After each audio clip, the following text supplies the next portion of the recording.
Good morning, honorable members. We want to take the opportunity and welcome all of you to the proceedings of today. This is our last day with Honorable Minister Mchunu. Good morning, Advocate Arense, SC. Good morning. And your team, Advocate Lerato Zikalala and Advocate Maria Mkhwaitz. Good morning, Honorable Minister, Minister Senzo Mchunu, the members of Parliament, our support staff led by Dr. Tuli Twalo.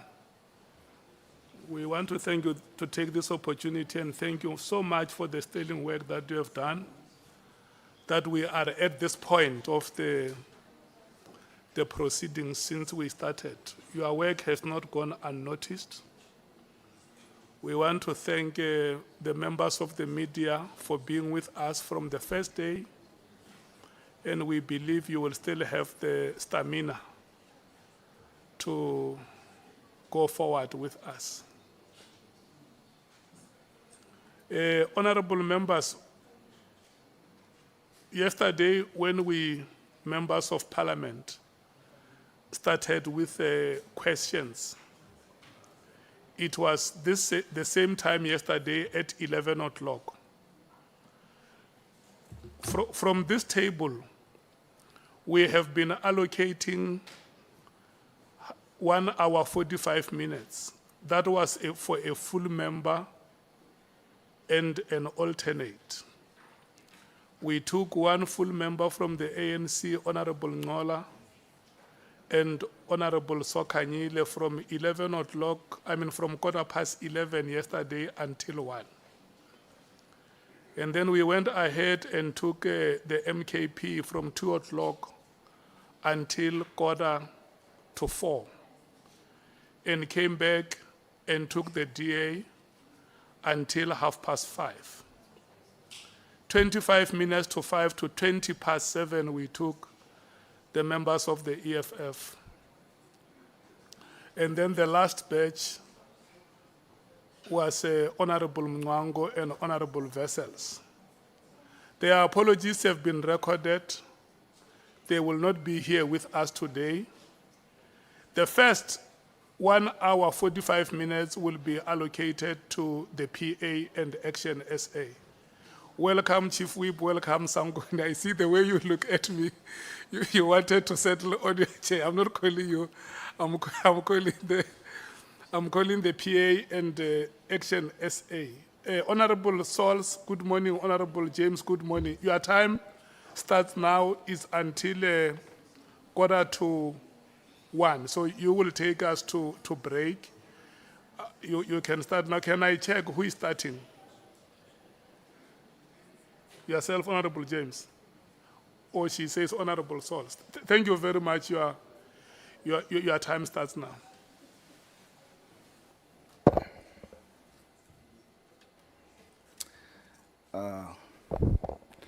Honorable Minister, good morning. Good morning, Chair. Good morning, everyone. Minister, the main witness testified that he is not alleging that your decision to disband is unlawful. He further testified that he does not allege that you are corrupt, but he does express concern about the reason why you want to disband, especially the rush to do so, given your use of the word immediately. He thus alleges that it is his view that your reason for disbandment is to protect drug cartels, or the Big Five, as we've come to know. In my view, looking at the evidence put forward thus far, it does not show beyond reasonable doubt that you are seeking to do so. However,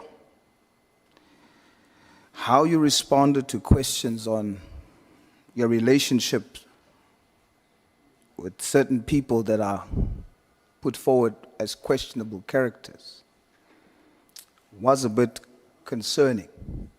So I'm going to begin just to get some clarity from you, Minister, with clarity-seeking questions on certain key matters where I saw contradictions. I hope you will clear them up, and we shall go in depth thereafter about your reasoning on disbandment. How would you describe the relationship between Nelson Mandela and Oliver Tambo?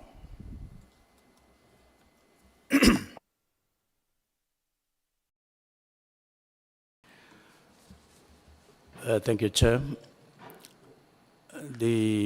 History shows that one, they had a very lasting, close relationship characterized by trust, mutual trust. But it was not a one-day crafted kind of relationship, nor was it a desktop one. They forced their relationship in the fight against injustice in South Africa, which was the dominating feature of the apartheid system and racism and so on. So, in the main, it was trust, it was closeness, it was inner resolve on both of them with a clear purpose in terms of what they were fighting for. Minister, in his first speech upon his release from prison, February 11, 1990, he called Oliver Tambo comrade to describe that relationship as you so brilliantly articulated. Would you agree that the term comrade used in the ANC context is a formal term?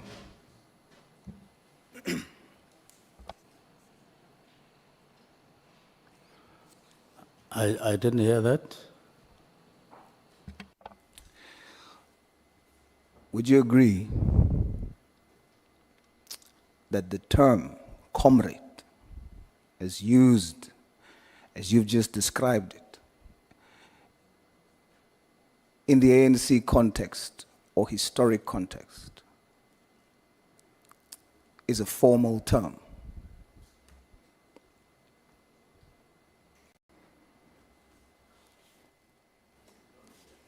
I don't get your question. Yeah, Honorable Souls, the last part, even me sitting here, I couldn't hear you. You say the term comrade used in ANC context does what? The minister defined what comrade or what the relationship between former President Nelson Mandela and Oliver Tambo was. And he mentioned it as closeness, a relationship of trust. And that was in the ANC historic context. And the minister testified that similarly, he has a relationship with Brian Mokgotsi in that context in the party, and then refers to him as comrade, but then says that the term is not a formal one.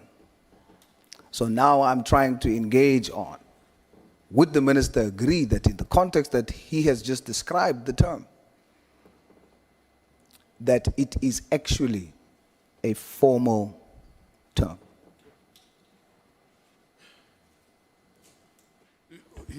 What he's saying is whether you agree that within the context of the party to which you belong, the term comrade can be a formal way of addressing each other as members. Yes,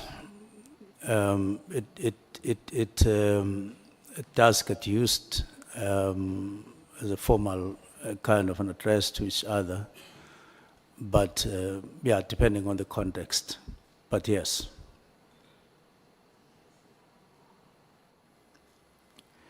So it is a formal term. You define your relationship with Mr. Brian Mokgotsi using that formal term. As I say, it can be used formally, but also just loosely to refer to someone who is within the ANC, within the party. The contexts differ, but generally, that is the context. Minister, you testified that factually, it is me who wrote the letter, close quote. Is this true? I testified that. You testified that, open quote, factually, it is me who wrote the letter of the 31st December. Is this true? Yes, the letter of directives. Yes, sir. Yes, I wrote that letter. Then what is the reason for you using language that makes it appear like it's not you who wrote the letter yourself? If you go to EB 40, page 50, when you look at the letter, the last, I think it's the second last paragraph, you say there, further, that a preliminary report in this regard be submitted to the minister by the 20th of January 2025. Why do you speak in a letter that you have written? Why do you speak in the third person, as though it's not you having written it? Well, I do sometimes write like that. Generally and personally, I'm not a self-conceited person. I'm not necessarily a person who wants, while writing a letter, you say the letter must be written, the report, preliminary report must be written to me, like that. I just wanted to have that small distance that the letter, the preliminary report must be written to the, I could have said ministry, but said minister and so on. There is no other reason other than just being formal to the minister instead of me. Yes. But the sentence just above that, you use the term my and I. Yes, I do so. In your testimony, Minister, what is the reason for withdrawing the statement, open quote, further existence of this team is no longer required, nor is it adding value, any value, to policing in South Africa?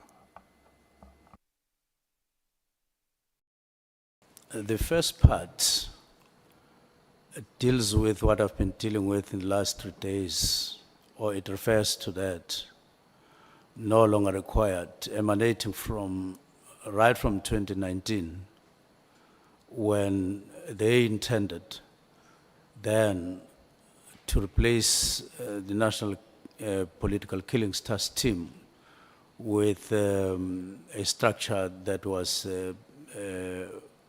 based on the study that had been done, and they sought long-term, they sought sustainability, just to make sure that they continue in a sustainable way to fight what was emerging. But taking it broader than just political killings, there were other crimes that were emerging at that time, and they thought that in order to contain everything, let them create a new structure. So even then, they felt that once that structure gets implemented, a structure like the National Political Killings Task Team, only based in KZN, wouldn't be required. But then there were delays and extensions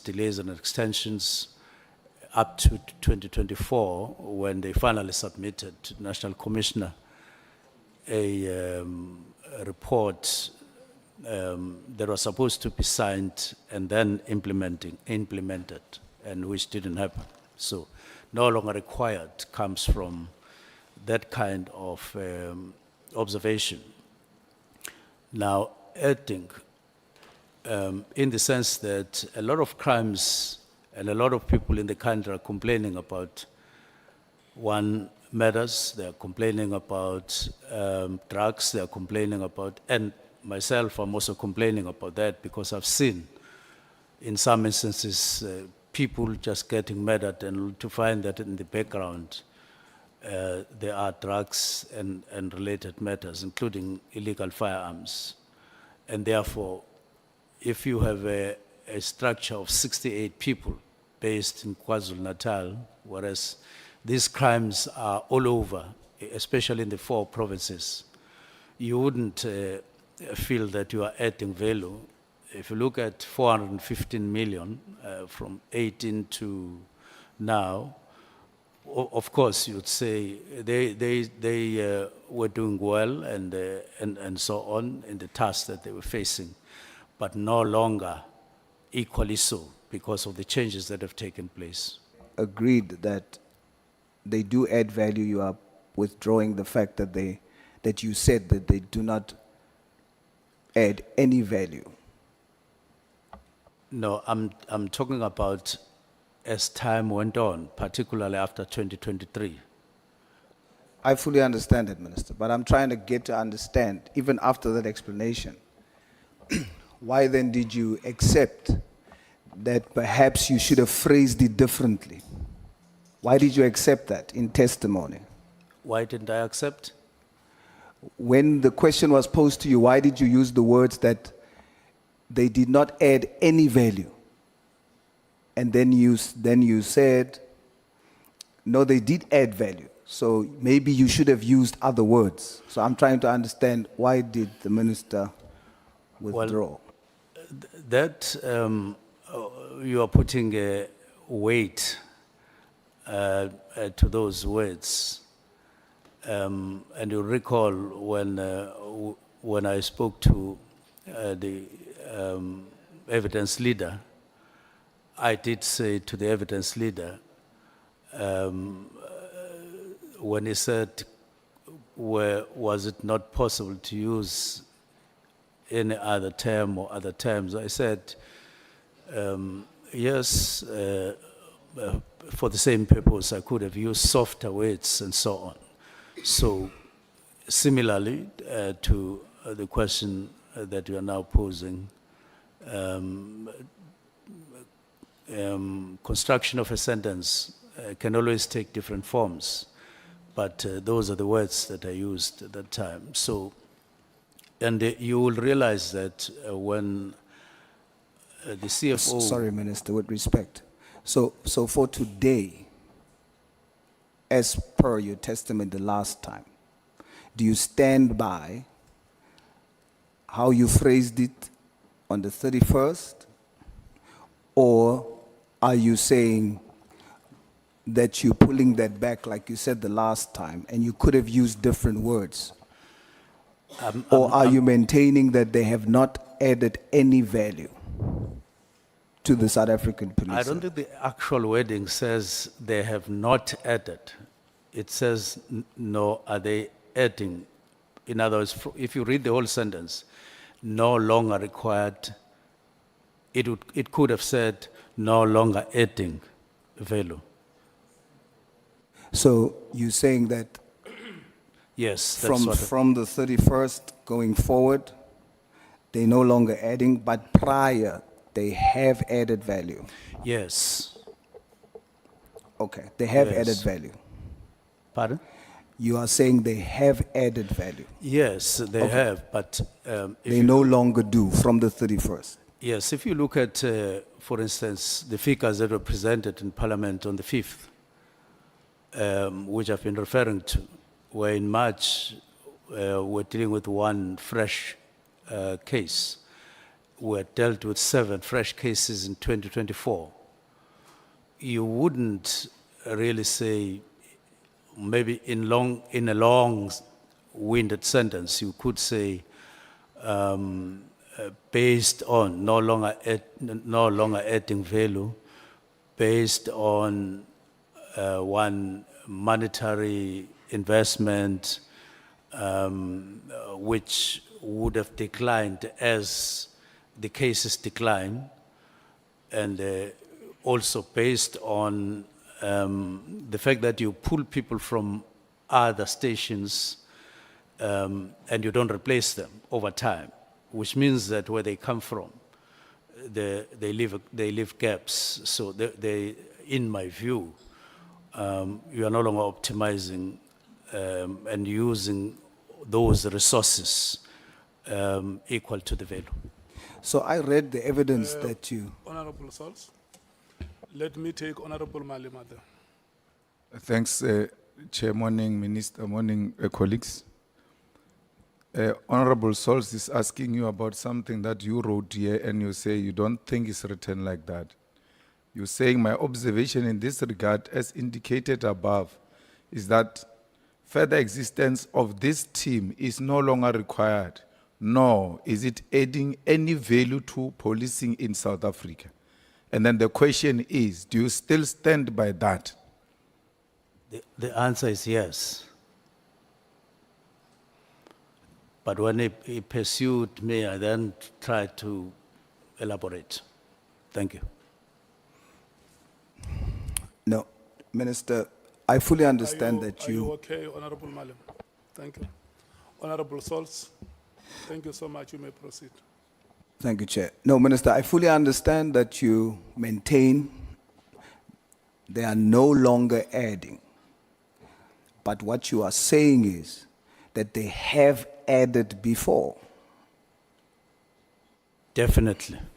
Now, I want us to now take a few minutes and talk about and interrogate that statement. Have they added before to the value of the South African police service as a whole? We're going to walk through that. So when we consider the PKTT, the extension requests, the budget increases, even though the staff complement decreases. Example, the initial request covering 6 months, September 2019 to March 2020. They asked for 57.1 million for a team comprising of 152 members. By 2021-2022, they asked for 97 million. But the staff complement decreased from 152, that they asked 54 million for, it decreased to 110 members. And now they're asking 97.5 million for. Minister, is that them having added value to SAPS in South Africa as a whole?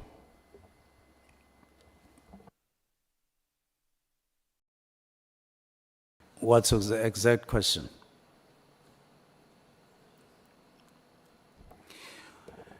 When you consider your statement, they're no longer adding, but they have added. We are now interrogating, have they added? Yes. And now I'm asking, when we consider throughout the extension requests, and they asked for a budget first in 2019 for only 6 months of 57 million for 152 members. And then in 2021-2022, they increased that to 97 million but the staff complement decreased to 110 members.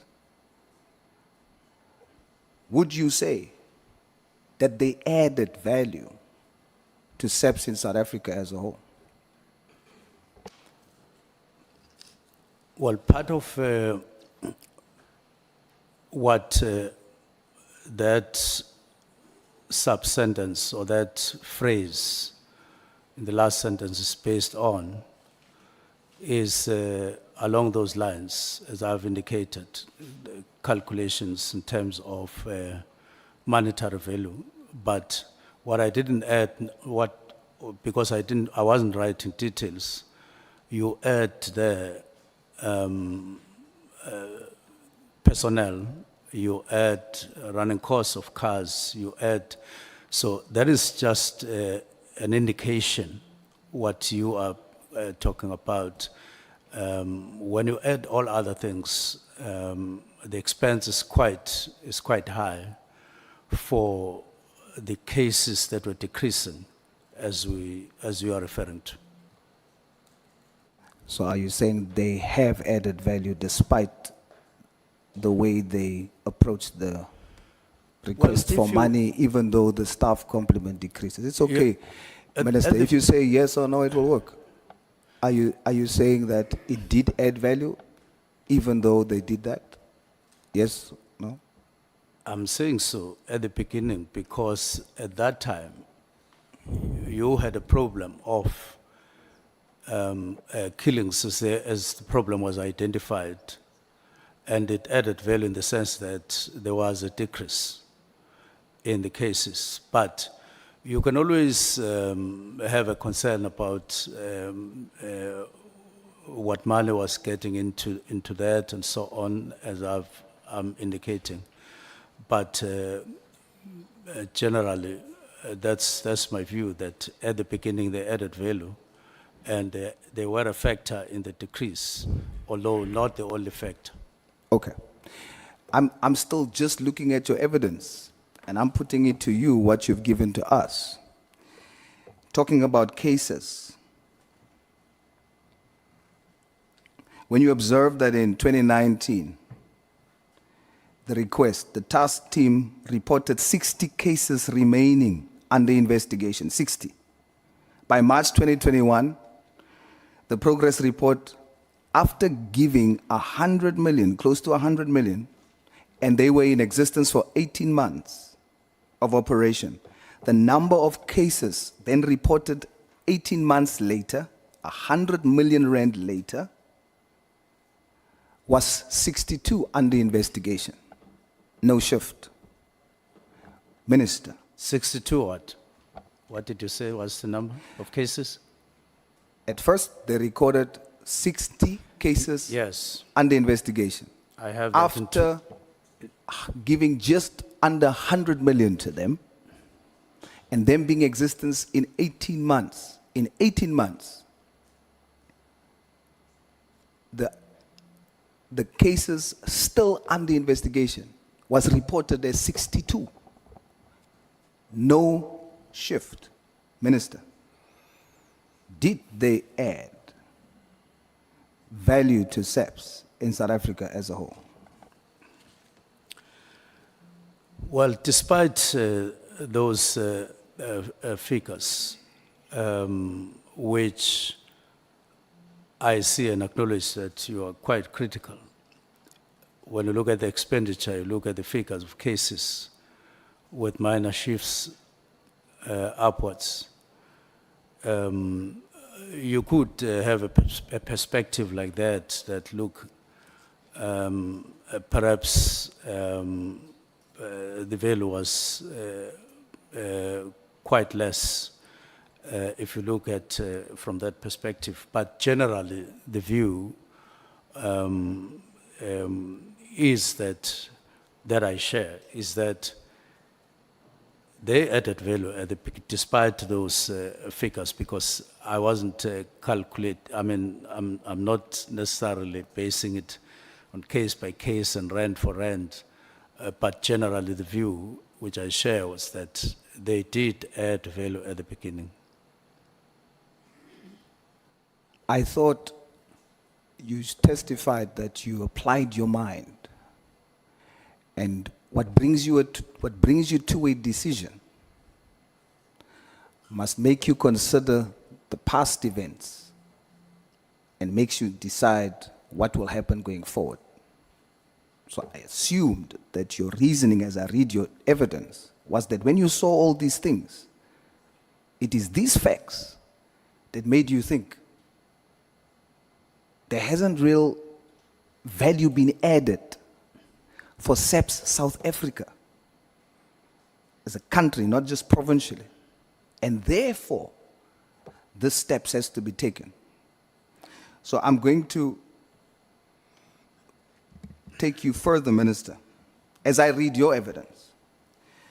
When you consider by March 2021, the PKTT have secured 246 arrests across 117 cases. 246 arrests.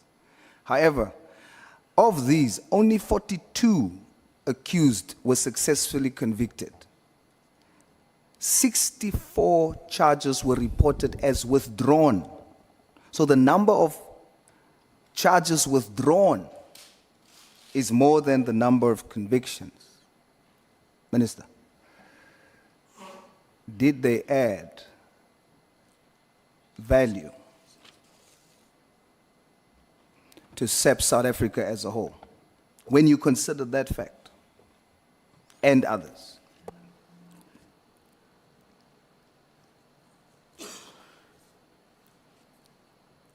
Now, you are asking about values still.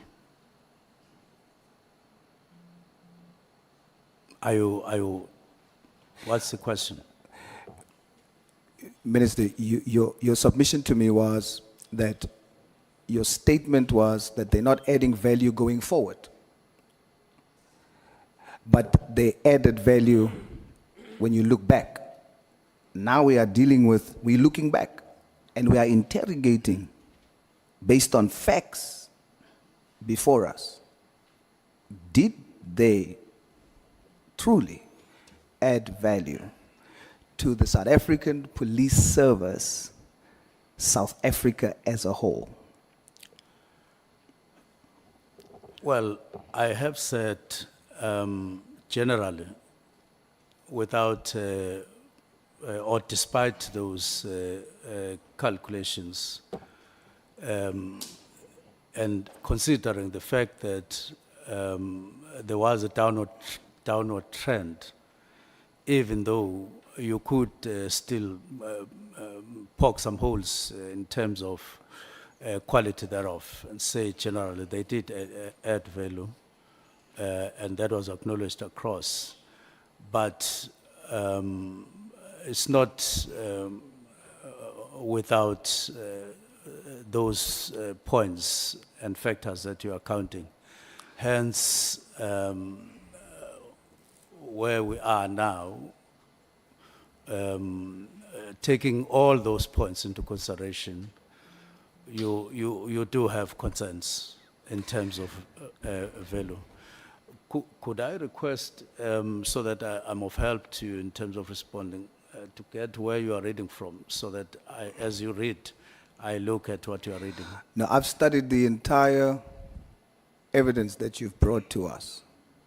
And then I drew cross-reference and drew comparisons between. Oh, okay. Then I formulated these questions based on those facts. Okay.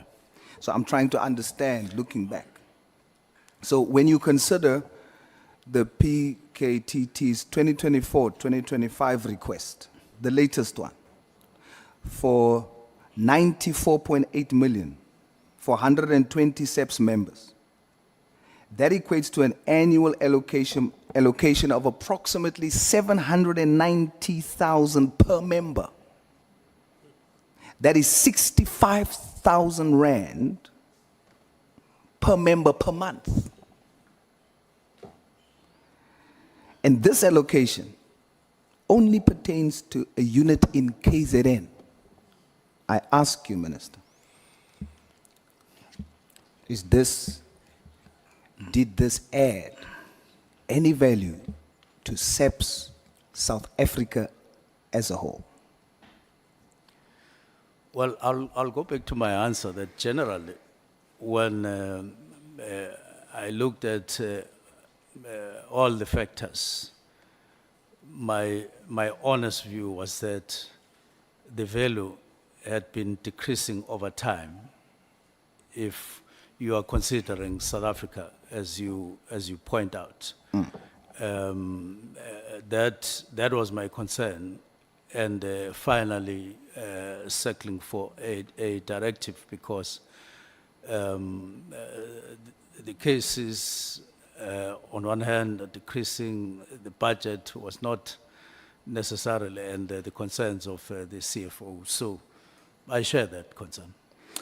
It was Moved from no to you share the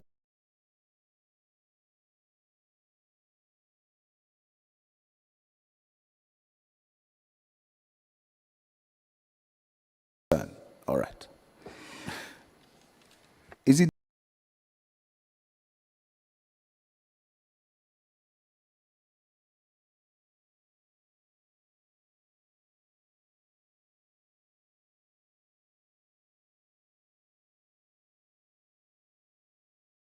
DPCI's reported overall staff shortfall amounts to 2,711 personnel? DPCI. Yes, sir.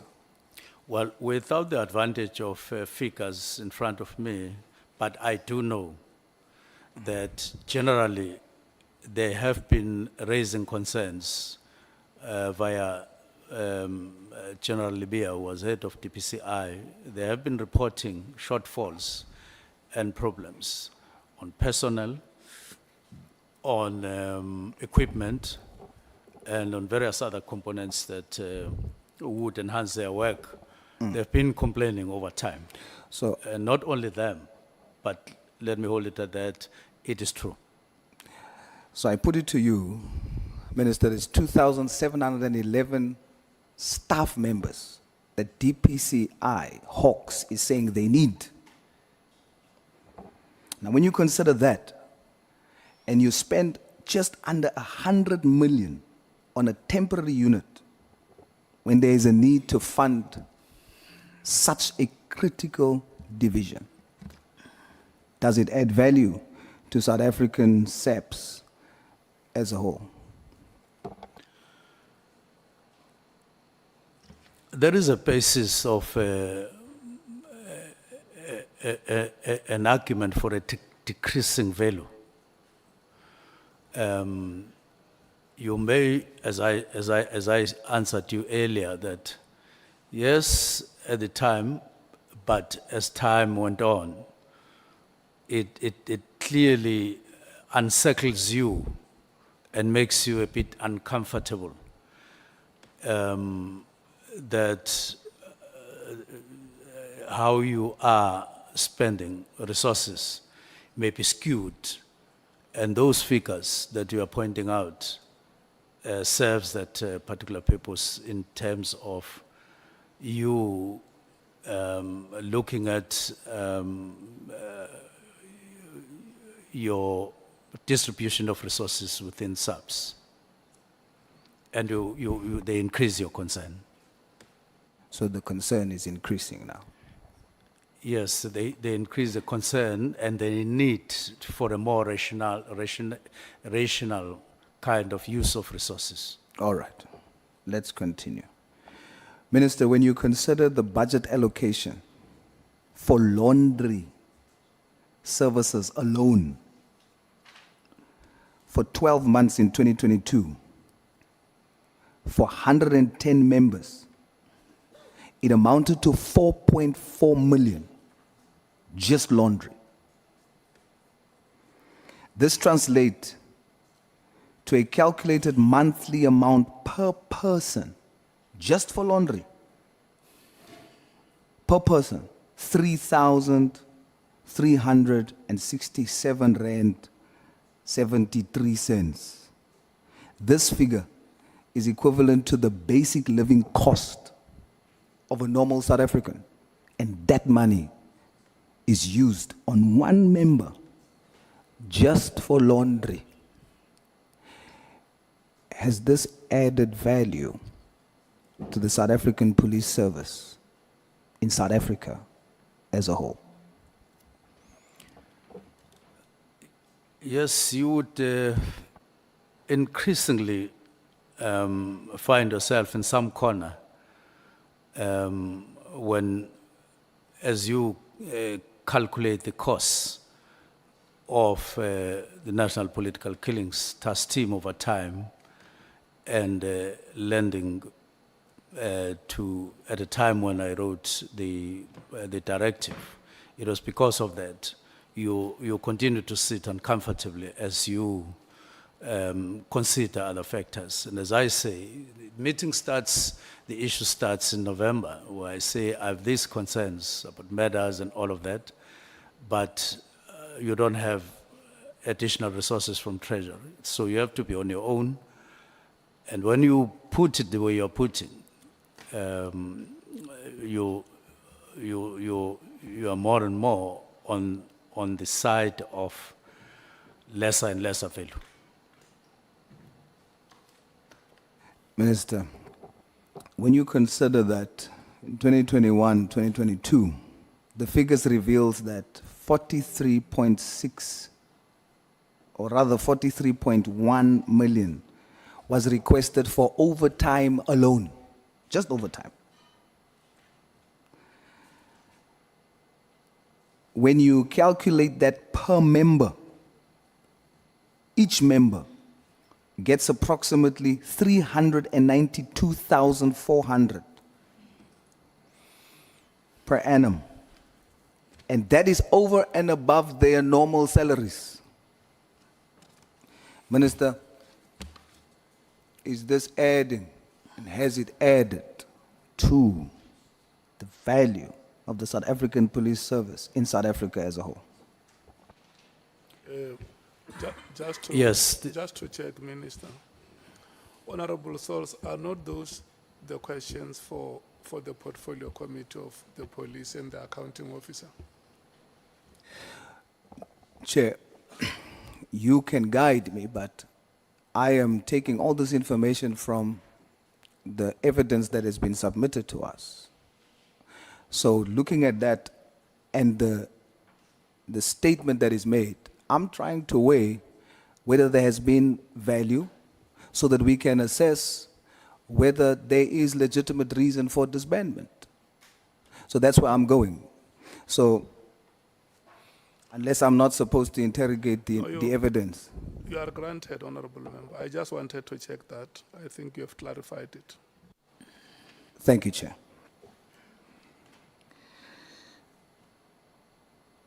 Minister, when we consider the cost of disbanding immediately, as you put it in your letter, when we consider that, I had to apply my mind to say, when you consider what would the cost implication be for disbanding immediately and winding down? So when you consider that, it totals 49.5 million. And that's for that 12-month transition. This total transitional cost is equivalent to approximately 50% of the previous year's full operational budget. This is just for the winding down. Now I'm comparing if it had to be immediate and if it has to be winding down. The structure of the remaining staff, when I look at it during the winding down, it shows that there's a priority mismatch.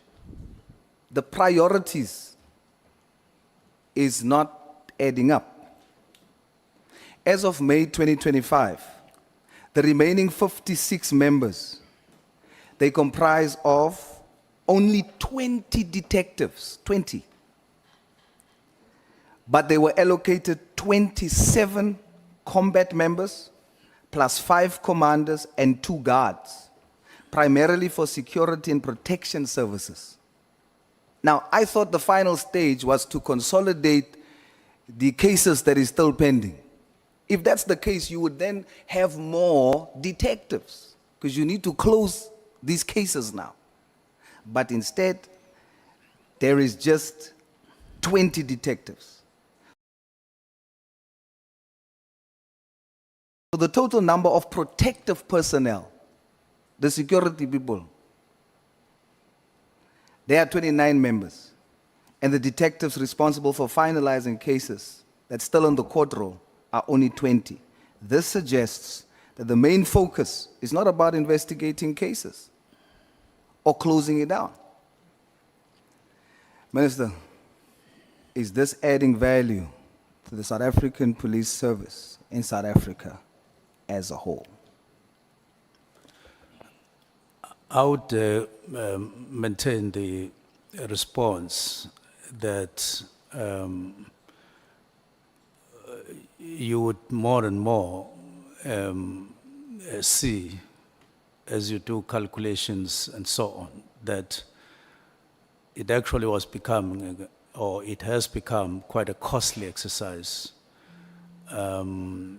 which is skewed if you look at your needs countrywide.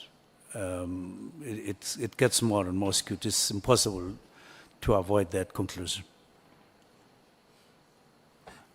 Minister, you are from KZN. Yes, In your region, yes. over the past few years, you've mentioned, I think indirectly in your testimony once, that the deaths, you were concerned about the deaths in your area. The increasing deaths in your area. Has the murder rate increased in your area where you live in KZN? Not at all. What various statistics per quarter show is that murders in KZN are very high, but political killings have decreased as a result of various factors. But the murders general in the province have not shown any decline, and that is exactly what is getting me more and more worried to say, what are we doing? Are we doing justice for every citizen? Are we ethical in terms of our approach? Are we realistic? Are we realistic in terms of hitting the call that we should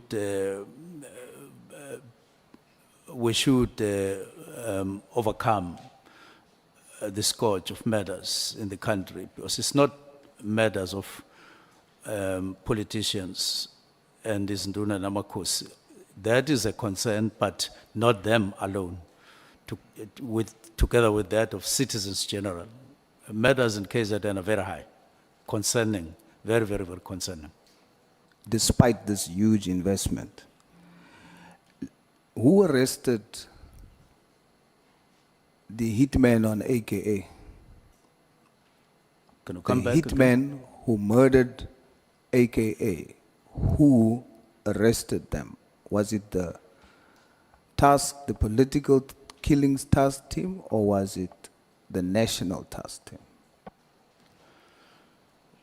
Well, I'm not sure about who, in terms of name and surname and so on, who actually did the arrest, but police would be able to give the exact reports on that matter. I didn't ask any whether it is NIU, whether it is the National Political Killings Task Team or what. We have it on good record that it was not the PKTT. And yet this high-profile murder happened 5-kilometer radius from where the task team is based. And for months, it has gone unresolved.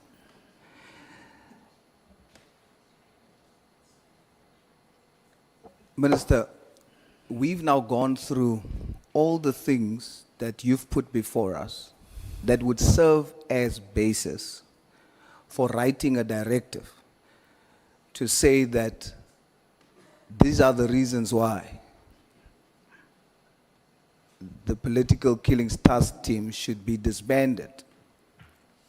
You question whether or not it has added value, and we've looked into it retrospectively. But you say you only made the decision based on them no longer adding value. Now, if you discard everything that we've just spoken about, and you say to me that you have not based your decision on those facts, you're now going to have to make me understand the period that you are referring to when you say that you've used to make that decision. So you're talking futuristic. They're no longer adding value. But they did. And if you have not considered what I've put to you, what did you consider then to come to the conclusion that they should be disbanded?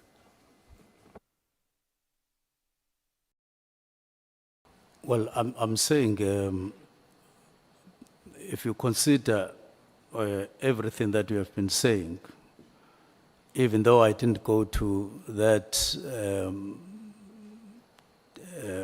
long calculations as you were saying, but generally what was being reflected and what was being observed is that on one hand, political killings are decreasing, the cases are decreasing, but you are funding at the level, and you were bound to conclude that there is something disproportionate here. And then you go out of KZN, you look at nationally to say you are facing a serious problem all over, including in some other sections like detectives, DPCI, and so on. And therefore, you are bound to review how you use your budget.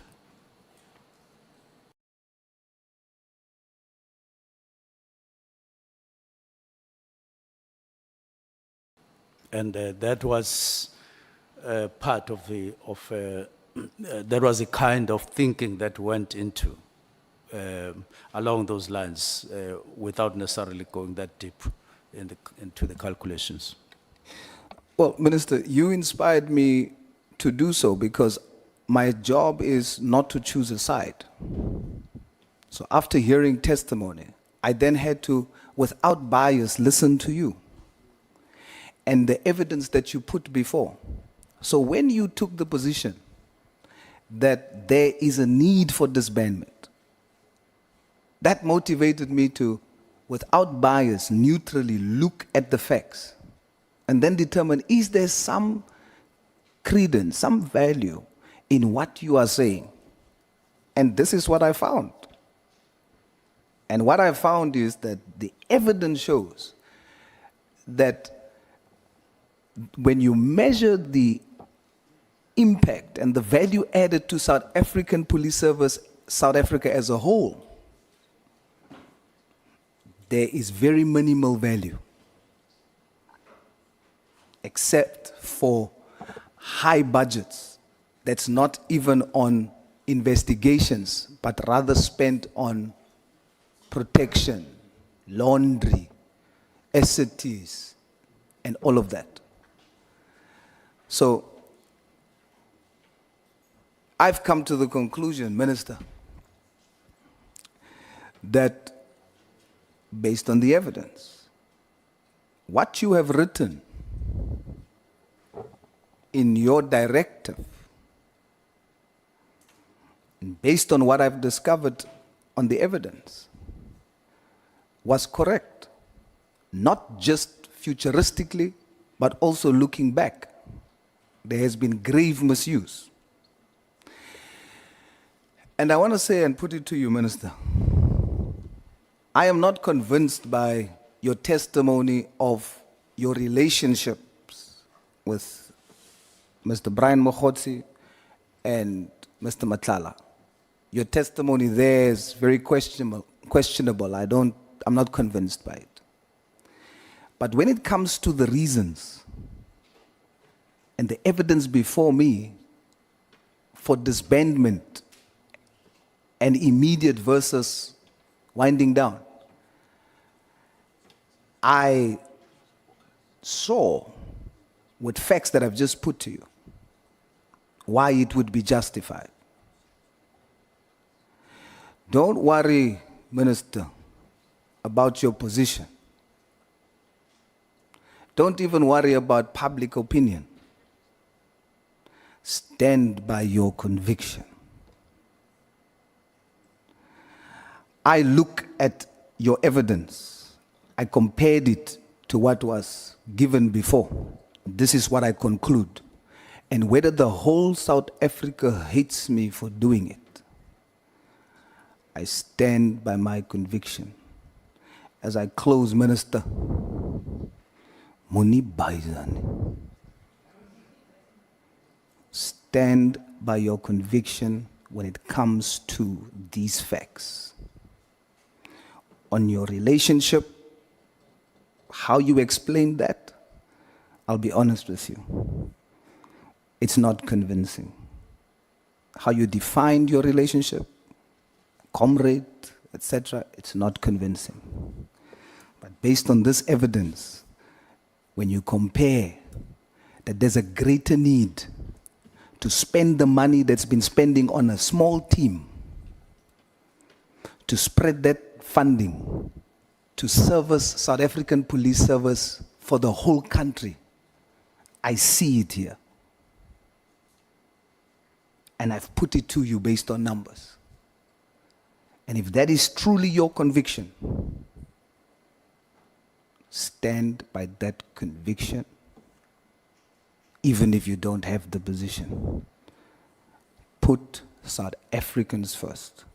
And when I look at this, that money that went for laundry, 4.4 million, could have paid full-time members of South African police service, could have strengthened our intelligence division.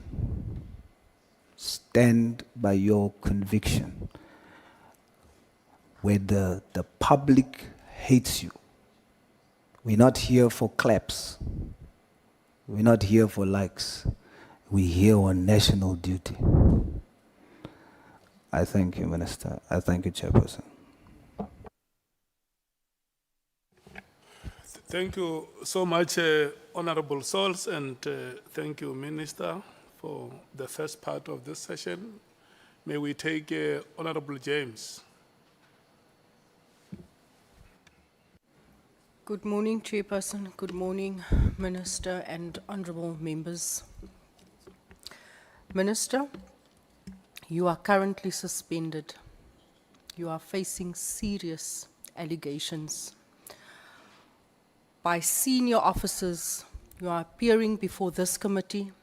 Later on, you'll be appearing before the commission, where your integrity is under scrutiny. At this point, Minister, before I delve into my questions, what is most important to you? Is it your job? Is it going back into office? What is important to you as you are seated here today? Well, the most outstanding issue for me that needs serious and urgent attention is to bring down levels of crime in South Africa, especially murder, proliferation of firearms, and the drugs that are all over the country, especially in the streets. I'm sorry, Minister. That is not the question that I asked you. I'm not speaking about operational matters right now. I'm saying to you, your credibility is under scrutiny. What is important to you right now, in your capacity as you are seated there? Is it your job? Is it getting back into office? What is it that is at stake that is important to you? I want to repeat that what is important, I don't want to put me above what I'm saying. what is important is that the government of South Africa, especially via the Department of Police, need to do what I'm saying, bring down these levels of crime, especially the murders and drugs and firearms. That's the most important thing. My side of things doesn't come first. It will come after that. Thank you. Let's go back to when you first assumed office. General Kwanazi testified that he received a call from Mr. Nkabinde asking what the duties of a chief of staff entails. Can you clarify what those duties are, particularly given the testimony suggesting that Mr. Nkabinde had little knowledge of them when you appointed him? What are the duties of your chief of staff? Well, the duties of the chief of staff is generally to manage the office of the minister. That has parliamentary business on one hand and staff that is allocated to make sure that they are properly supervised and guided so that they are able to perform their duties such that the minister is able to perform his duties, including responding to questions and other related matters to Parliament. And then on the other is to assist the minister on cabinet-related matters, preparing files and reports as may be required. But on the other hand, also to be able to run your public affairs, that includes constituency, it includes answering queries from the public, and then there are also internal internal issues like connecting with, among other people, the National Commissioner and other officers, such that there's smooth running between the department and the minister on the other hand, but also work with deputy ministers. So generally, those are the tasks in a nutshell of the chief of staff. That was a very general response, Minister. I was referring specifically to his employment contract of employment. What are the specifics that was required by him? Does he have the relevant qualifications for this job? Do you know what's his qualifications? Does he have any? So I will ask you, you speak in a low voice, and I Oh, I speak a low voice. I was Yes. just being very considerate because the last time you said I spoke beyond the heads of anything that was alive. But if you want me to up the volume, I gladly will. I asked you what are the qualifications and the technical qualifications that he has. Well, Mr. Kabinda has a degree that is a BTech in policing and some diplomas and so on. Administratively, I would say he worked in the IPID where he acquired some skills related to policing. Thank you, Minister. Reflecting on your three, I call them New Year's Eve resolutions. When you sat there and you thought, what can I do better this coming year? Let me come up with these 3 New Year's Eve resolutions that has fallen on deaf ears. The resolutions or the directives prompted by your concern for South Africa, particularly the Cape Flats and the high murder rate. And I've listened to you over the last 3 days, and at every given opportunity, Minister, you mentioned the Cape Flats. You mentioned what is unfolding, and you said it is very concerning. When you decided to disband the PKTT, what did you think was going to happen to that resource? Why did you not deploy that resource to the Cape Flats? What plan, in other words, what plan? Because you said you are concerned about the Cape Flats. So when you disband and you come up with these 3 New Year's Eve resolutions, what plan did you have in place for the Cape Flats? Now, the plan that I had for Cape Flats was that once we have a new division coming up, that we decided on last year, Operation and Response Service, we would then be able to optimally use all the units, like the task force, like the National Intervention Unit, TRT, and then POP included, and give them intelligence capacity. In other words, tie them in with intelligence, crime intelligence. Bring the numbers required to the Cape Flats through the National Commissioner, of course, and make them get detailed information about who owns what in terms of firearms and who are the criminal gangs that are operating here, and so on and so on. And who are the operational people on a daily basis? And where do drugs come from, and all of those things. And at one point, I had a meeting, an hour-long meeting with the National Commissioner to say, National Commissioner, we're not sitting comfortably because of Cape Flats. The numbers keep on increasing. The incidents keep on increasing. It was a virtual meeting. And I then asked him, could you deploy intelligence, maybe for a week or two, so that they give us concrete, tangible information, and then you deploy. By that time, we had long discussed and finalized the creation of the division that I'm talking about, because to me, it appeared that you can't use normal policing, uniform police to deal with Cape Flats. By then, we had also dealt with agreement with the city of Cape Town to increase personnel. And so I was imagining a situation where they would be here for a month, 3 months, 4 months to stabilize the area. But you need a harder presence of police personnel and in a sustainable way in the Cape Flats. Otherwise, you will always be undermined and be treated as very weak to non-existence by criminals if we continue the way we're continuing. So you are ultimately telling the people on the Cape Flats here today that for as long as the PKTT is still operational, they won't be protected? No. I'm not saying that. Because Minister, in the last meeting in November, that meeting where you said I screamed like that, you promised us that in 2 weeks' time we'll be taking a walk on the beach with the provincial commissioner. Did that walk ever happen? Now, I'm saying, the walk didn't happen because I wanted that walk to be preceded by deployment along the lines that I'm talking about.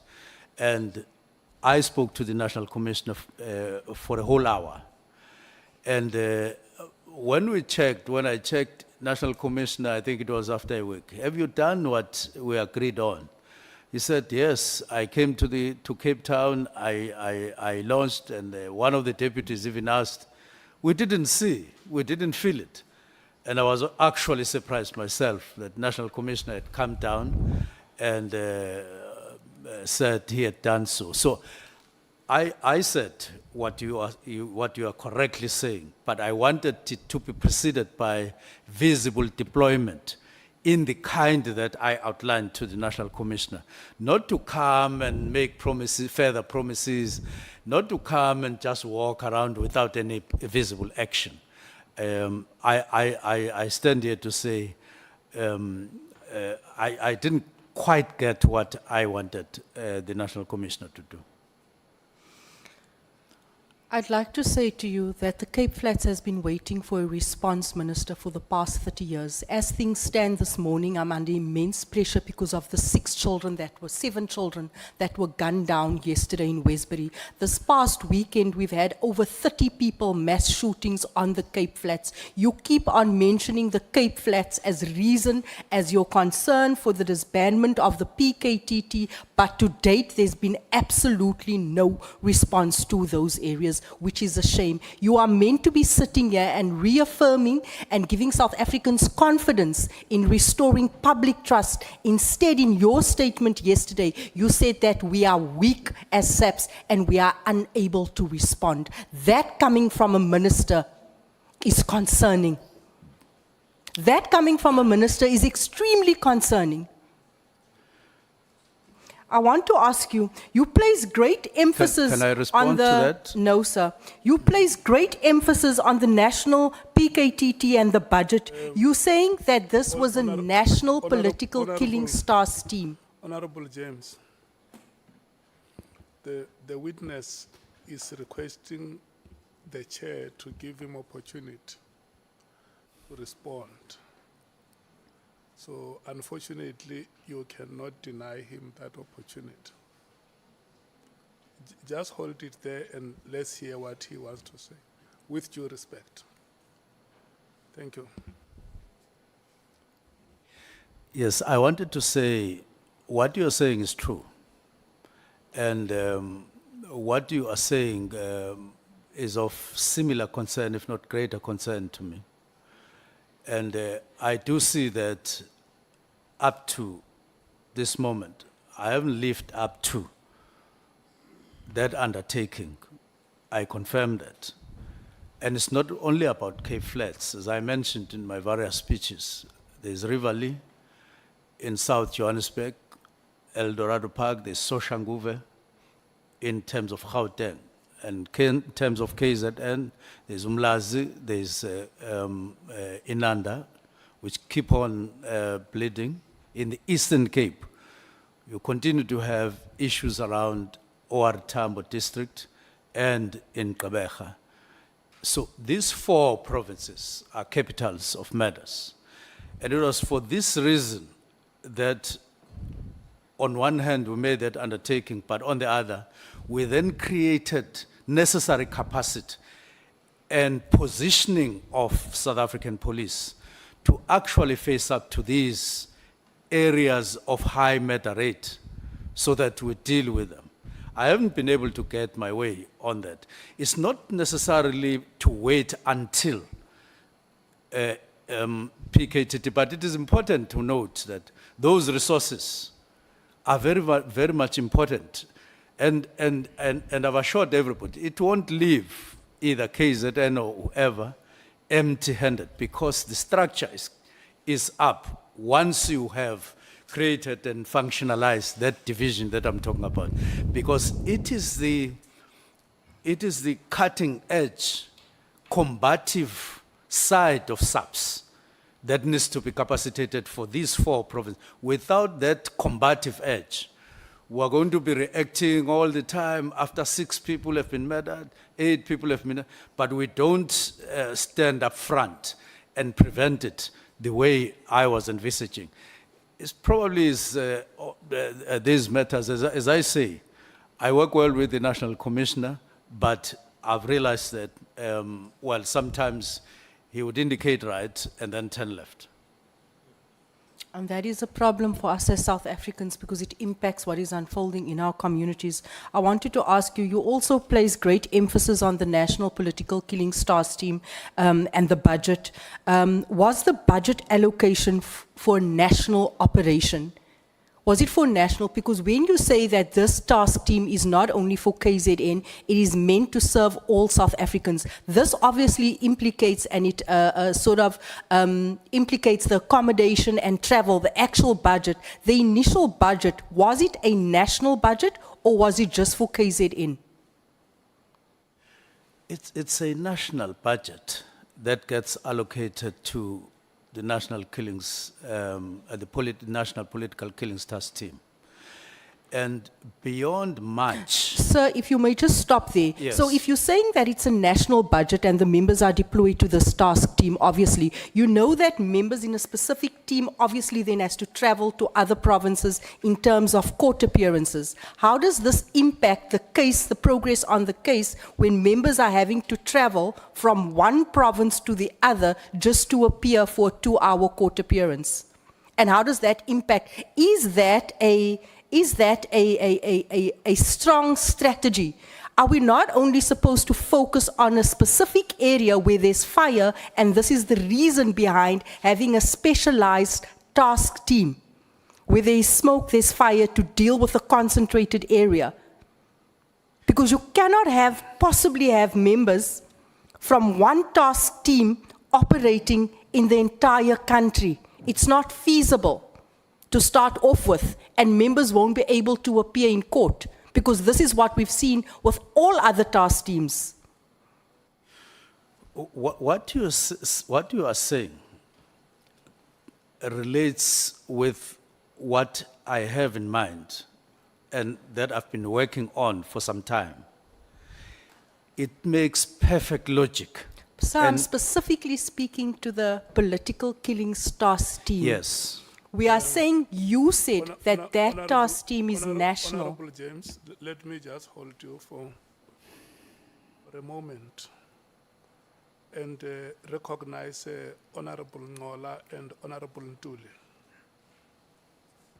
Thank you very much, Chair. Chair, yesterday you kept on reprimanding me that I should not bombard your witness with a lot of sentiments and with a lot of questions. And I think Honorable James has fallen to that trap as well. So I think if you can help with that, I think there are a lot of issues, a lot of packages that is giving at once to the witness, and that may find the witness unable to properly intervene on what she wants it to be clarified. Thank you, Chair. Honorable Chief Whip. No, thanks, Chair. Good morning to you and good morning to colleagues. No, I agree with what Honorable Ngola is saying. When we are listening, as we have been listening for the past 4 days, some of us, the first time I'm speaking in the presence of the Minister, part of what we are also doing is to listen to what the questioner says and what the answer provided is saying, so that we can follow as we prepare for our own engagement with the witness. Now, the way in which the exchange is taking place between the Minister and Honorable James is making it difficult, not just for the witness, but for ourselves as well, to properly follow the conversation, which is what we're supposed to be doing. So I'm appealing as well for your guidance and intervention to ensure that we are all taken along as we should in the current proceedings. Thanks. Honorable Sols, I saw your hand was up. Yes, thank you, Chair. Just for clarity, when the Minister says National Political Killings Task Team, I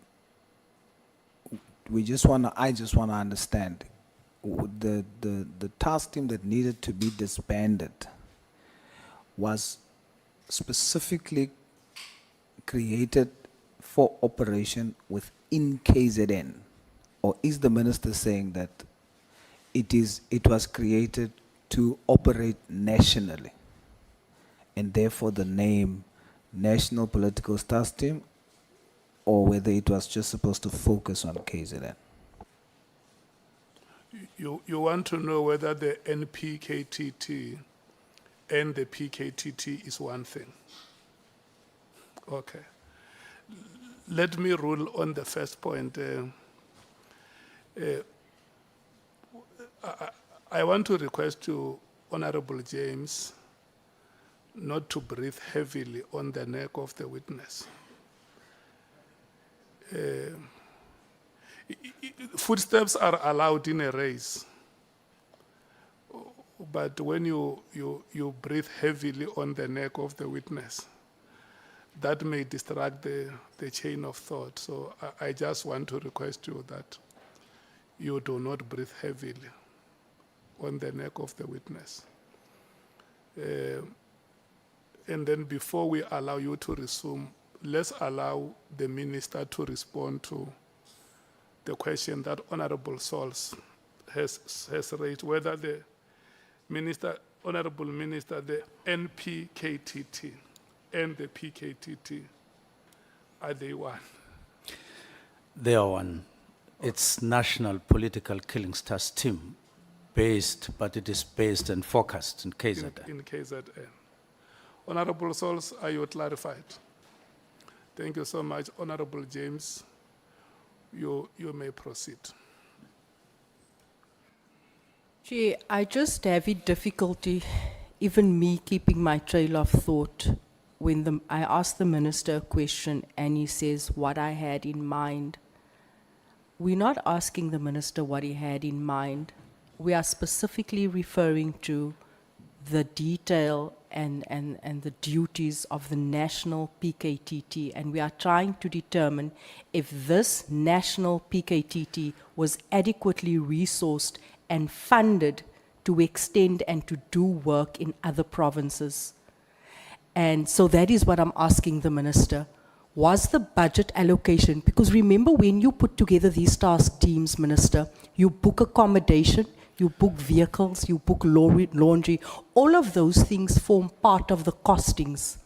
Was that done on a national level or was that done on a provincial level? That is what I'm trying to ask. The budget, right from the beginning of the National Political Killings Task Team, came from national, and it still comes from national. But the National Political Killings Task Team is based in KZN, and its operations are largely, if I could use that word, confined in KZN. They have, however, dealt with a matter or two in the Eastern Cape. They have gone to Gauteng in the form of 10 officers to assist there. And in the three cases that they are assisting in.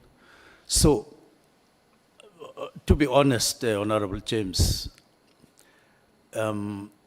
when I applied my mind on that day, these are all the questions that I was trying to answer myself. What does it mean to have a national political killings task team when it is actually not national? What does it mean to allocate this budget for operations that are in one province, but not just for the whole province, for a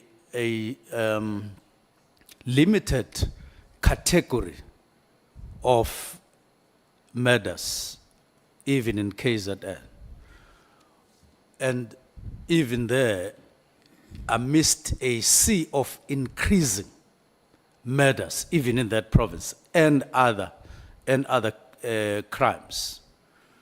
Now, I couldn't sit well, and it didn't sit well in my mind to continue with that. The reason for the establishment of the National Political Killings Team, plausible at that time, because it was a trend, a fast-growing trend. But I'm now in 2024. I'm 5 months into the office, and I'm applying my mind with the understanding I've gained. And I then say, the best way of addressing this is to really try a smooth overhaul of the system. Not only just that, a number of other areas. Minister, with all due respect and through you, Chair, we are now speaking into the future. I asked specifically about the budget for the National Political Task Team. Was it, let me rephrase, was there an operational budget for only that province or for the, we understand that the actual monies comes from national, but I'm saying the budget of the task team, was it allocated for national operations or just for that specific province? That is all that I'm asking, Minister. Well, the budget for operations is the budget that is allocated to all provinces, but part of that budget is allocated to for the operations of the National Political Killings Task Team from that budget. Hey, Minister, you are confusing us here. I'm not even sure how to put this question anymore. Minister, you and I know I've been in this environment for the longest time, for over 15 years when it comes to setting up task teams. Task teams are focused to specific areas. The budget comes from national, but the operational budget is only for a specific province. That is what I'm saying. And I'm asking you, sir, have you been privy to the budget that can qualify your statement when you say it is national? It is national on paper, but it is not, hasn't been operationalized nationally. Am I correct, sir? Well, I was trying to make it simpler. I don't know where we lose each other, that there would be a pool of money, an X amount of money for operations throughout. And then there will be a cut from that amount for operations of the National Political Killings Task Team, which is in KZN. That's why I'm saying it's part of my concern that we are cutting from reduced resources for the operations of National Political Killings Task Team in one province. I don't know whether that makes sense. Let's move on to the next question, Minister. The reason why I'm saying this is that you have repeatedly criticized the PKTT for working in silos, for working only in KZN, when they only had resources for KZN. That is the point that I'm trying to get to.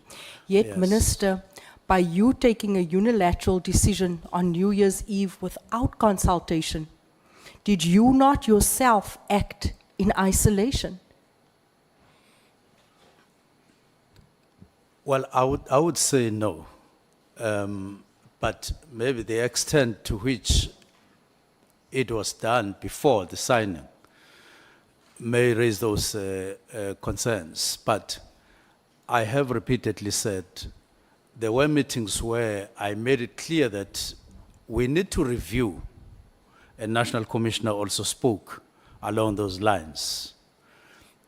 But I also added before that long before I arrived in SAPS, there was even a memo, as early as, I would say, April, May or so in 2024 before I arrived, that was implementing a new structure which only got signed this year.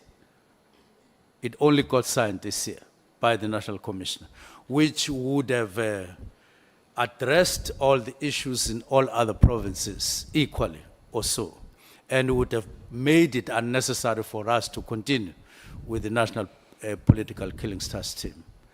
Now, but before that, there's been a work study and a structure based on that study to spread resources and equally to address these concerning issues in each of the provinces. Minister, you further mentioned that the National Commissioner could have objected to your directive, right? Saying it happens all the time where you have national commissioners sort of having a different approach. In which South Africa is this, Minister? Because is SAPS not an environment governed by instruction and execution where subordinates act out of duty and at times out of fear? Is that not the SAPS environment, that when you receive an instruction, you act on it? Generally, that is the overall rule in SAPS. But when it comes to minister and national commissioner, it's not necessarily the spirit. The spirit is that you have a closer relationship so that there's maximum understanding in terms of what needs to be done at any given moment, so that there's smooth a direction general of SAPS, identifying problems together and resolving them together. And that is what we've been trying to do until later when I now realize that we're no longer that together as much as we had been before. So the character generally is that from National Commissioner downwards, he gives directions to lower ranks and instructions, and they get complied with. But between the minister and the National Commissioner, it's not instructions per se, it's more to say, this is the view, and we share, and then we'll move on, by and large. Minister, the last couple of days has almost felt like an English lesson class, where you're now saying it's not an instruction per se, when this is the culture of this environment, it's a view. I've been stuck on words such as immediately, comrade, acquaintance, all of that, and now we are saying an instruction is a view. When we had witnesses coming before us and saying to us, when you receive an instruction from a minister, you must act on it and you must act immediately. No, we're saying the same thing. Materially, there's no difference between what you are saying and what I'm saying. All I'm saying is that when I say from National Commission downwards, it's much more stringent, much more streamlined. But I say between the minister and National Commissioner, most of the time it's discussion. That doesn't mean that in the Constitution there's no directive, there's no space for directives. There is space for directives, and this is what I used in terms of, in this instance, of the three directives that I gave. Minister, on the counterintelligence investigation, because this is where I believe, this is where the wheels came off. Both General Masemola and Mokonazi testified that you disbanded the PKTT under the mistaken belief that it was the unit investigating drug cartels in Gauteng. Are you aware of that? No, I deny that very strongly. But are you aware that this is what they testified? I'm aware Okay. of what they were saying, and I deny it very, very strongly. Their testimony draws a link between that decision and your alleged association with Brown Mogotsi, who in turn is linked to Kat Matlala, reportedly tied to a Gauteng-based drug cartel. You have denied this claim, but why do you believe two of the country's most senior police officers would make such serious allegations against you if there was no basis for it? Now, number one, I did say, and I said that there were two ways in which SAPS, or there are two kinds of reaction to my directives. The first one was General Masemola, to whom I wrote the directives. They were addressed to him. For all purposes, we moved along right from the beginning with General Masemola. I don't want to lie. We were together up until after March. We were together, step after step, with him playing a role, coming up with phases and all of that. But on the other hand, General Mkonazi took a much more confrontational line or stance as a reaction to my directives. One is national, one is provincial. Now, why ultimately they would say that, it's something that I'm still quite baffled about, that I'm associated with drug cartels. Now, I'm saying in this room, there's no drug cartel that I'm linked to. There's none. And I've never acted in support, directly or indirectly, of any drug cartel in South Africa. It has never happened. Minister, are you aware that Brown Mogotsi is linked to Kat Matlala? In terms of what is coming out now with, in the Madanga Commission, it does look like they are quite close to each other, something that I've never been aware of all the time about Brown Mkhotsi. It's something that it's just The emerging now. very Brown Mkhotsi that has been sending you messages that you said is a crafty character, that you have been receiving messages from him, and you said that sometimes this guy actually makes no sense. So that tells us that there's a pattern of communication. So you earlier on said that you are not linked to any drug cartels directly or indirectly. Based on the fact that you have Brown Mkhotsi linked to a drug cartel and in communication with you, what do you make of that? Well, I'm saying that I do know Brown Mkhotsi, and I have spoken to him, and we have met on occasions.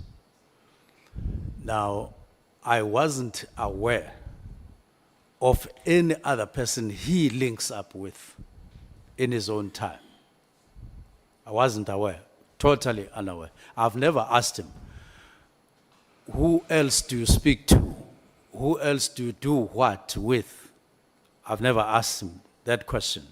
It is emerging only now, all those matters, that all of us are becoming aware of.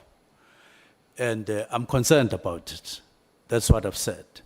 But up to now, I'm saying I've never spoken to to Matlala.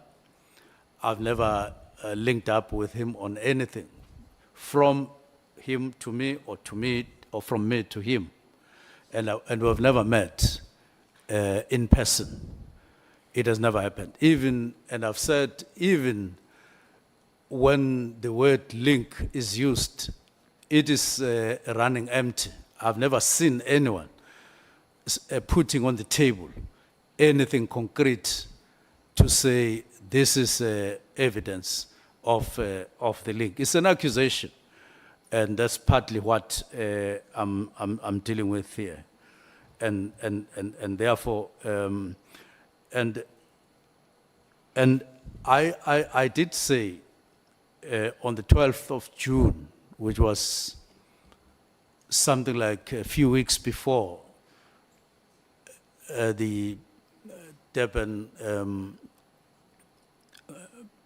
briefing, media briefing by General Mkhwana, I had convened a meeting where General Masimula was expected to present, together with whoever he would have delegated job to present a special crime intelligence. Why do we have so much drugs in the country? Why do we have so much illegal firearms? And why do we have so many murders and so on? No, it was drugs and firearms. That meeting took place, and I did take a detailed report. It was an effort to understand this on my side, having raised it in November, to then start getting to fight all these matters and reverse the trend that everybody is concerned about. And I do want to repeat, well, in the report, as it turns out now, there was no big five in the report that I received, but there were other, I would say, cartels that were identified, and I want to say that I am not linked to any. So why the two would have come here to say I'm linked, I don't know, but I'm yet to hear where they are basing it. That I know, and I've been speaking to Brown, does not automatically mean I'm also linked to people that he speaks to, and I also know the people that he knows. It does not mean that, and in reality, it is not like that. Thank you, Minister. Chair, I'm losing my trail of thought as a result of the long answers. I just thought I'd bring it to your attention. Minister, if data were to be extracted from your phone, can you confirm that there would be no evidence of communication regarding the work of the Gauteng Counterintelligence Unit or its investigations into drug cartels? Because like I said earlier on, the wheels came off when those 10 members were redeployed from the KZN task team to counterintelligence. So can you confirm that there'll be no communication, no link whatsoever on your phone, should your phone be taken for extraction? Between who and who? I'm saying to you again, if data were to be extracted from your phone, can you confirm that there would be no evidence of communication regarding the work of the Gauteng Counterintelligence Unit or its investigations into drug cartels? Well, if I get your question clearly, is that there would be no link between myself and drug cartels? On your phone, there would be no communication on your phone, Minister. Between me and drug cartels? There would be no evidence of communication on your phone if data were to be extracted from your phone. There would be no communication with drug cartels. I want to be clear. This is taking into my time. Minister, if data were to be extracted from your phone, Honorable James, look, you have to be straightforward with your question because you are asking the witness on evidence that is not before. It's like you are saying in the event there is proof that you have been in conversation with so and so. So that's why you need to be straightforward so that you don't confuse the witness. The witness must understand, because that evidence that he might have spoken to somebody is not before this committee. So ask him the question that you want to ask, but be patient with him, allow him to understand what you want him to respond to. I'm very patient, Chair, and I'm not sure how else to ask this question at this stage. I'm really not sure why the Minister's not understanding a simple question. Maybe you can put it to I him. want you to allow him to understand at his own pace. But it's taking from my time, having to repeat the same question four times. You will have that time. The question, the matter in reference is not before the ad hoc committee, it's in the event. So put the question to him, but allow him to understand it to the best of his ability.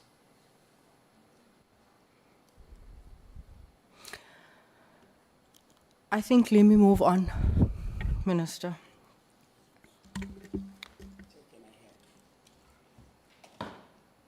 I know, Honorable Ngola, we are moving on. Let's not flog dead horses. Minister, could your relationship with Mr. Brown Mogotsi, the same Chair, individual? I think from where I sit, you were making things simpler for me to respond to the honorable member to a question that appears to be quite important. I'm ruling you out of order because the honorable member has decided not to proceed with the question, so it is immaterial. Erase it from your mind. It is not there. Yeah. Could your relationship with Mr. Brown Mogotsi, the same individual who allegedly funded your January 8 guess, allegedly, be the reason a message was sent from him to Matlala, currently in CMAX, informing him that the task team had been disbanded? Do you not see the reasonable link that any ordinary person would see? There is no request that I ever made to Brown Mogotsi to organize any dinner for me anywhere in the Republic, not just Cape Town. what would have happened, he would have done that on his own. Whether it is funding from whoever, it was not necessarily as per my, or from a request from me. I never asked for any, I never diarized any, I never knew that was anything that was being done in my name. I never knew it. And I was not part of that. And I was not even in Cape Town in those days. All that I have learned, I've learned afterwards to say there was some dinners supposedly organized in my name. There were some people who were flown in and accommodated, and I don't even know who those people are. Is that not worrying, Minister? What did you do about it? It's worrying. It's very worrying. It's similarly worrying when there is a WhatsApp, if it is true, of a WhatsApp to General Mkhwanazi saying, Minister has arrived in Lusikisik, when in fact I had arrived there. But then the message is made like Mkhotsi is there with me and is relating that information, when in fact it was not like that. When in fact it was not like that. So that is equally worrying. And many other instances that are similar. But those things, I imagine now, they had not been part of any other relation I've had with Mkhotsi, or rather I was not aware if he was doing such things. I'm very concerned about that. Based on what you've just said, Minister, when you say that Mr. Mkhotsi often sent you messages, right, out of the blue, that sometimes made no sense, are you suggesting that his communication was unsolicited? You also describe him as a crafty character. What exactly do you mean by that, Minister? What Do you I mean? know him well? What You're do I- you're saying now that you can't make sense of the fact that he would send these messages. You have no link with it. You've described him as a crafty character, and you've also earlier said that he would usually do this. He would usually send these messages. Well, I spoke about craft in a context that we were discussing, but I maintain that because, as I said, if you send a message to General Mkhwanazi and you are Brown Mkhotsi, and you say, I'm with the minister, whatever the message was saying, Minister has just arrived in Lusikisik. This being crafty in my view, because it creates an impression that indeed he's there and at my behest, which was never true, which is not true. It's like the other issue that General Mkhwanazi was raising of Brown Mkhotsi getting some document at the police station in Pangeni, which he said in a manner that creates an impression that just because I have a house there, not far from police station, I would have facilitated anything for Brown Mkhotsi. No, it's not like that. I never did that. I never knew anything about that. And other examples. So I am saying,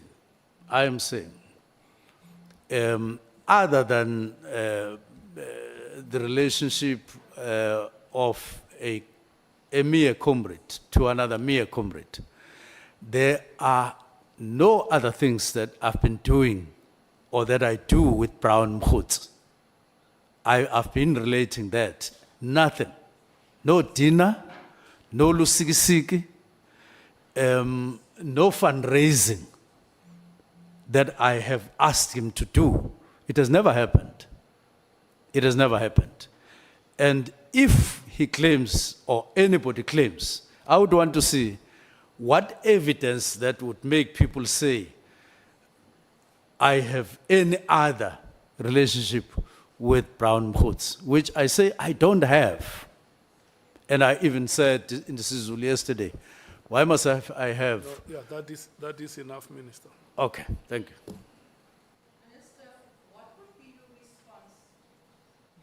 Minister, what would be your response if I put it to you that the committee will hear testimony from former Minister Sele, that Kat Matlala told him that you and Brown Mogotsi met with Kat Matlala to discuss a project which was your campaign for the ANC president or the deputy president? I would outright say, Point of order, Chair. No, I just want to, Point of order taken. I want to know utubani lesela khuluma ngalo Honorable James uthe Minister Sele ubani lesela khuluma ngalo. Thank you.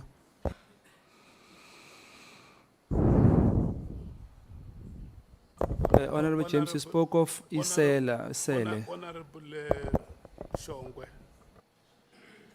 says you speak about Sele. And then he wants to know who is Minister Sele. Minister Becky Cele, my Oh, apologies. Kele. Oh, no, ngobe Isela. Okay, no, Isela means Isela. Okay, no, thank you. Former, you want to say former minister? Former Minister Becky Cele, my apologies.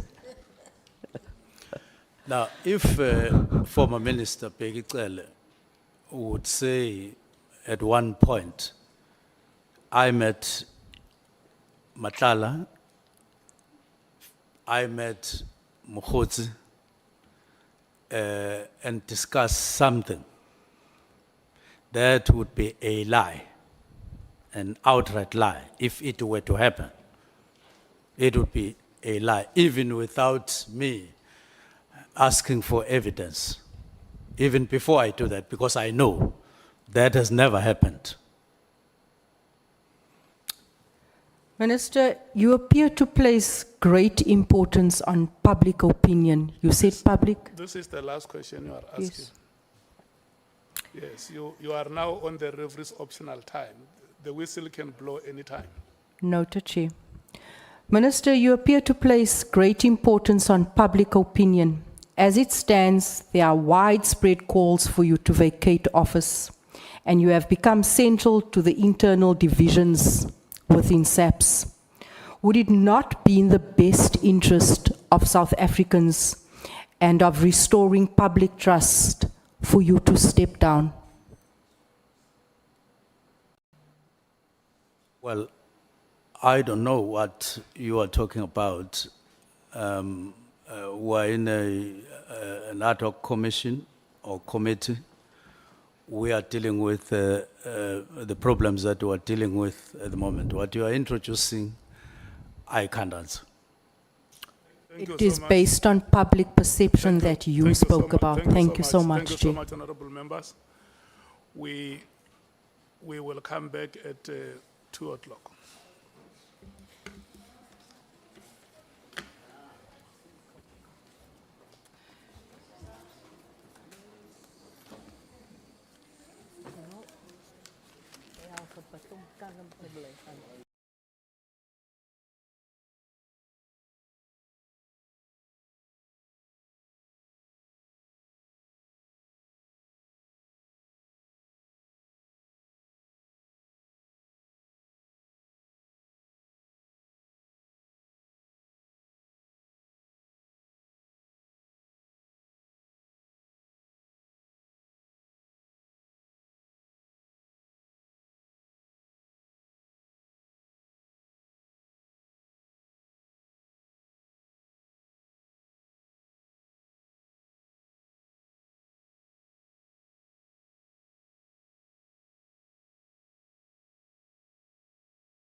is centered around monitoring police behavior or conduct, especially where there are complaints, especially where there are murders, and any other related matters. So in summary, they are policing the police. Thank you very much, Minister. So in your testimony, you then indicated that the IPID report on Phala Phala was classified by the head of IPID. Am I correct? That's correct. Not by yourself. So based on your response on what the mandate of IPID is, can I then confirm that IPID would not be investigating the president? They are investigating police conduct. That's correct. Now, how does one get a report declassified, Minister, if somebody was looking for a report that IPID would have classified? You will need to wait until IPID declassifies it. In other words, they review their decision and they come to that conclusion. When there was a question from Parliament on the classification, which was mistakenly assumed to be me who had done that, I actually took the question, went to IPID to say, did you classify? What were the reasons? I'm facing a question in Parliament, and they told me that it is them, independent of the minister, and some of the reasons they touted were other parallel investigations that were going on in relation to Phala Phala, and therefore they then classified for that reason until they come to another conclusion, maybe at the conclusion of some criminal cases that were going on under another entity that time. Thank you, Minister. So I would be correct then, based on what you said, if I was to advise Honorable Skhosana that if he is looking for information about an IPID report that does not investigate the president, despite his repeated assurances to that regard, he has to approach IPID for the classification of the report. That's correct, Honorable. Thank you. So I trust that will bring the matter to a close, Honorable Skhosana on Phala Phala. Chair, singabantu chair, mele sibonge chair. Siyabonga mamdiko zamile ukumdefend uminister Honorable ngizophinda futhi chair. Sorry. Honorable Shongwe, I agree, you know how much I love you and how much I respect you. Don't take my 10 You know minutes. that. And I have assured you that there is at no time where we will deny you an opportunity to speak. So when you raise your hand, the chair will gladly recognize you. Like I do now, Honorable Sanguni has completed the part that she wanted to, and I saw that your hand was up. I now allow you to speak. Thank you chair. No chair, kuyisinto ukuthi umuntu mayenza kahle sibonge. So umkhonto wesizwe chair besicela ukubonga kumamkhusela ukuthi awuzamile ukumdefend uminister. Kodwa sazombuza ke imibuzo ngoba iPhala Phala leli miningi imizi egcekeziwe emalokishini awaclassifyanga ama-document walawo ama-docket walawo mizi legcekeziwe. Sisazoyixoxa ngoba ireporta kuyi-IPID. Siyabonga mamkhusela ne-ANC edefend uminister. Inkosi ibusise. Amen.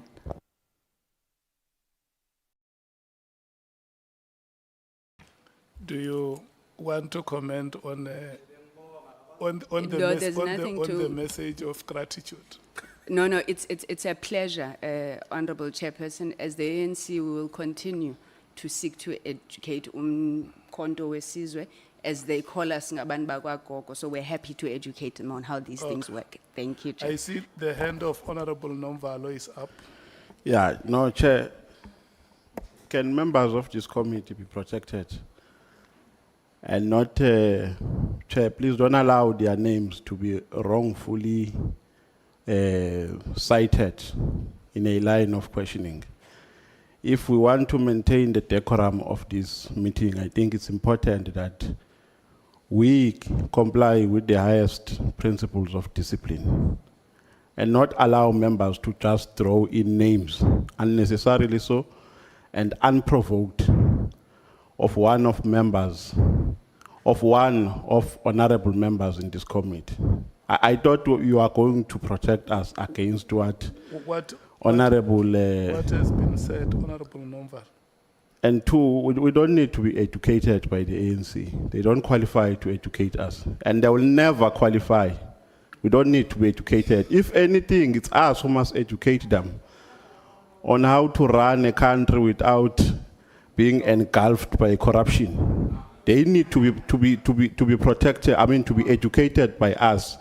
This country is in turmoil because of them. So, Chair, please protect us, because if you allow them to degenerate, we are also going to degenerate. We can degenerate, but because we respect your stewardship as the Chair and we respect members of this committee, we choose not to degenerate. So can we not be drawn to such? Please. I want to hear from you. What is the part that you want corrected? No, he must not throw the name of Skosana in her line of questioning. It's unnecessary, Chair. To say to a witness, if I tell Skosana this, will I be correct? This is not about individuals. Okay. So what you are saying is that instead of being specific, she could just have said honorable member. No, Chair. As we ask questions here, people must not take notes of what we're asking and want to use our names unnecessarily so in their line of questioning. He can ask a question without mentioning Skosana and without being sarcastic, because she was sarcastic by saying, if I tell Skosana this, would I be correct? What is that? Okay. Honorable Mattheys.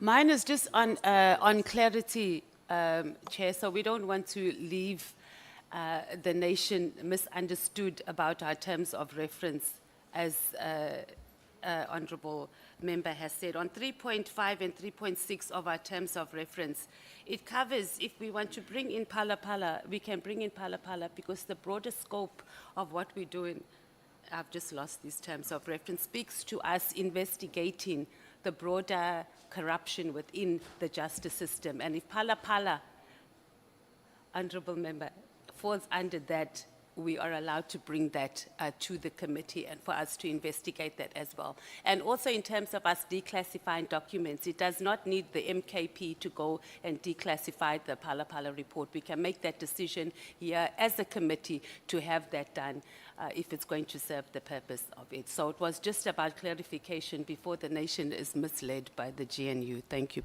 Chair. Honorable Malema. No, on 2 points, Chair. It will be disingenuous and anti-democratic principles not to make reference to an honorable member who made a point that you think it is differently put and therefore more clarity is sought. So there is nothing wrong with what Honorable Sangoni does. In the principles of debates, the best option for your name not to be called again is to keep quiet. If you are sensitive like that, keep quiet. But if you are going to open your mouth, you must know a reference is going to be made to that opened mouth, especially if it gets opened and say a lot of nothing. So there is nothing wrong with points of engagements and done in a very respectful way, where Honorable Sangon waited for a turn. She could have come in even at that time. She decided, no, I'm not going to come in at that time. I'll wait for my turn. So what is that? That is, you must not be scared of the highest stage of engagement. And that is Parliament. That's where we are now. And then the second point is, in terms of 3.5 of our terms of reference and 3.6, actually I must read them. Establish whether any wrongdoing, corruption, or breach of conduct have occurred within SAPS or any other relevant institution as outlined in the revelation. Assess the adequacy of internal mechanism for dealing with corruption Misconduct and poor management within the SAPS, within the Ministry of... So if there is corruption that is being done at IPID, and amongst other things, the corruption of sealing Pala, we are well within our rights to raise it here. And the minister can answer for himself. So Honorable Skosana is not outside the terms of reference of this ad hoc committee, and therefore there is nothing wrong with what he said about Pala. We think and we hold a view, some of us, that Pala at IPID was wrongly classified, because we find no justification why Pala is classified. Police who were investigating Pala ended up being investigated by IPID because someone reported them at IPID that these police were favoring the president. And before all of them were equal. Therefore, we want IPID to investigate the conduct of these police who are protecting the president. Whether you like it or not, Pala is the president. It's Honorable Cyril Ramaphosa. It's a synonym for Honorable Cyril Ramaphosa. So it doesn't matter how people want to put it. So we are well within our right, Chair, and that right must be protected, and society must not be misled that people who speak about Pala here, they are outside the terms of reference. And the good thing with terms of reference, the Constitution or the law, is very important that every time when you speak about it, make reference to it, because you might think you know it, only to find that you don't know it. It's like Bible. A lot of you think you know Bible and you end up saying wrong things because you had those pastors who are feeding people petrol saying the same things, and you come here and repeat those things without having read the Bible. Thanks. Honorable Chief Whip. No, thanks, Chair. I'm aware the clock has stopped. Yeah. Honorable Sango, you must not be worried. No, thanks, Chair. I think the earlier intervention made by Honorable Malema is quite correct. Throughout our sessions, I mean, right from the inception, we have made references, and I will when I ask questions to the minister later on. We have been making references to questions that were posed by either the senior counsel or any one of our members. So that practice is correct, and I don't think that we should change it. Where I think, on the second intervention, where I think we probably running a risk that colleagues did not understand the context within which Honorable Sangon was raising the issue. Over a period of time, on many occasions in this platform, the insinuation has been made that the classification of the Pala report was at the instance or at the behest of the minister. References have been made, if you go to our records in this ad hoc committee, that the minister somehow had a hand on that issue. As a consequence of which, in one of our hearings, one of the witnesses was asked a direct question, I can't remember which of the generals, who has the authority to classify the report? And the answer was that the only person who can classify the report is the primary author of the report. Now, when Honorable Sangon is raising the question, of course, she may have jokingly then made references, which is what I suppose has also made the MKP not to be comfortable. She may have been very, very casual in terms of how she refers to Honorable Skosana. But the fundamental issue is that nobody is saying a discussion on the Pala question, in whatever way it arises in this meeting, is a violation of our terms of references. But we would like you to appreciate the context within which she posed the question to the minister, because that has got to do with our history as opposed to what has actually happened today. I thought it's important, Chair, to clarify that, because I don't think there's a fundamental difference between what Honorable Malema is saying and his understanding with what Honorable Sangon was saying. The question is the context within which she raises the question, given our history with this matter. Thanks. Thank you so much. Honorable Skosana. Ngithokoze Mgcinisihlalo. It is unfortunate that, in fact, let me put it this way, it's not unfortunate. It was obvious. I serve in the Police Portfolio Committee. I'm not parachuted. for the last, since I came into Parliament, I understand much better than what Honorable Member Sangone was trying to educate me. There's nothing he can educate me about. iPad, IDEC, and whatever institution which we deals with. You know? Now, the issue, I'm not going to play with some semantics here. I can do that if I want to be naughty. But I was naughty during those years when I was young. Now, the minister is not a zombie unless they want to turn him into a zombie. The minister answered me on the day. He answered me. She doesn't need he doesn't need an advocate or an SC here. Now, if somebody wants to attack me indirectly, I'm straight. Straight, I'm not, I don't fear anything in my life. Now, let's not do that. The decorum which my colleague was talking about, we want to maintain that. Now, if the honorable member is uncomfortable, I don't belong to the factions of the ANC. I don't belong to any factions. I know it's a very sensitive matter for the minister. And I feel pity for Honorable Sangwe, because we're still going to ask the minister here. And other members who are coming, employees of the ANC.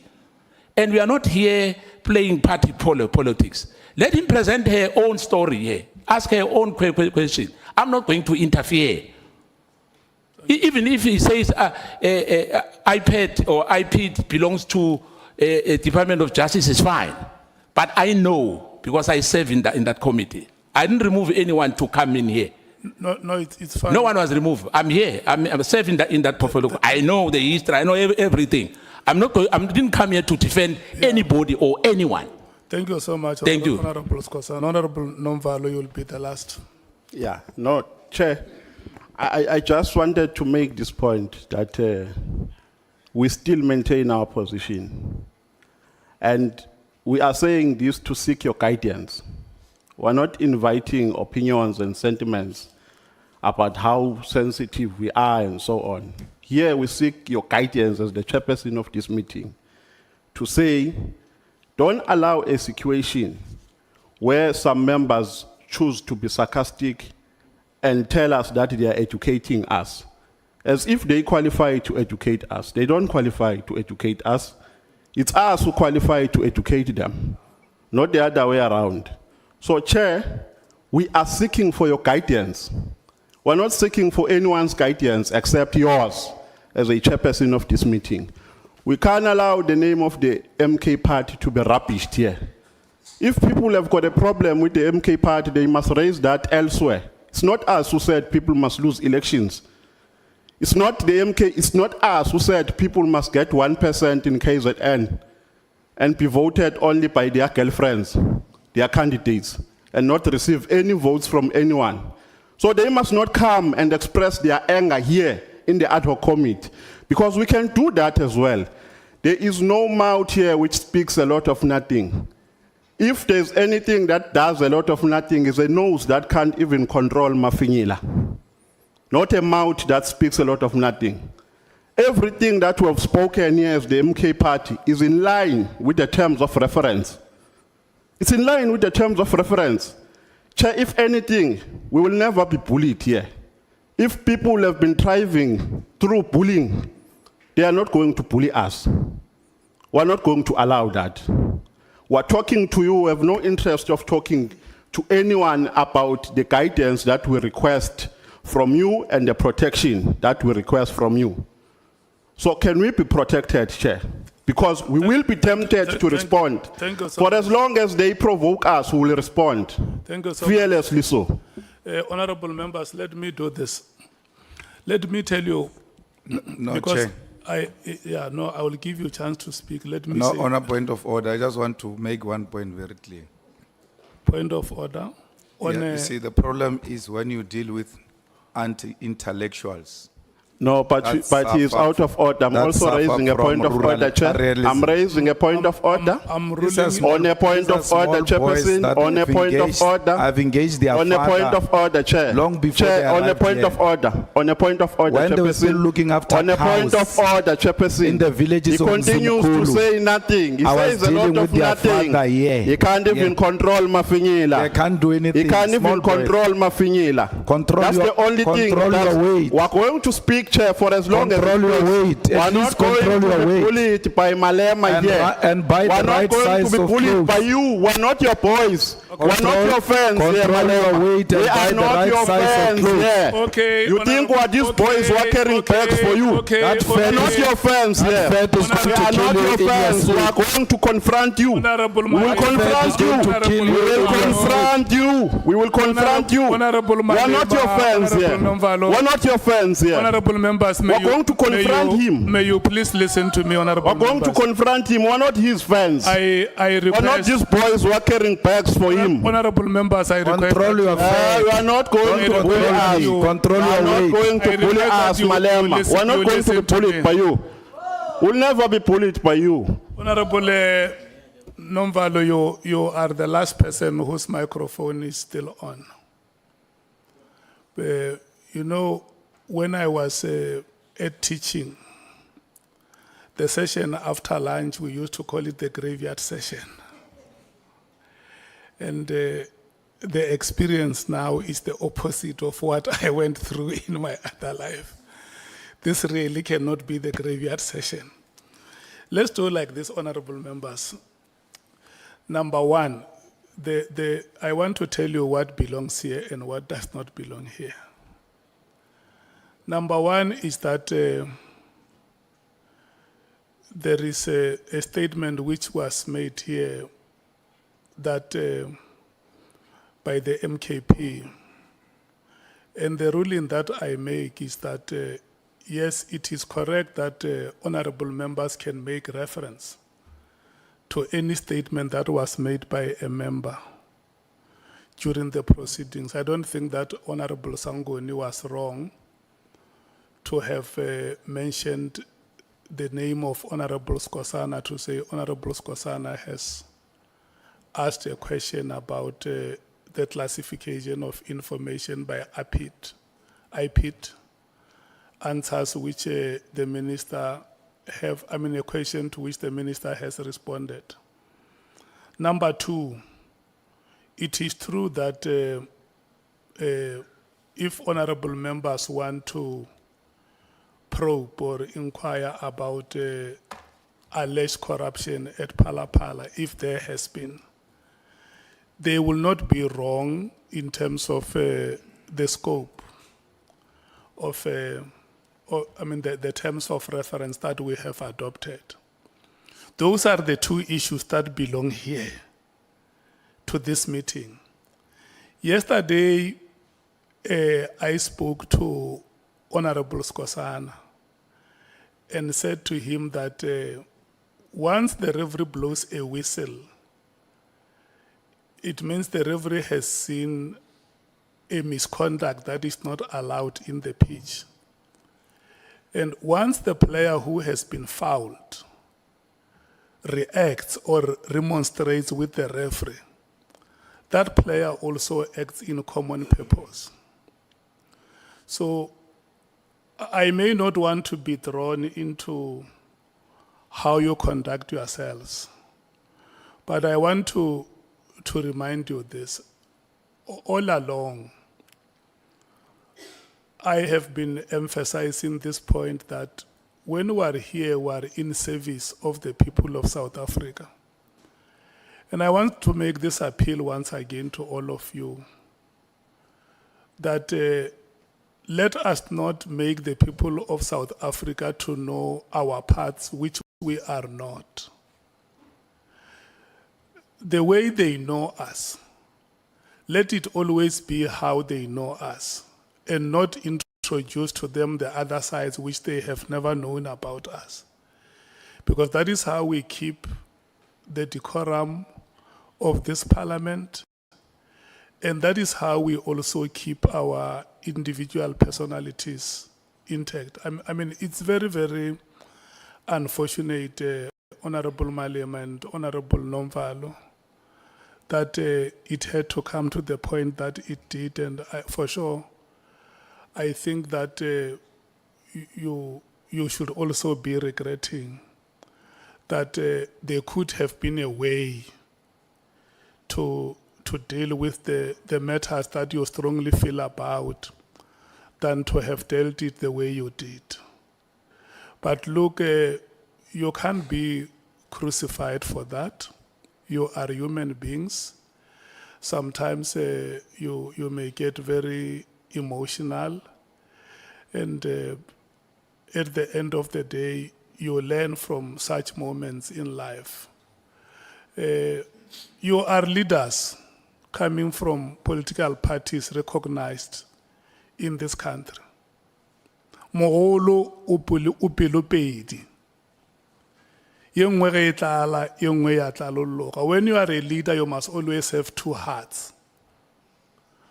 When the other heart is saturated, the other heart is it must become a second venue. Okay, the second heart must be able to help the other heart to restore your calm. So I hope that as leaders, you regret the moment that we are coming out of, and because I can't prescribe, I can just say we may not experience this kind of behavior again. And let me assure you, sitting here as the chairperson, I respect you so much. And I love you so much. You must not doubt it. I love you, Honorable Nomvalo. I love you, Honorable Malema. I appreciate you so much. And so, you know, sometimes I feel very bad about it. But look, we have to move forward and serve the people of this country. Honorable Sangwen, we will add 15 minutes more to your time. Yes, yeah, so. Thank you very much. So what it means is mutatis mutandis. So it will be you and the chief whip. It will no longer be 4 o'clock, it will be 4:15. Thank you so much. Thank you very much, Chairperson. Thank you so much also for your guidance in this matter. I'm sorry, Honorable Skosana, if you took offense, but I see now at least Honorable Manyi has joined us, so you are reinforcing. Thank you, Chair. It's a joke, okay. Chair, let me go to the questions, and thank you very much. Minister, I just want to start on the issue of what brings us here, and apologies to you, Minister, as well, that you had to sit through that. Obviously, at the core of the issues is around that 31st of December directive. Now, the Minister obviously appreciates that any administrative action has to be lawful and rational. I hold a view which coincidentally coincides with yours around the action. I want you to take us through that. I may hold a different view on rationality, but on lawfulness. So this year, my understanding is that the national policing policy was adopted in May of 2025. Is that correct? That's correct. So would it be your testimony, Minister, that you felt that the PKTT in its operations did not align with the policy or any other policy directive? And if so, briefly, Minister, because I know you've spoken to us, can you just elaborate how you were of the view that it's not aligned to policy?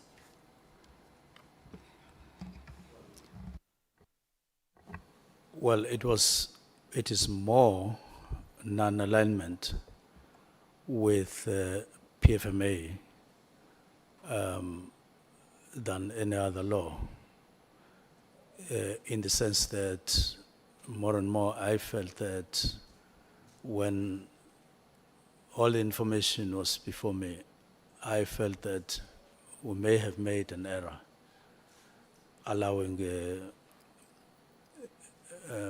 National Political Killings Task Team to operate without extensions that had been done as a procedure or process before. And then it became one of the factors. And then the other factors that I've been alluding to here added as well. So it's on the basis of that that it was then a policy directive. Exactly. It exactly arose in that context that I could do it. Minister, you've been a minister since, if I'm not mistaken, July or August of last year. Were these the first directives that you gave to the National Commissioner? Not necessarily, but in that form, yes. What would have been the nature of either other directives or any other directives you would be aware of that a Minister of Police would have given to the National Commissioner would be in the space that you were directing on? The other directives that arose in the context of discussions after we got appointed under the broad umbrella of orientation, which I said got elevated to discussions, got elevated to also decisions that were taken along the lines. I would make one example, that of removing from the structure the unit called Police Inspectorate. It was during that discussion, those discussions on the organizational structure, that the matter arose. And we said, no, after we asked questions and all of that, and we said, no, go and review this with a view to removing it from the organizational structure. In my view, that was a directive, but it arose in that context. This one arose in a different context, as I have outlined before. So, Minister, that directive then, which Chair, for me... apologies, Honourable Sangwan. I think the voice of the minister is too romantic this time. Sometimes we struggle to hear him. If he can come closer to the mic. It's too romantic. It's that romance that you've been preaching here in the House, Chair. Thank you. The chair started it. So Minister, No. What I said was plutonic. That directive, Minister, sounds to me very much like this directive. So you are speaking to issues of a structure being removed, the police inspectorate. You did not get as much backlash as you did on this one. Is that correct? I didn't, and that's correct. Okay. No, thank you, Minister. I want to move on then to... Okay, I want to go to the IMC, but before I go to the IMC, you indicated in your testimony that you received a handover report from Minister Ele. I just want to find out, did that handover report from Minister Ele say anything on the PKTT? Not as I read it. What was there, though, was a reference to committees in which the minister in that term, the last term, or the term before, was serving. Any other leadership position that the minister had been playing, that is what was reflected, not necessarily the National Political Killings Task Team per se in any form. Did he maybe give any reason at any point why he did not shut down the unit himself? I mean, it was a 2019 implementation plan. Did Minister Ele at any point, whether it was during the orientation or any point, indicate why he did not shut down that unit? Not really. We didn't delve into that matter. Okay. Now, Minister, this is where I disagree with you, and it's on the IMC. The handover report that Minister Ele would have handed over to you, if he used a standard template of handover reports, he should have in that handover report indicated which IMCs he was serving in as Minister of Police. Was this particular IMC there? Yes, it was there. Okay. So you had said, and I had been tempted to agree with you, that an IMC ends at the end of a term. But when I tried to look at this, I was informed that IMCs are established in two ways, one by presidential minute or two by cabinet decision. And there's always a process to disestablish an IMC, which is either it going to report to cabinet or memos being signed. Now, why would you then take it that at the end of the sixth administration, this particular IMC that had been handed over to you had been disestablished? It's because cabinet at some point did sit and there were announcements of a new committees, IMCs and all of that, and this one was not mentioned.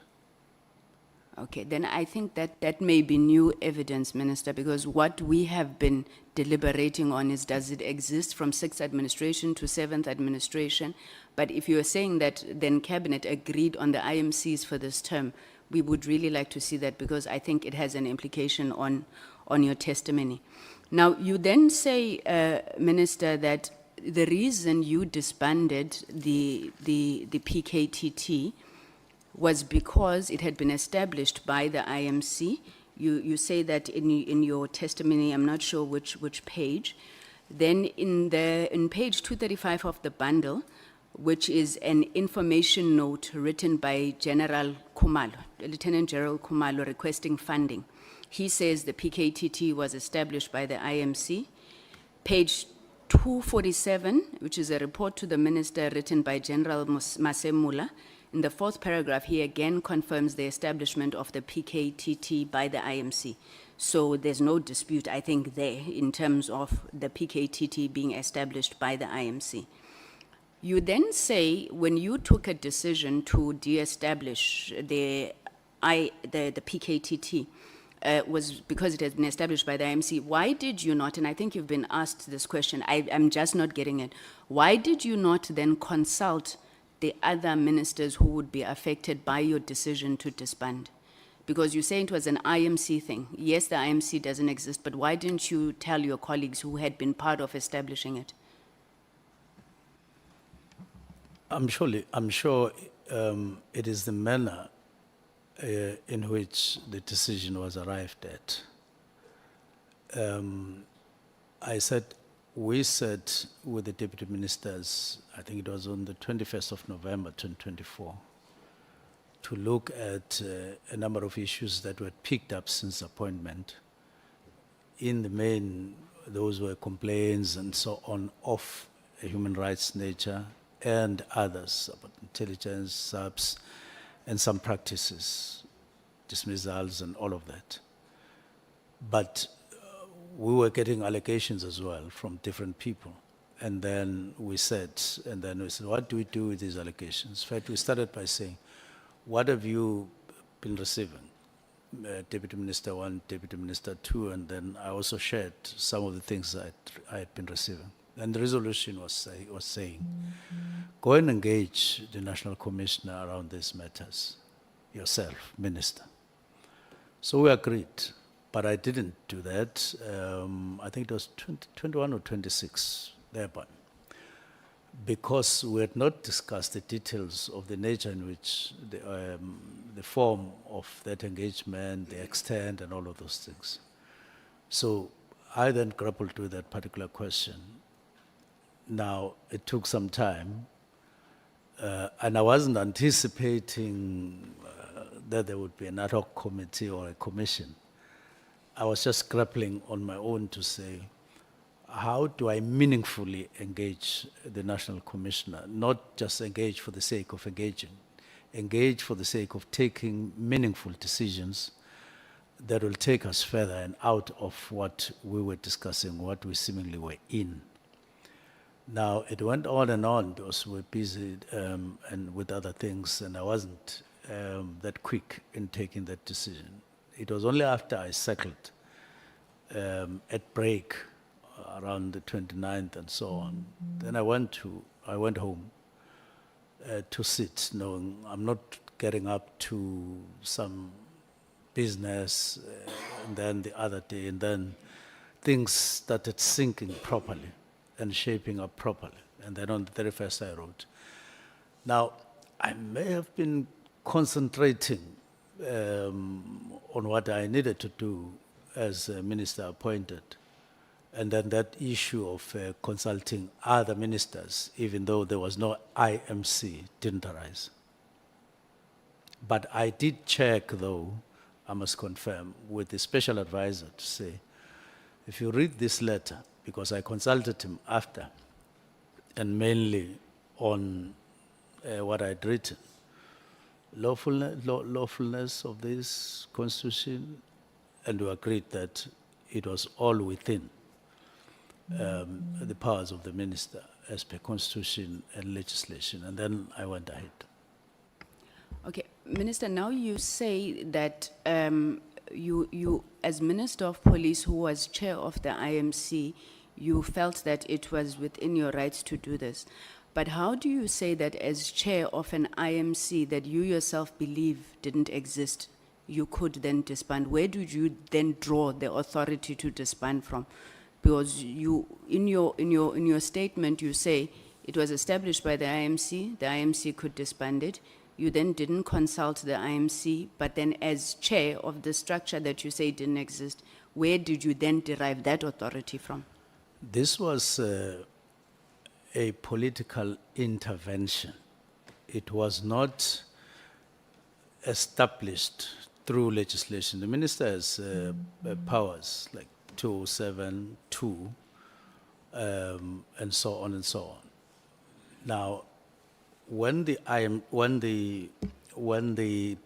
National Political Killings Task Team was established, it was not through that power, but it was through a political intervention, starting from the president, then the IMC, political intervention, not legislation, the minister sitting and then saying, through powers vested on me, I must establish, I'm hereby establishing, as it had happened before, because there was another task team that had been established in 2016 and another that had been established in 2014.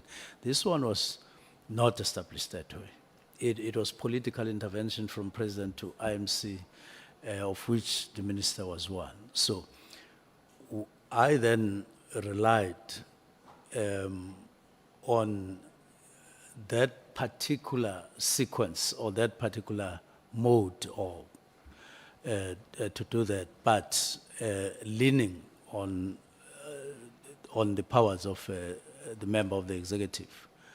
In other words, saying this was political intervention, this is political intervention, but now because I'm minister, I'm using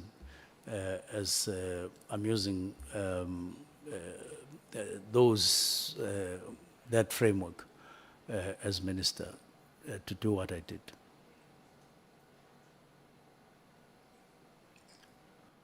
If we, No, thanks, Chair, thanks. And I want to make a follow-up, Minister, on the question and the answer you provided. Let me give you the reasons why that question is fundamental. We have come to understand that the IMC was established by the President, and it was the IMC that established the PKTT or the NKPKTT. Now, the reason Honorable Sangweni is asking this question, Minister, is because our own deductions is that your existence as the chair of the interministerial committee equally cease to exist when the committee is not re-established? And therefore, where would you draw the authority to disband the entire team as opposed to withdrawing the police who are under your executive authority as a Minister of Police? Because if you had said, no, I was not the chair of the IMC because it didn't exist, but as part of my own job to restructure the department of the South African Police Service or the South African Police Department, I then decided to withdraw the police. If the withdrawal of the police consequently led to the demise of the PKTT, that would be the consequences evolving from your own action. But in this context, you would have exercised your action in the context of the authority you enjoy as a Minister of Police, as opposed to a chair of an IMC that in your own admission did not exist. So I hope you are able to understand where we are coming from and the difficulty we see with the way in which, the way in which you exercise your own logic in deciding for the entire committee, while you, as the then chair of that committee, had ceased to exist when it was not re-established by the cabinet. I understand. There is the IMC, then the IMC doesn't get continued with or re-established for the 7th administration. I no longer am chair of that. I'm now Minister of Police. Now, I then say, I would want to disestablish this, or I have to disestablish this. And what do I do in this situation? Because of there are this and this and this and this reason.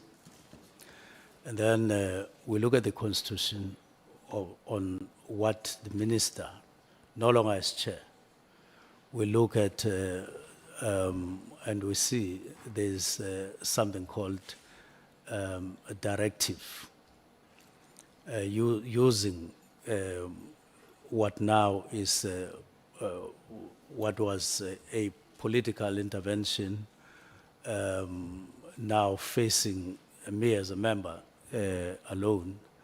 And then I say, okay, because there is this power to do a directive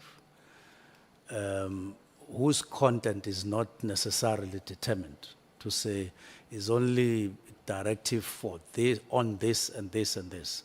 I then used that particular power as a directive, to direct, to give a directive. Thanks. Minister, with hindsight, Let me check. Honorable Chief Whip, are you okay? Are you satisfied?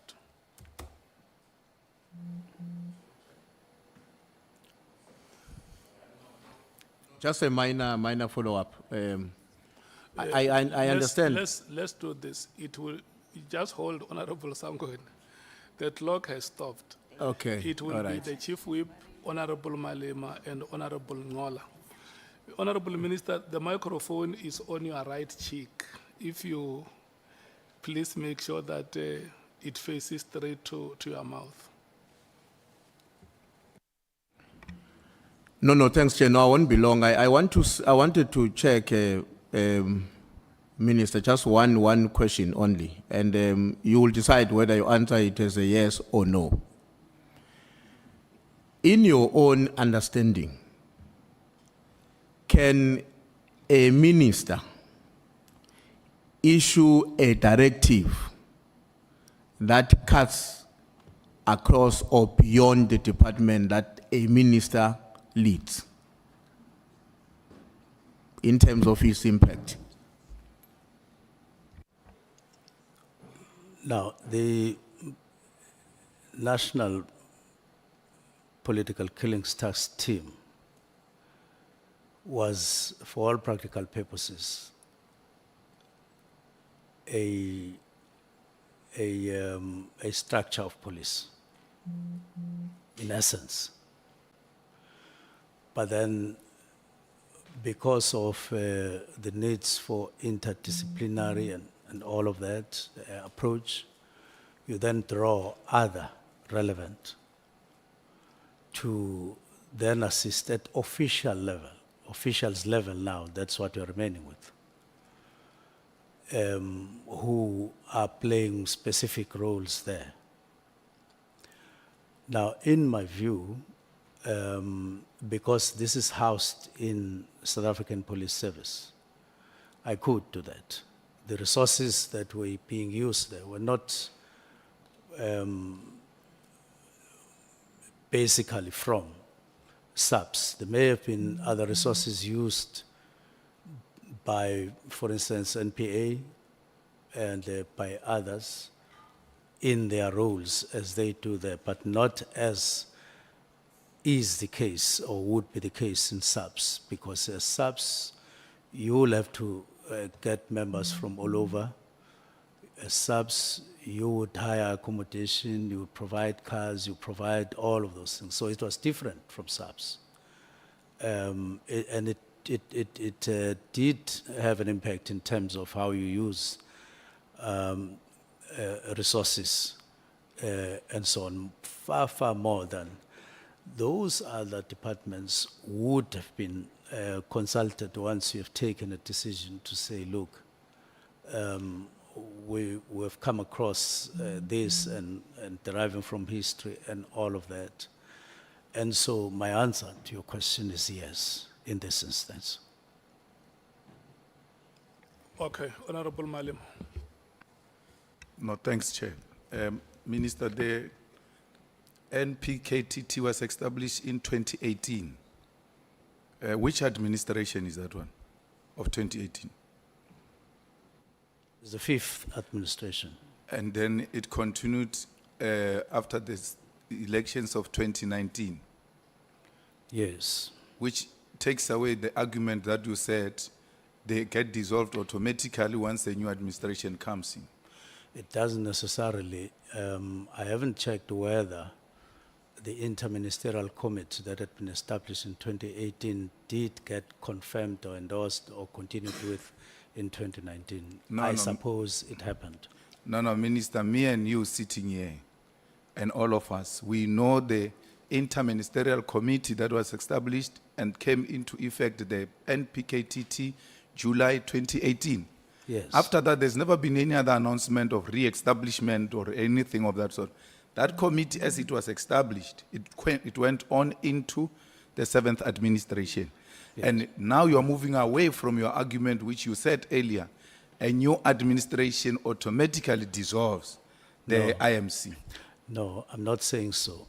In cabinet, there could have been a meeting where at the beginning of 2019, that particular IMC was endorsed.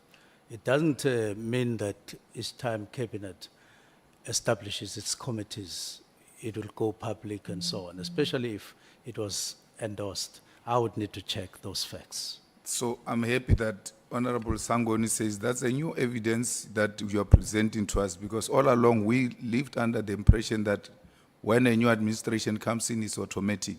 But then you go on to make another commitment, which I don't think is permissible. Honorable Sangoni says, you say cabinet might have established certain committees and all of that, and then we'll have to say, says, no, you must come and share that with us because it's a new thing. But sitting here, I don't think you can just share the minutes of the cabinet, because you are going to commit to bringing the minutes of the cabinet here, which shows that certain committees were established except this one, and then you are going to come back and say, no, it is not permissible to take out the minutes of the cabinet.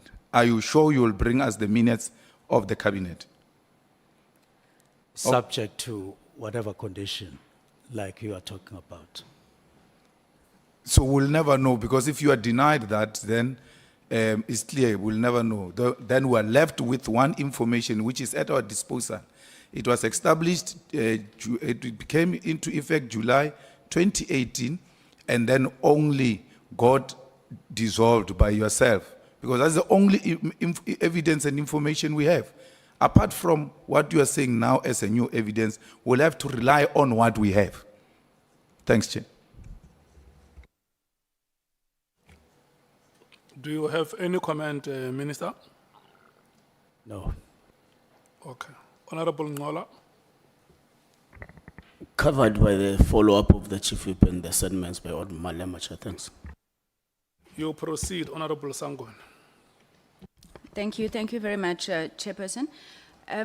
Minister, I'm sure you're going to hate the word immediately after this session, and I will totally understand you.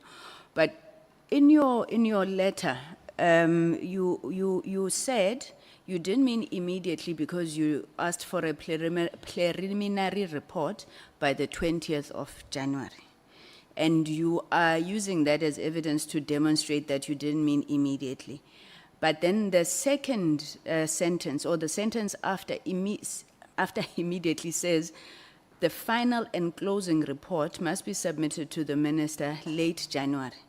Now, if your preliminary report is on the 20th of January and your final and closing report is late January, that's less than 10 days, 11 days. How can that not be immediate?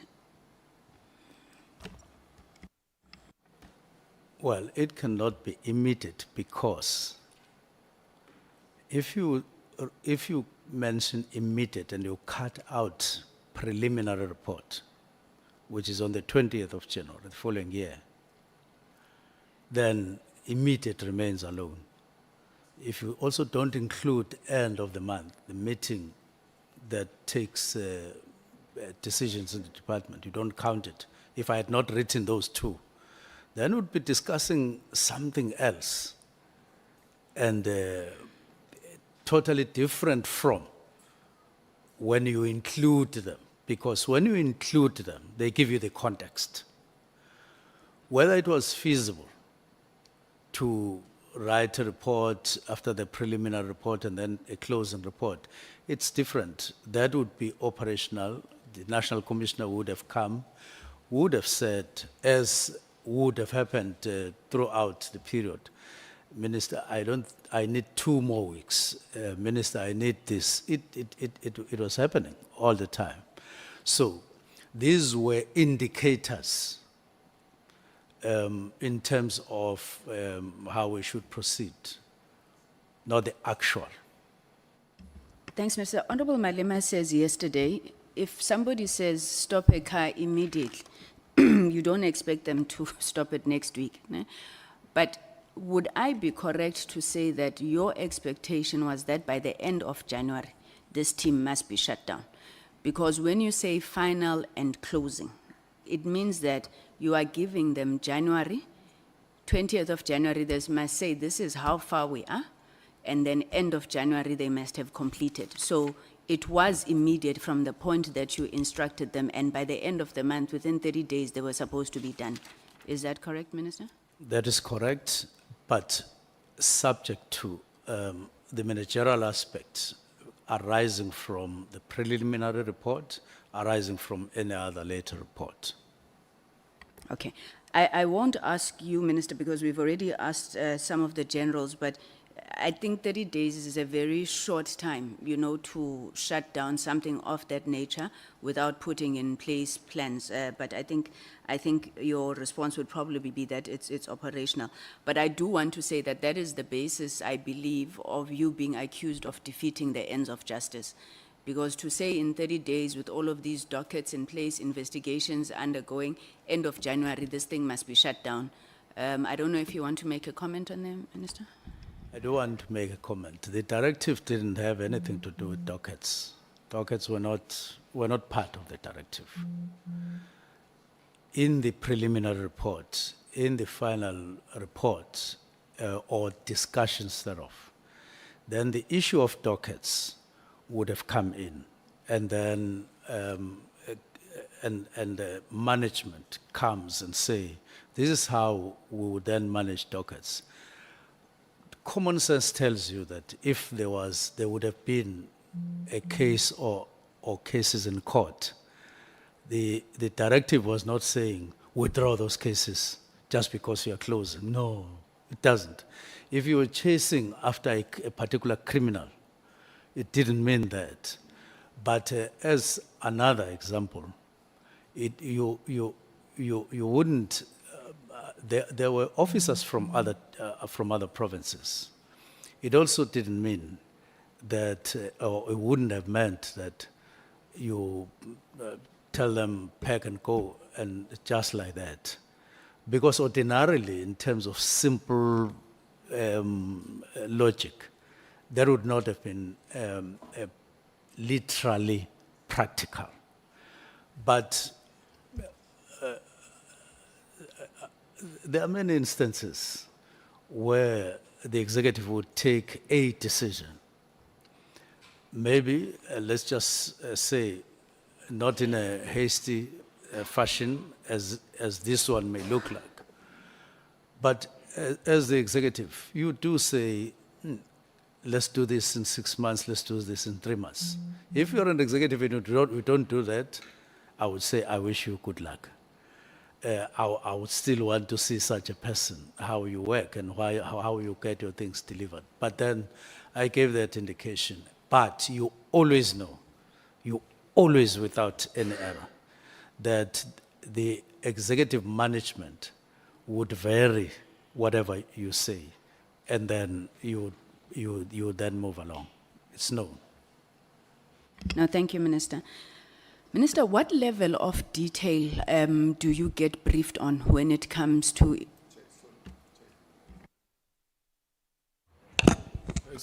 Just hold Honorable Sangoni, Honorable Malema. Sorry, Honorable Sangoni, the chair is not looking at us, so that's why I'm screaming.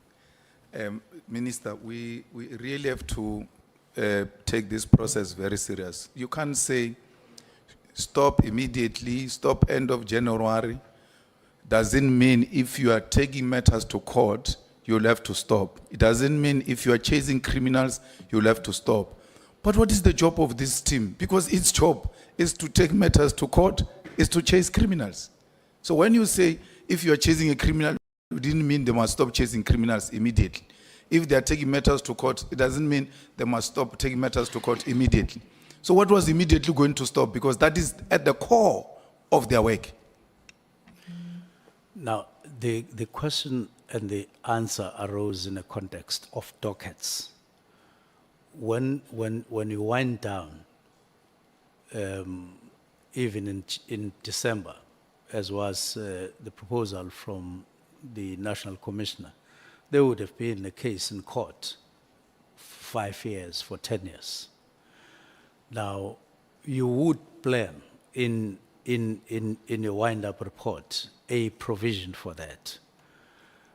So it's not just the two, which is the work of the National Political Killings Task Team. It's all embracing other aspects. She raised the question on dockets, and I said it was not in the, because that's not my terrain as minister. It was not in the directive. It would come with the National Commissioner, and it was left out. And therefore, they would, for instance, say, well, this is how we will close, if that would have been the decision or that they arrive at. But this is how we'll manage the dockets for the next 10 years or for the next 5 years. When you hear matters around dockets and so on, it was in that score that what are we going to do with ongoing investigations? No, transfer them to the organized crime unit in KZN or serious and violent crimes in KZN, so that they continue to investigate what was being investigated by the other team. Okay, thank you so much, Honorable Member. Honorable Sangon, may we proceed? Thank you very much, Chair. Minister, you've already said that the letters and things that were written by Professor Mary de Haas only formed part of what you called the collective weight of your decision. But did you get any of these investigated? What Mary de Haas would have raised? Well, Mary de Haas's matters were not only raised with me, they were raised with the National Commission as well. They were raised with the Portfolio Committee. I had a discussion with the National Commissioner and got his impression about what Mary Dehas was saying. Lastly, National Commissioner was saying, those matters we have looked at and found that there's a problem with this, there's a problem. Largely saying they are not, those matters are not as she raises them. I was satisfied with that at that time because I wasn't looking at any other thing. I just wanted to get his impression about this if he had been conducted by Mary Dehas. So I then left that and moved forward with that kind of response. So I wouldn't say they were investigated by me, but the impression that I got from the National Commissioner was that indeed those matters were looked at by police. Okay, Minister, on the basis of that response then, it doesn't make sense to me why you would then include them as part of the issues that you considered to be underpinning your reason. Because if I heard you correctly, you're saying you raised these matters with the National Commissioner, he dismissed them, you were comfortable with that. But we've got pages and pages of Mary Dehas here, so why would you then have them as part of the reasons why you disbanded the PKTT? Now, they exist. Those matters exist. I think I last got the letter, I don't know whether it was October or what. So I was putting them as some of the things that I considered. I didn't ask for a report from the National Commissioner to say, give me a written report on your investigation on matters that Mary Dehas had raised. I just took it, I took him for his word. But here, the intention was to say, there is an indication of some problems. I could have added that I asked the National Commissioner and it dismissed them and so on, but that was not the intention. It was merely to say there are these matters, whether they are current or not current, but I did consider those matters. Okay, why I was asking about Mary Dehas is that in paragraph 93, Dehas says that the task team achieved virtually nothing in 6 years except to cover up for politicians. Now, when you spoke to the National Commissioner or in your own investigations, did you find out who these politicians the task team is covering up for? Not really. Would it be something that is being looked at because it's quite a heavy statement and it speaks to issues of political interference in the work of the PKTT? Would the minister not think that that's something that you need to follow? Well, I read the whole letter, the letter as a whole, and I could see that it has got various matters and didn't really go to each matter per se. And I did say that earlier. I didn't necessarily want to put that as the only weight or as the only issue.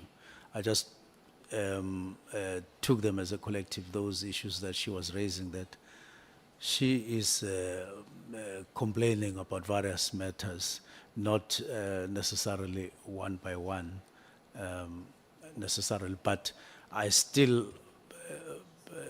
took them on board when I, especially having not gone into all of them myself.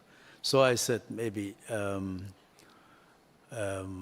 I should just flag these matters as matters of concern, but I knew that these are not the only ones. What has been your experience, Minister, of political interference in the SAPS? I mean, you've been there for a year now. Is there political interference that you are aware of in the functioning of the SAPS in particular, but maybe the criminal justice system as a whole? I listened very carefully to General Mkhwanazi when he was making examples of what he views as political interference. Number one, he used a case where I called a district commissioner somewhere in KZN for some information. And then he said, this is one instance for political interference. What actually was happening there, for your benefit, I was driving to a funeral of one councillor that had been murdered. Now, when I got closer to the marquee where the gathering was, I checked my notes, and my notes didn't include whether those who had been apprehended were still in with the police or they had been bailed out. So I just needed that when I addressed mourners. And so I called one official that I was with who had, was already there to say, just get me the number of the district commissioner. Got me the number and I phoned. Bail or no bail, currently. And then he told me that no, they're still inside, and I think we had some small conversation. I'm sorry, Minister. I'm so sorry to interrupt you. I'm also looking at time. Okay. I hear you explaining that one case, but maybe a direct question is, are you interfering generally in the work of the SAPS? Are any of your colleagues and comrades interfering in the work of the SAPS? And I remind you, you are under oath, Minister. We really need to understand, are the police being hampered from doing their job because of political interference? To be honest, I know of no instance that I could be accused of interfering, political interference for. And so it sounded very strange when I heard that, and I couldn't recall and whatever instance, but whatever may have happened before, I don't know. But as far as I'm concerned, because I'm currently there, I couldn't recall any instance. I listened to the instances that he was talking about, and I don't agree that that constitutes political interference. Thanks, Minister. So in your opinion then, what is at the center of these divisions amongst the higher echelons within SAPS? And outside of calling that peacemaking meeting, what have you sought to do about these divisions within the leadership of the SAPS? These divisions seem to be rooted in some past, if you look at them, if you listen to them. So when I came there, they're already there. Let me make an example. National Commissioner and Head of Crime Intelligence come to brief me, high level, and make reference to General Khan that they are investigating him, they are at an advanced stage, and they have an intention of arresting him. And I respond by saying, you have my support. Then, I think a few weeks later, they then put something called expeditious kind of process to deal with him internally. Now, he then takes SAPS to court. He wins in court. So there's now no expeditious process. They then take to internal process, and he undergoes that, and he wins the case. Now, when he wins, it means he has won both cases that were at an advanced stage for him to get arrested. Now, I didn't understand that to say so, because I had asked the day before the matter was going to go to court, are we confident that there's a case? I was just asking because I had not been aware that I had been cited as a respondent number one. So I only became aware on the day before. So then there was also a rumor that I would want General Khumalo removed as head of crime intelligence and Khan being put there. And this is what I discussed with National Commissioner.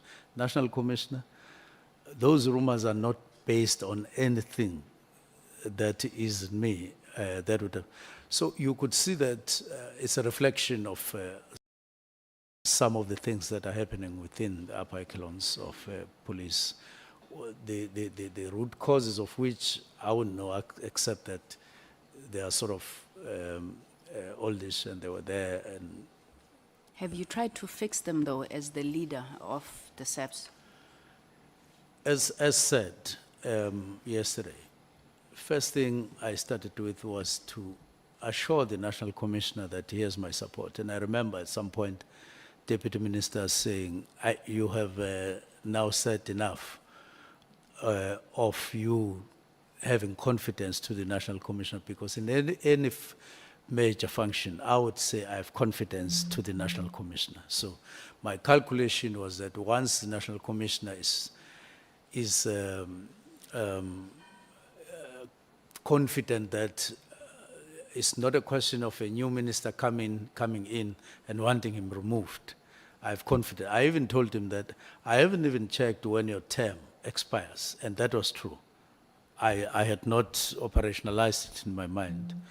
And so I was making it easy for him to feel free. And my calculation was that National Commissioner felt comfortable and were working together. Then the next thing was to say there's a problem between him and Sibia. And then I called a meeting. My other step was then there's a problem between Sibia and one provincial commissioner. And then we said, I was intending to call a meeting between Sibia, who was kind of a common factor, with Kumalo, to say, what's the problem between yourselves? Because you are now hampering and disturbing the flow of work of police. Now, that I had not had the opportunity for. I don't think that they have real fundamental things like this one was trying to remove my head and I dug a big bullet, and so I don't like him, and so on and so on. I think over time, things have accumulated among them of one way or the other, and they are in this state of affairs, which is really very, very, very worrying, to say the least. Okay, before I move on to my last and final issues that I want to raise, Minister, what did you think that day when you saw Lieutenant General Mkhwanazi addressing that media briefing? What went through your mind? Did you think that the nation had failed, you had failed? What went through your mind? Even though I didn't see him on the day, because I was busy elsewhere, I only saw that afterwards. My first reaction was, what has happened? And then my mind raced back to fight back. Is it fight back? Is it taking this shape? But I couldn't help but recall that there had been that mention of a fight back. Now later, when General Kumalo got arrested together with other people, then there was also another expression, the gloves are off, that I must be told that gloves are off. And I had not arrested Kumalo and other officers. There had been, but the word was, tell minister to prevent the arrest of Kumalo, which told me that General Mkhwanazi got or became aware before they actually got arrested. I was in Cape Town. So get minister to stop the arrest before the arrest happened. And then when that message didn't come, because he spoke to the chief of staff who was getting out of Cape Town, and he told that person, no, let's talk when I arrive in Johannesburg. And when he arrived in Johannesburg, that person who had been sent by General Mkhwanazi, as alleged, then calls chief of staff to say, General Mkhwanazi says, leave it because General Kumalo has been arrested. And he said, you must tell minister gloves are off. So I'm looking at these things that are happening through the lens of those two expressions and in between a lot of other things. And I'm looking at that as something that had an impact in changing the mind of the National Commissioner, who even went to court to say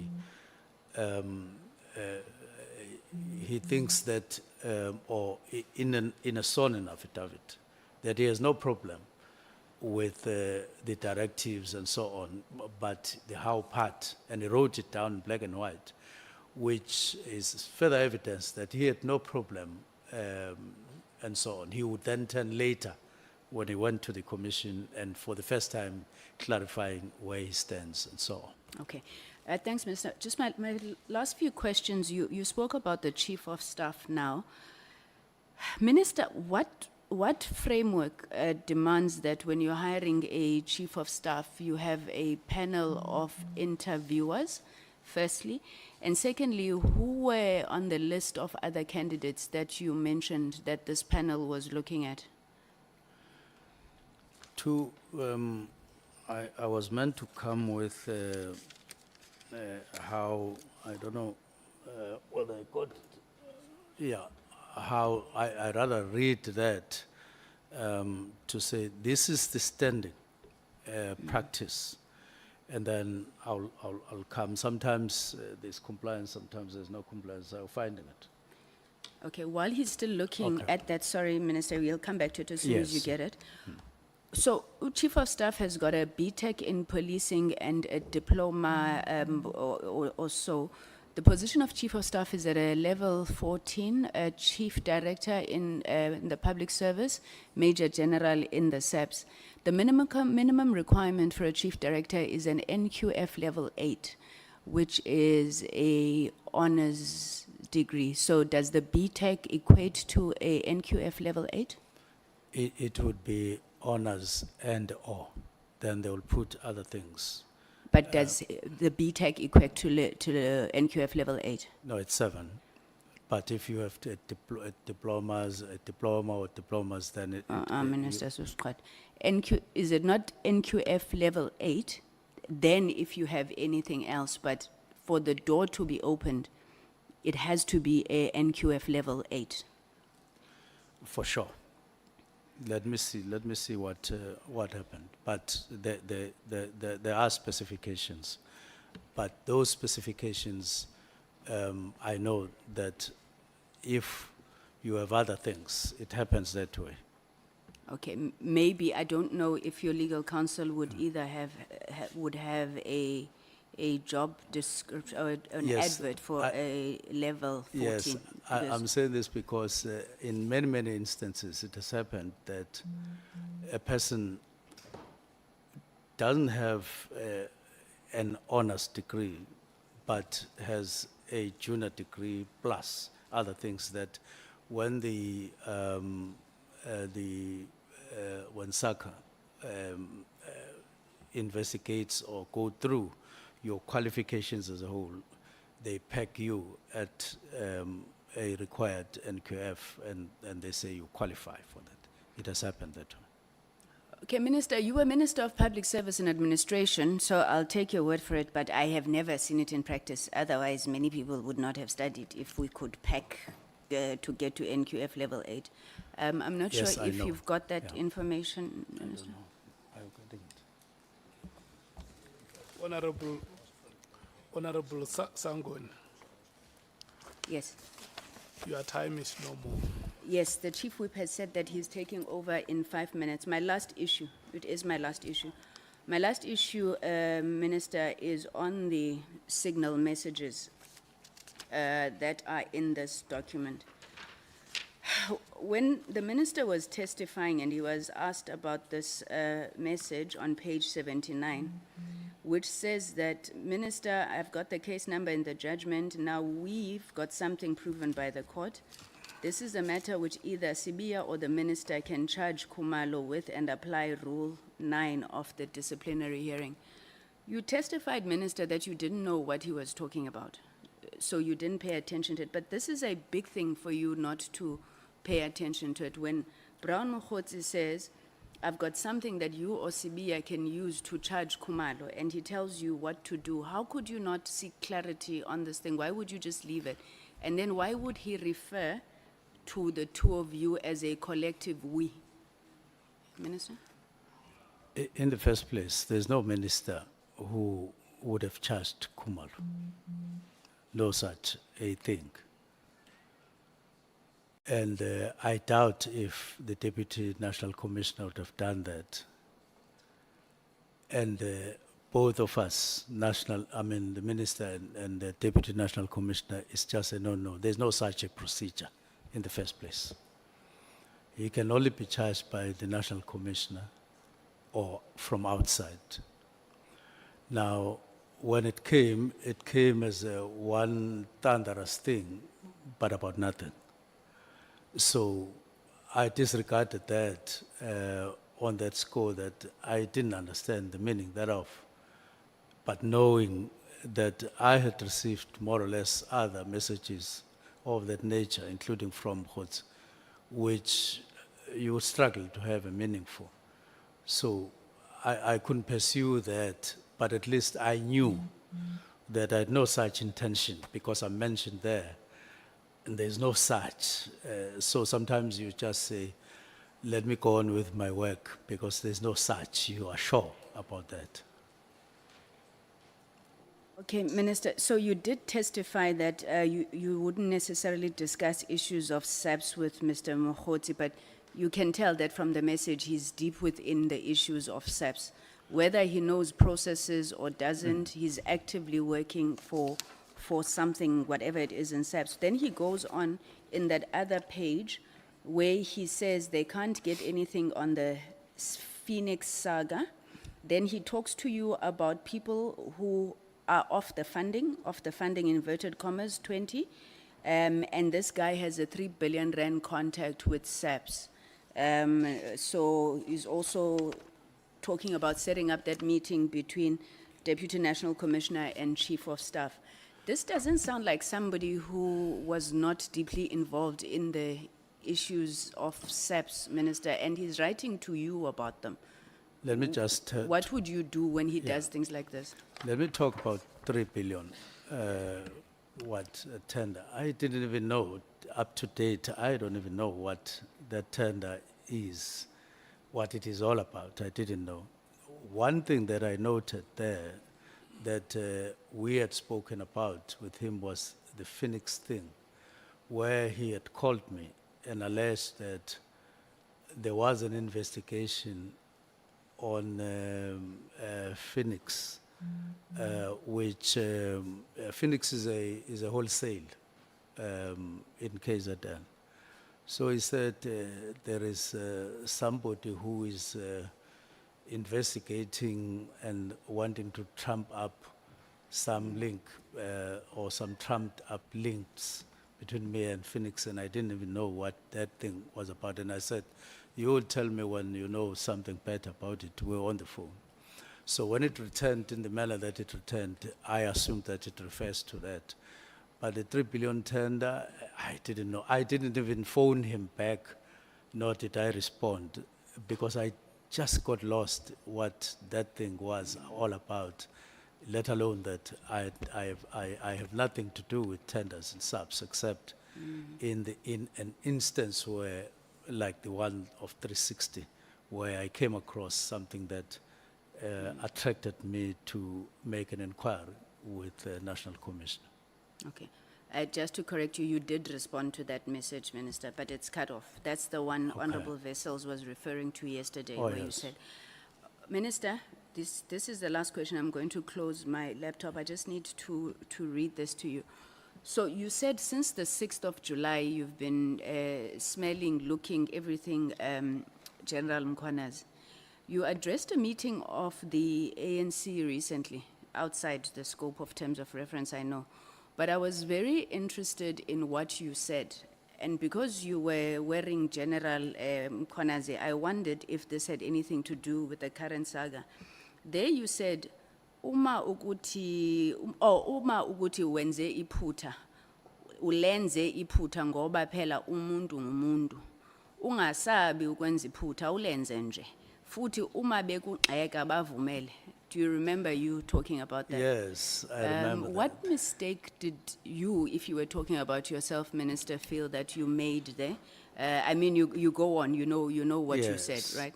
So what is it that you were addressing? What mistake, and from this experience, do you have any lessons that you think you've learned?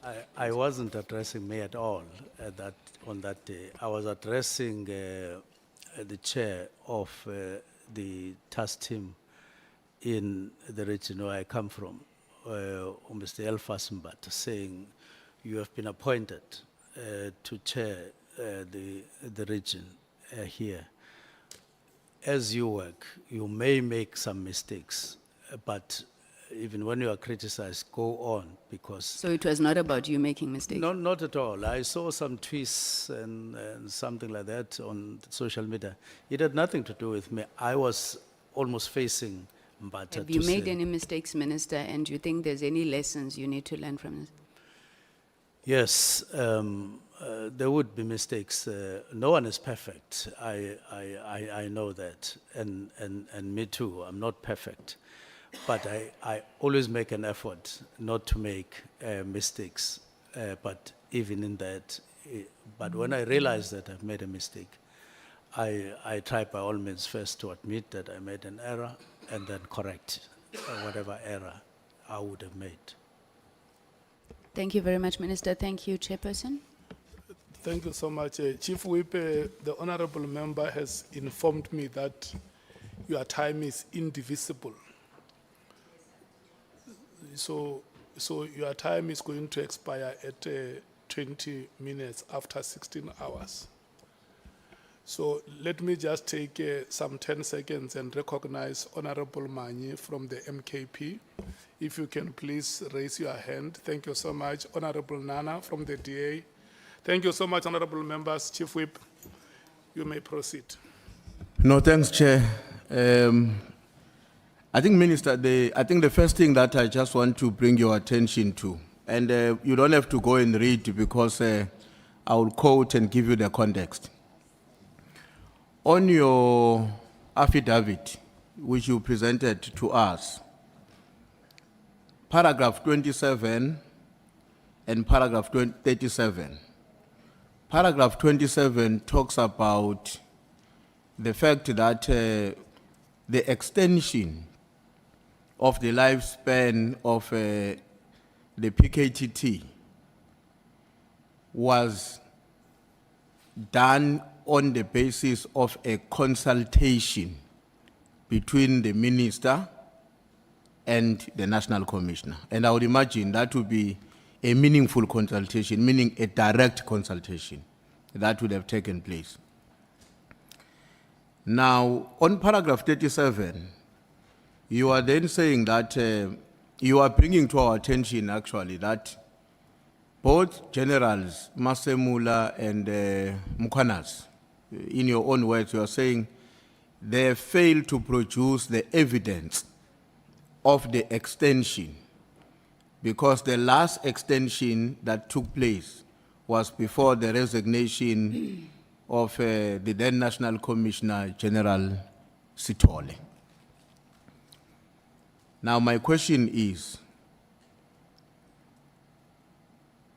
in terms of that position, Minister, do you have any evidence which confirms that indeed there was no consultation? Rather that there was no extension. No, let me explain why I'm putting it this way. Remember, your contention is that throughout the period after General Sithole departed, the two generals who came before us were unable to provide evidence that the sustenance of the PKTT was as a consequence of a confirmed consultation between the National Commissioner and the Minister. That would be Minister Pegicel in this case. Now my question is, do you have evidence that actually there wasn't any consultation? Remember, they didn't give us evidence that there was a consultation according to your contention. But will you be in the position to give us evidence contrary? That actually here is the evidence. There was never a consultation. I'm trying to think what form other than that it's not there. Maybe some investigation, because you can have it in concretely when it is there, but when it is not there, it will be difficult to say here is evidence other than via an investigation within the department to say. But on my check, I was satisfied that none exists. Okay. Now, in the normal course of events, would that consultation only be limited to a written and signed document between the minister and the national commissioner, or it might also include a conversation between the two? I would basically argue that it would have been written based on information that I got, that it was written, but I can't deny that it may have taken whatever other form, if it did. Okay. But in this instance, Yeah. yeah, No, it was no. based on written. Okay. No, thanks, Minister. I was asking that question because I thought, because even when General Stolle left and General Masemula took over, I suppose that's how they followed each other, or whatever the sequence might have been. But even as he has departed, the evidence exists that beyond his tenure, meetings of the IMC did take place and reports were taken to cabinet, Yeah.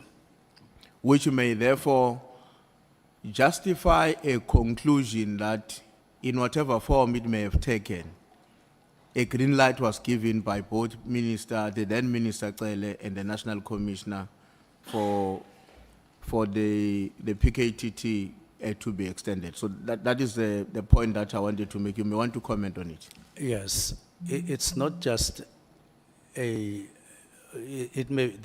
reason why I was doubting verbal, it was because it has to be in the form of an assessment written down, as opposed to a request for money.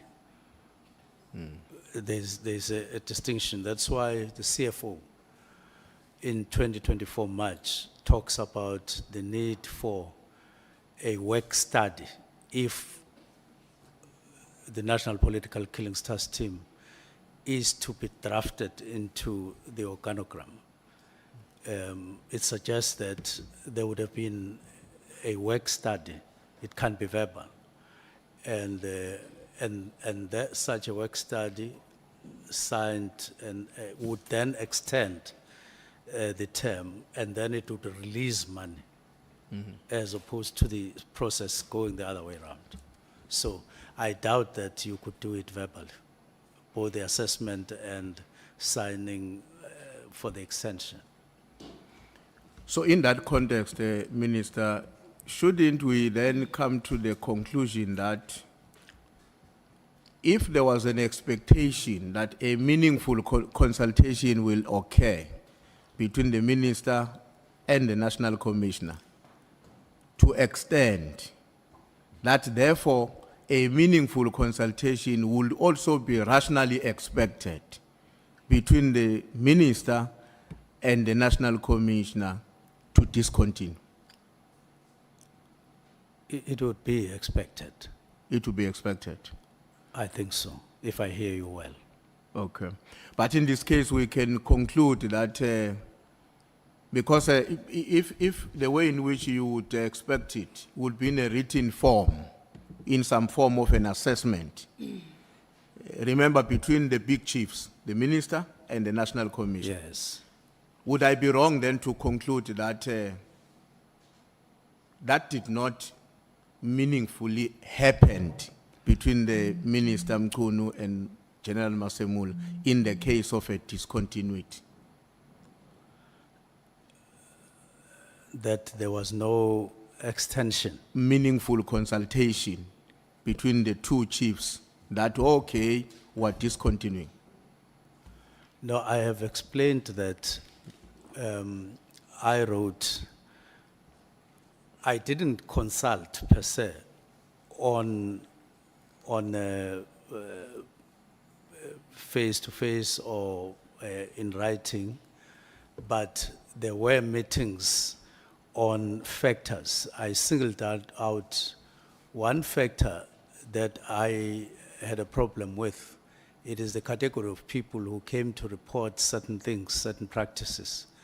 And I felt that because of this factor, I wouldn't be able to, I would be able to rely on it to effect the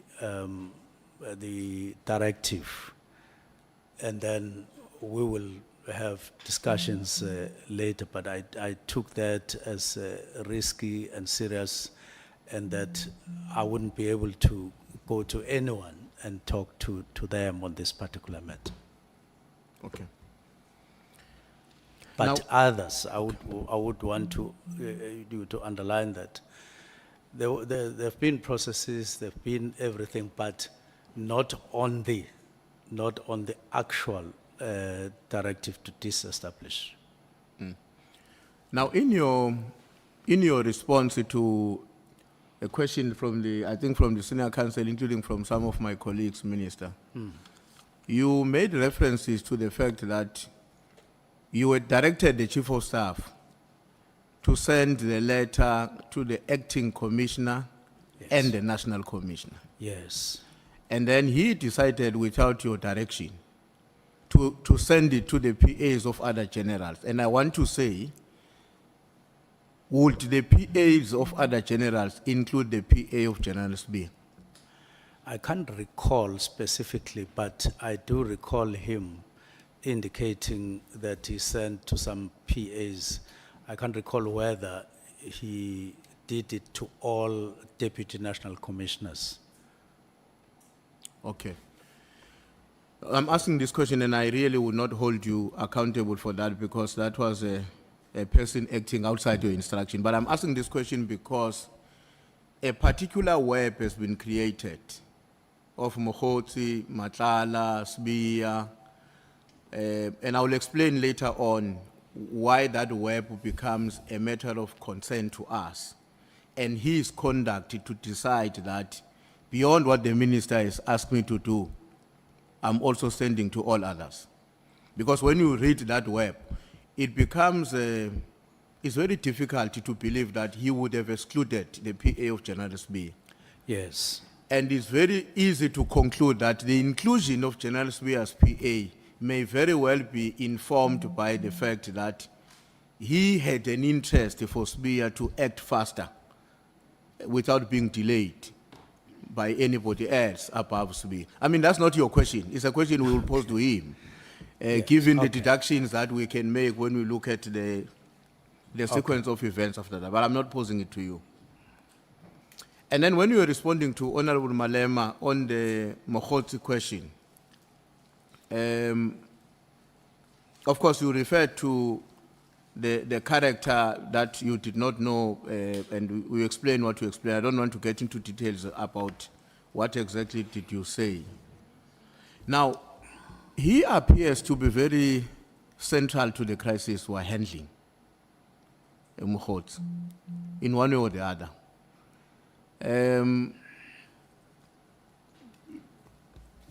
Will there be a way in which this will have an impact in your relationship with him?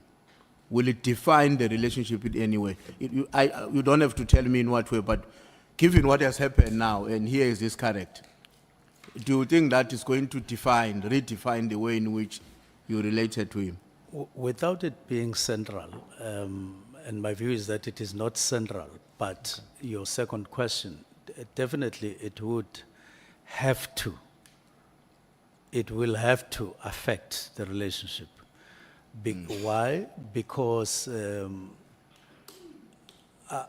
I related to him as an ordinary comrade, just like I do to other comrades, many comrades. And then I relate to all of them without asking them many questions. Like when I heard that he may have had his membership expired, I recall, I never asked him whether your card is current. And it happened so with other comrades. So I would say that I just took it as a comrade whenever we talk and relate. It's only now that I get to know other things that, there's this as well. He talks to so-and-so, he talks to so-and-so, all these people that are being revealed in the Madlanga Commission, which I had no information about. The first time I sort of blew my nose was when somebody said, this guy seems to be talking about you dropping your name, and so on. It was sometime this year, to which I reacted by calling him to say, I'm getting information that you dropped my name where you are and all of that, which he denied. And I had no way of, confronting him at that time to say, but here and so on. But it will definitely redefine the relationship. It will have to redefine. Okay, thanks. Now, when you were responding to Honorable Nomvalo, I think he was asking you a question in relation to how you gathered together the information which help you to come to a conclusion. Some of it was from the public, others, so it came from different centers or different platforms. Yes. Now, given what I would say, Minister, is an established fact, at least in my own assessment, that there's been a huge public condemnation of this decision. Now, the decision I'm talking about is a decision to de-establish the National Political Killing Task Team. I may be wrong, but my own assessment is that there's been a huge public condemnation. And of course, it's informed by many things, some of which I will come to it later on. Would you say that had you been alive to all that you know today, you could have taken a different decision? I would specifically say I would have taken the same decision, but the form would have been different. Like I said yesterday, I said when somebody was asking me, given what has happened, whether I would find a different approach to this, whether I would do it differently. I said yes, I would do, now that all these things, I would do it differently.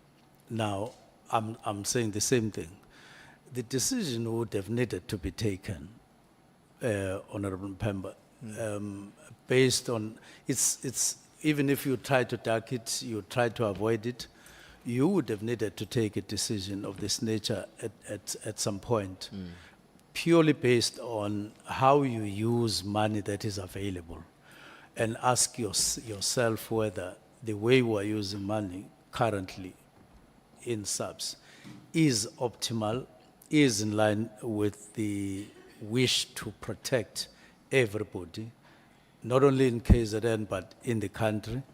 Is it optimal use?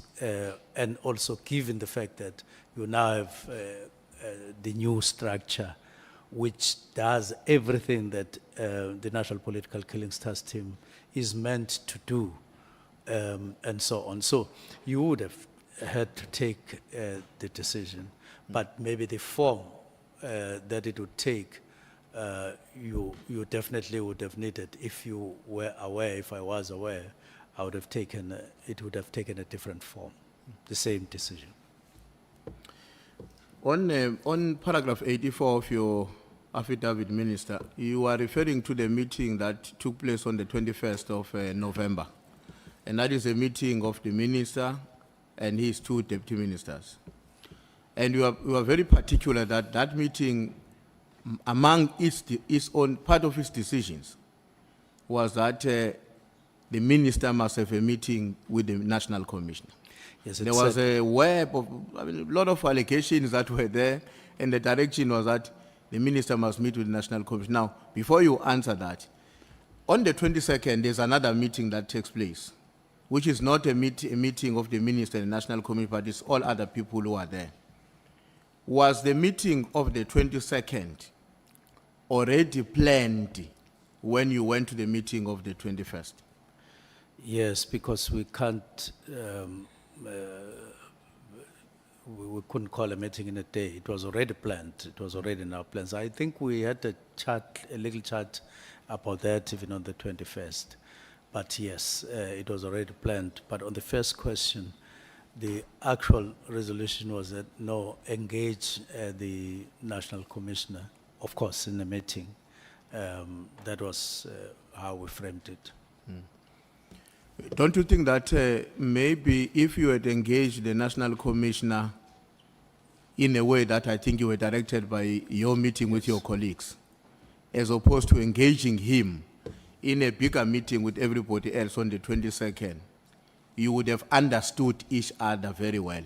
And I'm asking that in the context of the fact that the National Commissioner came to you a month earlier in October and raised concerns about some of his colleagues, including his deputy, General Sbia.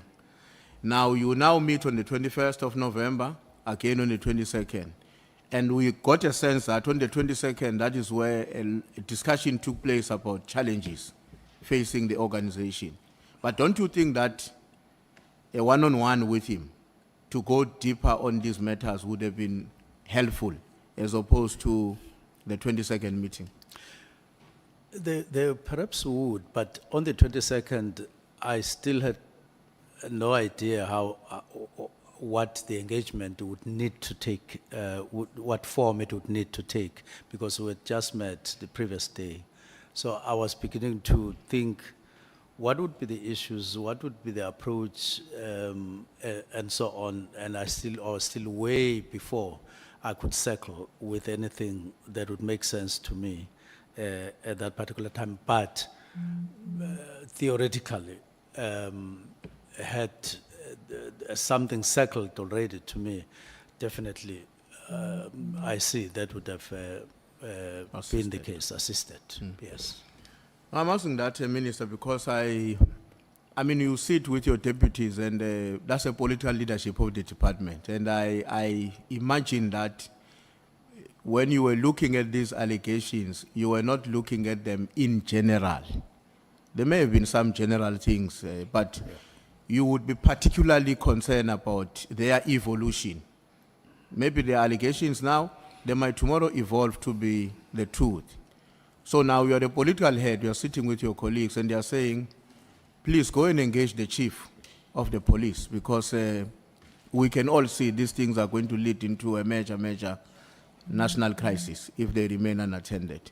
So that is why I was raising this question, because I was worried that it seems like you place less value to that conversation, and yet the October meeting, you met with him and he raised concerns himself about some of his colleagues. Yeah, the meeting of the 22nd, our minds were made up for raising other issues which were different from this one, and they were specific. I was going to raise as I did, the murder rate, the drugs and firearms, and then GBVNF. So we're like made up for that, even on the agenda and every other thing. But had it not been maybe for that, I continue to agree with you that you would have taken a step maybe much earlier, it would have helped, but it wasn't to be one, because I had not made up my mind, not because I put less value, not at all. I allowed it to sink, to occupy my mind going forward, and it did for some time though, because I was saying, if I were to engage, what form, what issues? And there were already issues on the basket. We were going for the workshop, 3-day workshop, and that included equity matters between different units and better conditions. So that was already occupying our mind at the summit later. But I had this thing that there are serious matters that we have to discuss, and I wanted to tackle those at the beginning of the year. No, thanks, Minister. In paragraph 140 of your statement, paragraph 140, you make reference to the role of crime intelligence and the killing of Mr. Makaka. What is the issue there? Would you like to share that with us, or it's a matter that...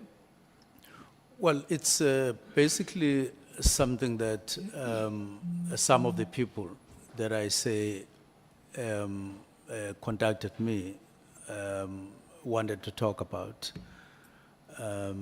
Yes, maybe I could put it at that, which I then said, I would want these people or that person to come in person wherever, which I had no idea that time what form it would take. That's why at the beginning of the year, should it be a ministerial inquiry? I had that. That's why I even had a discussion with Pikoli and so on. But we had not settled, we didn't settle on that idea, but there was an idea that there should be a platform of sorts for such people and allegations of that nature. Okay. In your affidavit, paragraph 158, you refer to a recruitment of intelligence to strengthen a certain paramilitary structure in KZN. What is that? Well, it's in the context of the need which was expressed via the directive, which I was meant to sit with the National Commissioner on. And it's one of the issues that I intended originally to have a discussion on with the National Commissioner, among others, as we sit and discuss what recruitment, what form it should take, what are the other things that we should bear in mind. I had picked up information that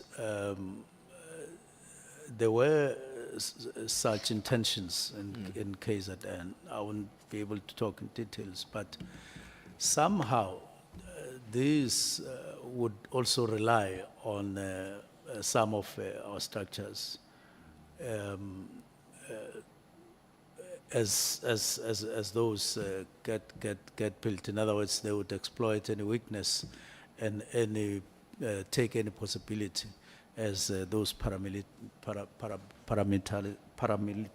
structures get established on the site. Well, are you comfortable to share more on that? Because I'm asking because what you are saying in your affidavit is that this paramilitary structure, which was being organized or being set up in KZN, had its own ambition. Now, I don't know whether the ambition are of the structure or the creator, and whether the structure is in existence already, or you were picking up information that it was about to be. Because, but your statement says to strengthen the paramilitary structure in KZN. So I would imagine strengthening means it's existing already. Existing, and it has ambitions. Existing in some form, but there was that, according to what I got, and the ambition is that of those who were said to be behind such structures. But would this not be the PKTT? Well, PKTT is a political party. No, no, I'm saying when you talk about this structure, you are not referring to the National Political Killing Task Team. Oh, I thought my mind is on something else. Not necessarily. Not necessarily, but it might.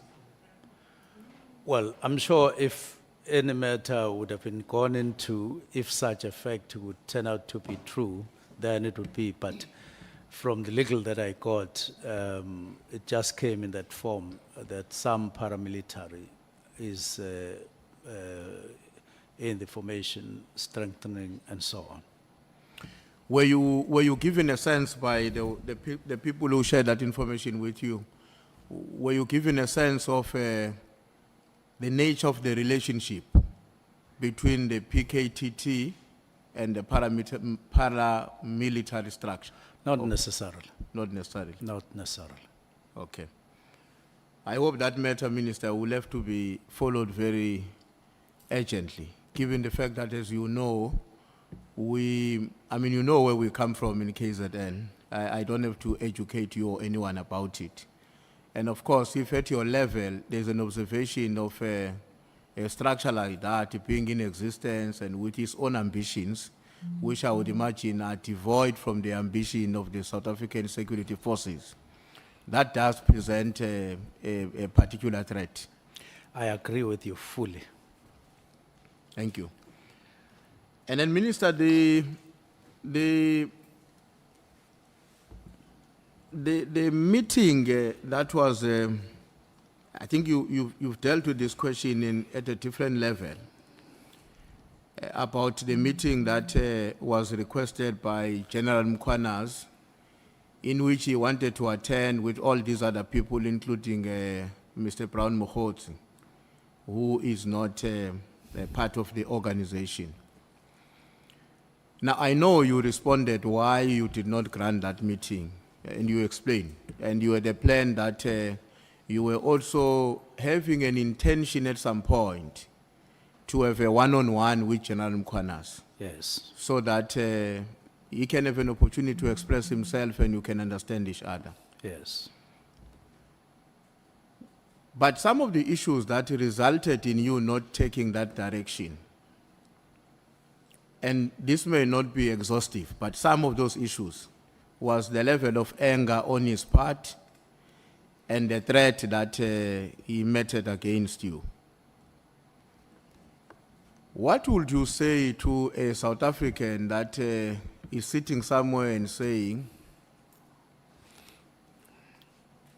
in that environment, was it not the case that the individual interest or circumstances of the minister, our minister, remember this is our minister, all of us as South Africans, were now taking precedence. They were taking precedence over national interest. Because here is a very senior general. I'm saying senior because it's a provincial commissioner, and he says, among other things, when he's asking for a meeting, besides his family issues and what, but he begins by talking about internal challenges in the organization. Now we are sitting there as a South African, you hear that part of the reason that the minister could not meet with this general were around the question of the threat and the anger of the general.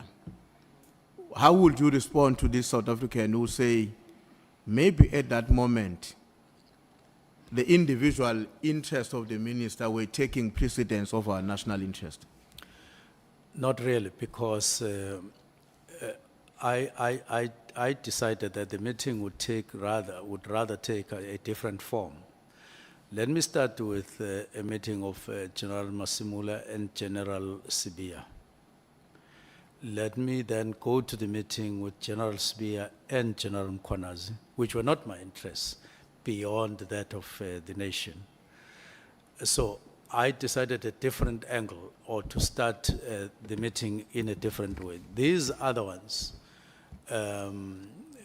his posture after, as a reaction to my directives, was not uppermost at that time, but they were in the environment, as I said before. But the main thing was, so General Mkhwanazi is talking about internal issues. He's mentioning these people. Perhaps I should start with the two whose matters are kind of buzzing in SAPS at head office from where I sat, so that we move and so on, intensify these interactions.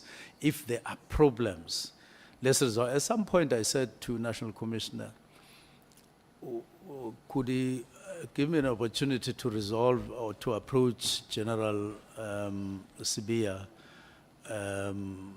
on his own matters as alleged and so on. So I was very keen to actually not leave anything, but in the context of that request, but also in my own right, because I was sensing that there is a certain level of turmoil. So never did that happen, or nearly happen, that I had personal interests on the matter. I was just putting it aside, looking at it, how it would develop, that kind of reaction. And we're going on to work with my side on that, on the side. Now, the Minister, would you agree with me when I say the confidence of the population on the work of the South African Police Service should also manifest itself in one way or the other, to the extent to which they also express the confidence in the leadership of that South African Police Service? It's basically one basket, because they are meant, they expect that the minister would make efforts to raise the bar or raise confidence of South Africans to law enforcement in one way or the other, where it is to a higher level and so on. So it's somehow tied, it's a chain in a way. Okay. Now, how do you think South Africans have interpreted your intervention when you said here in this ad hoc committee, for a certain matter, you are pursuing a private investigation as a Minister of Police? What message do you think that is likely to communicate to the Republic? Well, it's the nature of what I'm doing, and I take it that there would be understanding. I can't go to a police station and say I'm opening a case against so and so, because that is not what I have. I don't have a case against the individual that I can open a case against, but it does need to be followed up in a particular way.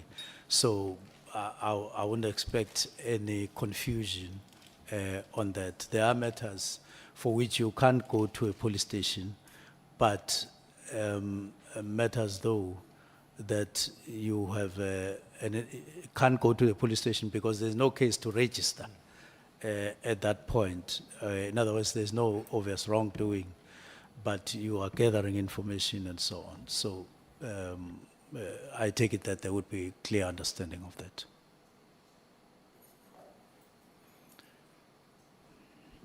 Honorable Sangoni. Thank you, Chair. Sorry, just to follow up, I'm sorry, Chief Whip.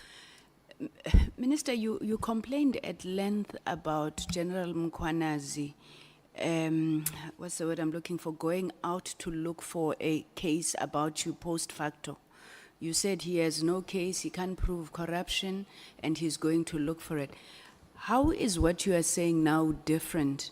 You are the Minister of Police. You're supposed to have confidence in the police. If there's things that you're unhappy with, you report them to the police because there's a case.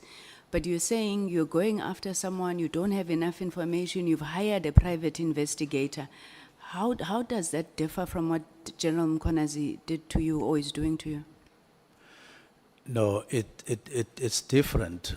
Here, you've got a certain chain of activities that have emerged about, and they are aligned with a particular individual.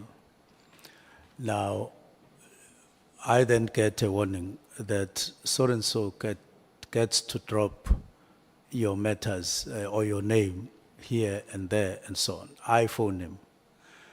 And my intention is to talk to him and say, look, I have appointed somebody to look at whatever. I'm not opening a case. I'm just following on that allegation that I picked up, that I was warned about, to say he drops my name, which he denied. Now, when I look at the SMSs that are being spoken about, and if they are true, it does mean that there would be this and that, that it does dropping my name even on those. So it's something that is open that I need to find and so on. Thank you.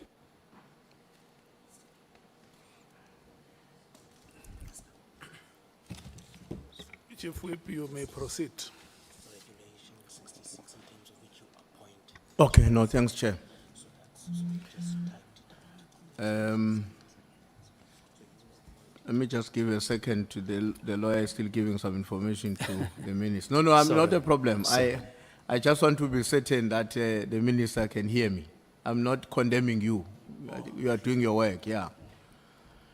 Now, Minister, maybe let me just share this with you because it was raised earlier on, maybe without it being specific. This issue of how people interpret immediately other people. Let me just share with you what General Sbiya said to us.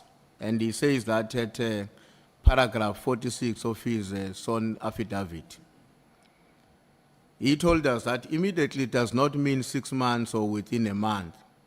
It means immediately, now. It's written like that in his affidavit. It means immediately, now. And of course, that position, that perspective has to be our his understanding of that. In a way, it does coalesce with the understanding of the other two generals, which is Mkhwanazi and Masemula, that the intervention was with immediate effect. You can comment if you want to on this issue, but I'm just making you aware that your subordinates, the recipient of your instruction, if there's one thing that they are converging about to the three generals, the only thing I've heard that these ones are agreeing on is the fact that immediately means now. I would contest that is their understanding.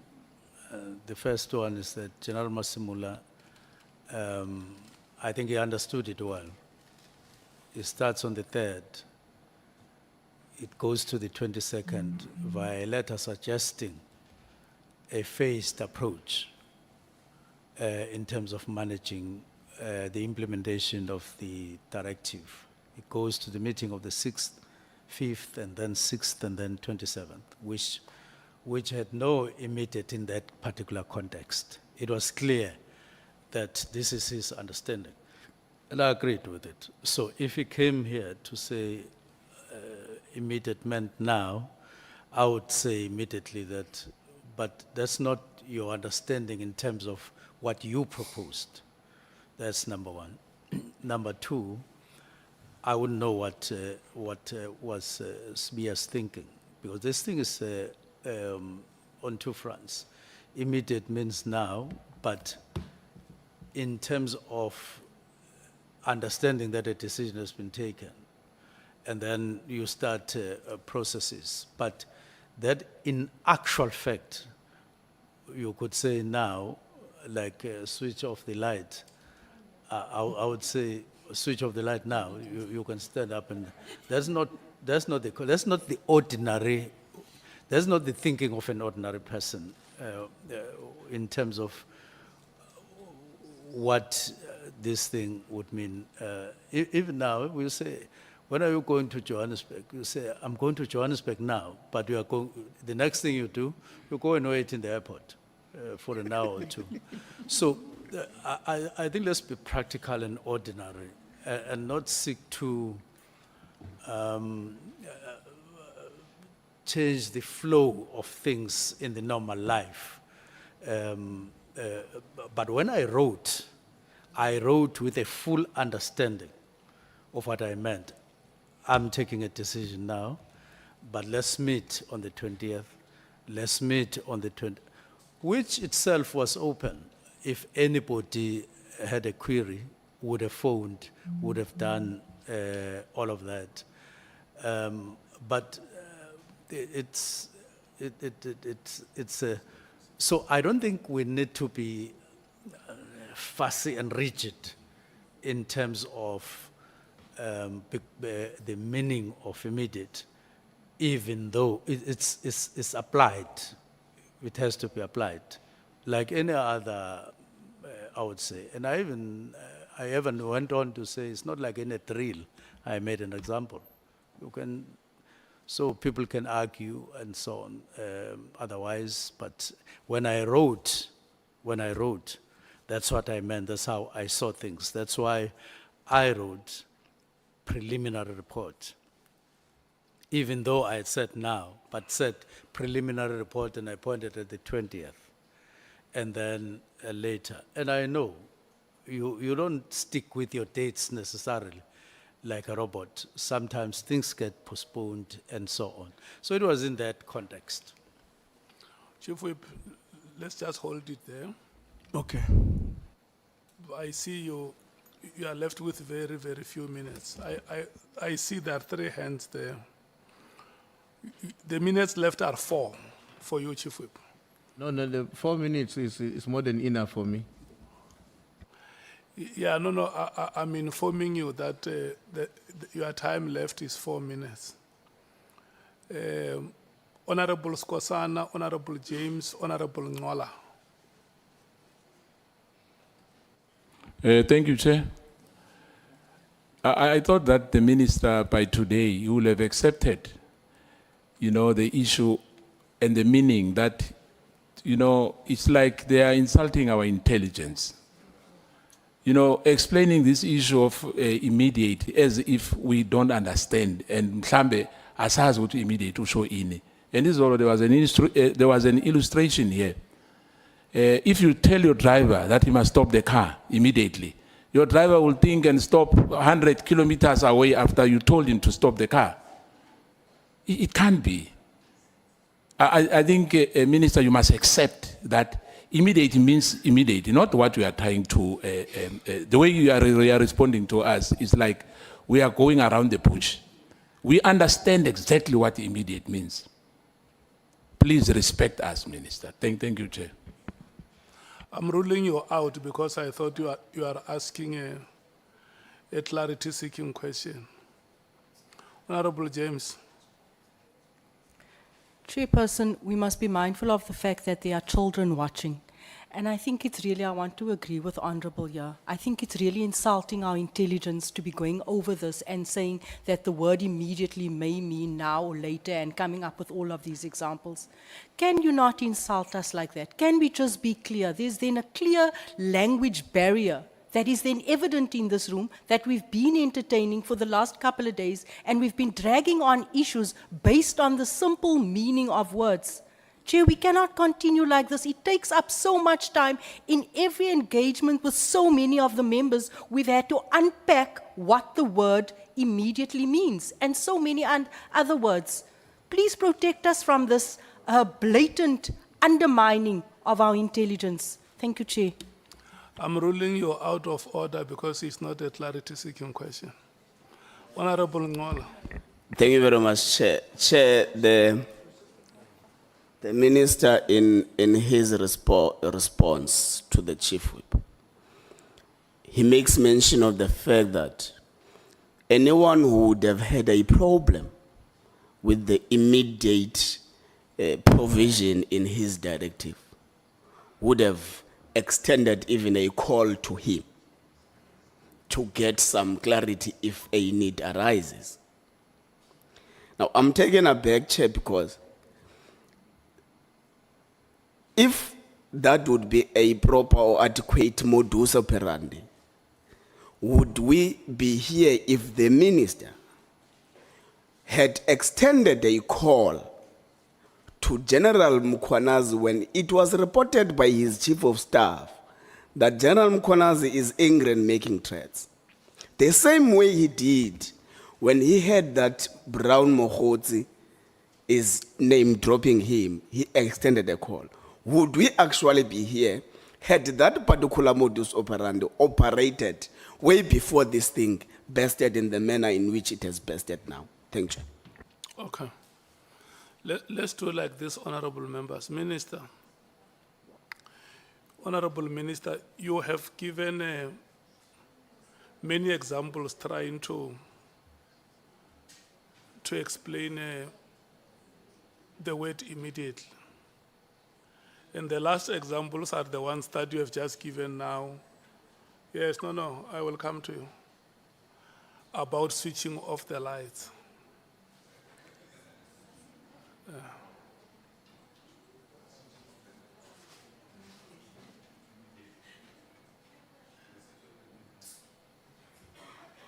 Yes.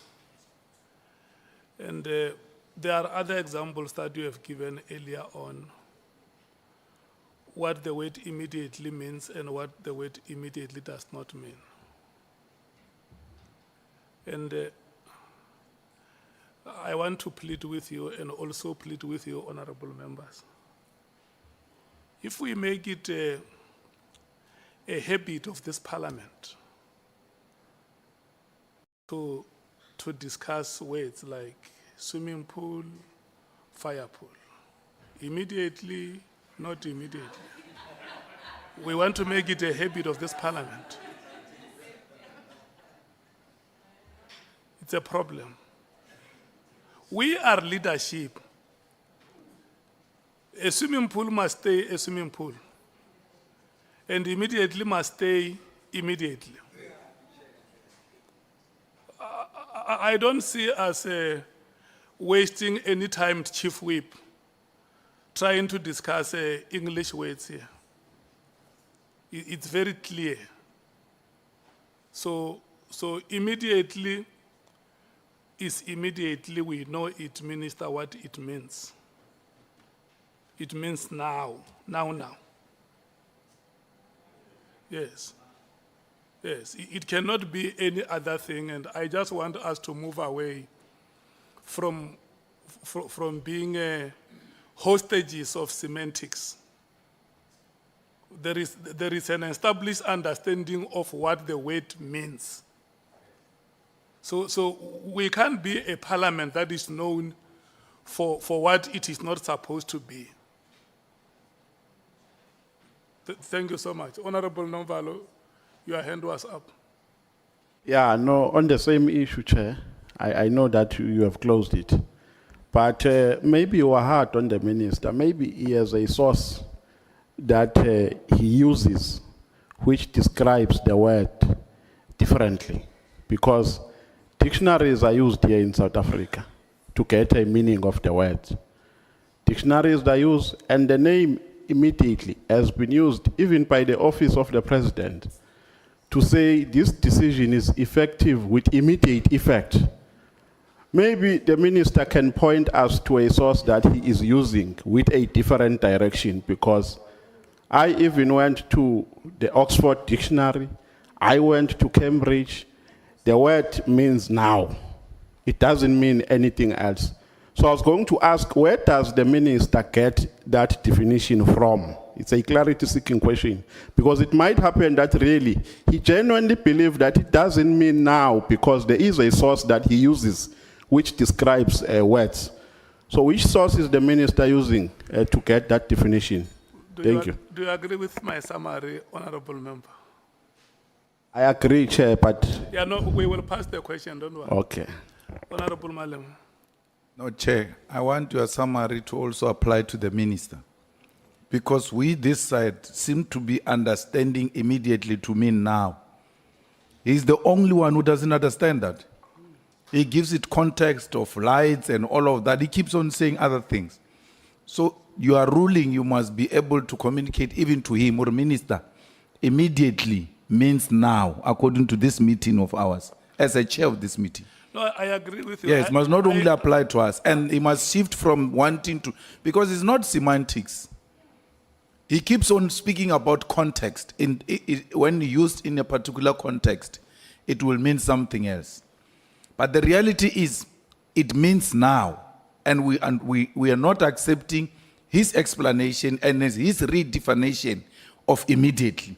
We are accepting what you are saying, and he needs to live with that. He needs to accept that. No, I agree with you because I have said it that it must not be a bad precedent for this parliament where every time we have proceedings, South Africans will have to bring their dictionaries along because they know parliament will be arguing if this is immediately or it's hereafter or it's this and that. So, Honorable Minister, we have an established understanding of what the word immediately means. And let us not go back to the past. Let's go ahead with that. Let's proceed with that understanding that immediately means now. Honorable Nomvalo, Chair. Honorable Nomvalo has asked you a question which says maybe you might have consulted other source and he is interested. Operandi, the minister was suggesting people should have done. But it's fine, maybe the minister can make sentiments on it. But I want to check, Chair, now that this matter is coming to a close, that the minister says there is a context, and the context is that immediately then the 20th. And that is not the context in my understanding. Yeah, no, I don't want us to debate the matter.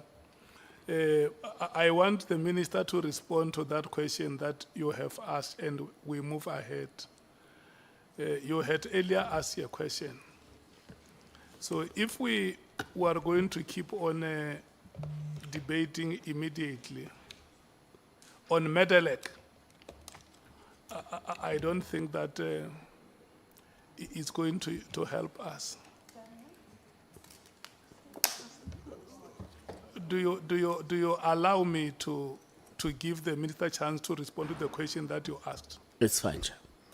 You can restate the question so that he remembers what you... I got it, Chair. You got it? Yes. Okay, thank you so much. Now, I was at that time merely indicating what could have been the case to clarify whatever, if there was any reason, if there was a reason to clarify it. It's a normal thing that if there's something like an instruction or a letter you don't understand, you can phone, you can ask for a meeting and on the site and so on. Then when you talk about General Mkhonazi, that could have been done as well. I could have lifted the phone and say, I pick up that you are angry, but I didn't choose to do so. I chose to be quiet and silent on the matter and observe what's happening. Thank you. Yeah, Chief Whip, may you use your last 4 minutes. You remember my 4 minutes? Yeah.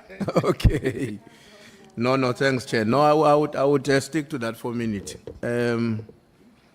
By the way, the reason I was raising this point, Minister, I know that my colleagues have taken it to a different direction. The reason I was raising it was because I wanted to bring to your attention, to draw your attention to the fact that the subsequent actions in the department following your directive were done on the basis of a particular understanding of what the directive meant. That's all I wanted to say.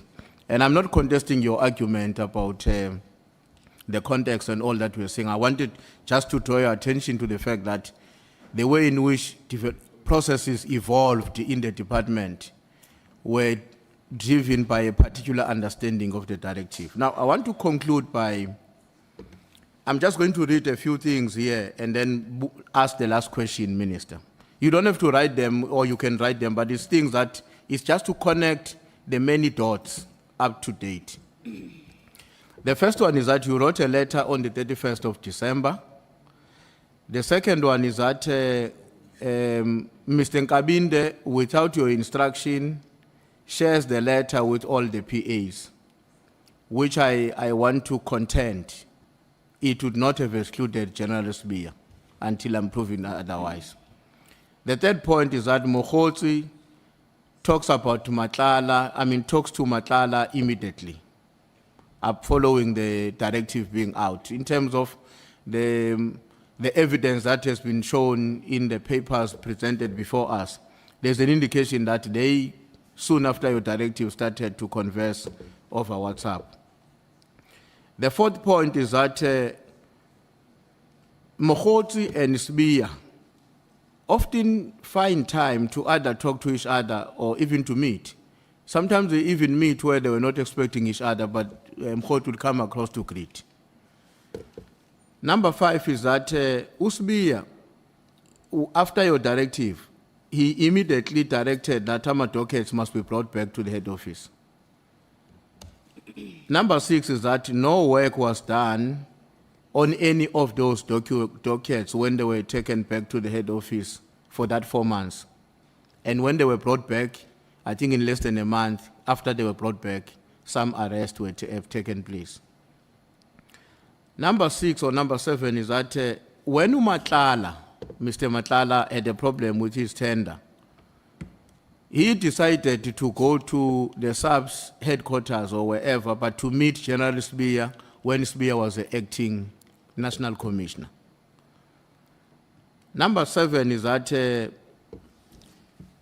in July, you issued a statement distancing yourself from Matlala, and then you directed your lawyers, as was, I think, engaged on the input made by Honorable Malema, which resulted in an affidavit or whatever that has happened. Now, here is my question then, Minister. With all these coincidences, that in and of itself present a serious conundrum on the state of the security in our country. These coincidences, all of them. Because from where you are sitting, these things are not coordinated to happen the way they happen, but this is how they happen in terms of the evidence before the people of South Africa. Now, my question is, and this is my last question, obviously. Now, as a cadre of our movement, and I'm using that deliberately, because as you know, I'm the chief whip of the ANC. As a cadre of our movement, how do you intend to restore the public confidence and the trust to the Ministry of Police, to the nation, and lastly, to our movement, given these allegations? Because the web that I've drawn for you, it would be difficult for anyone to disagree that read together, it constitutes a particular and a very serious threat to the legitimacy, not just of the work of the police, the nation, but equally the movement that you come from. Thanks, Chair.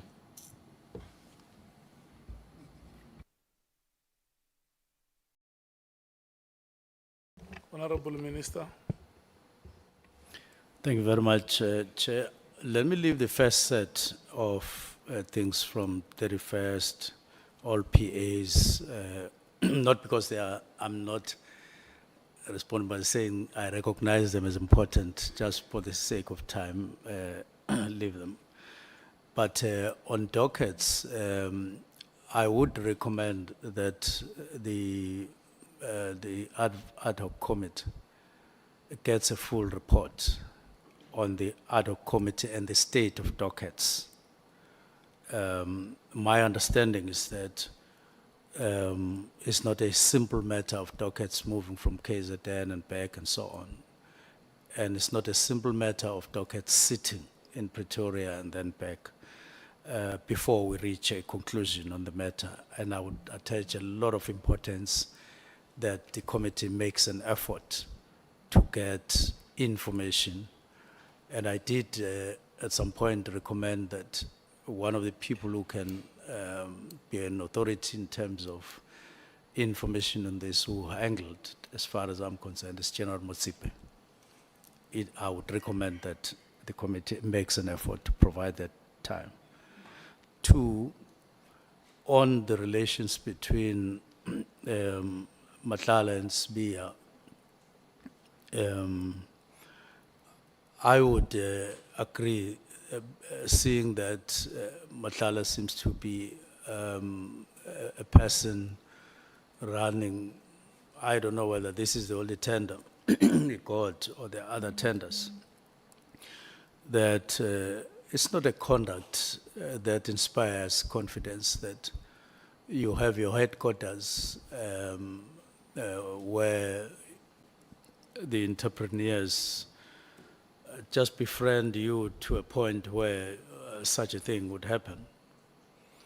And it does affect confidence, for instance, to other tenderers or tenderpreneurs and so on, to say, so-and-so is able to run up and down, but I am also a businessman, I'm not able to run up and down, it's a problem.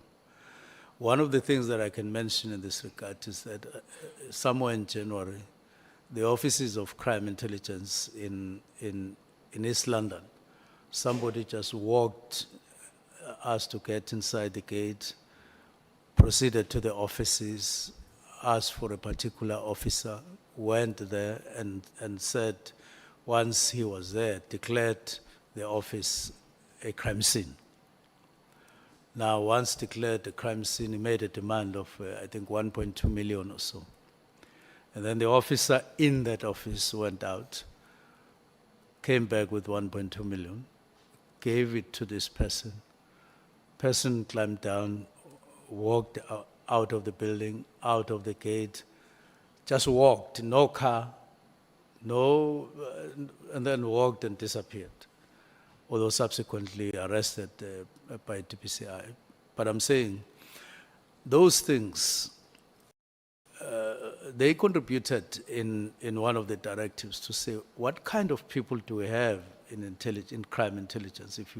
And in Randbeck as well, there was also a report that 600,000 disappeared from the hands of officers who are there, distributed it to amongst themselves and so on.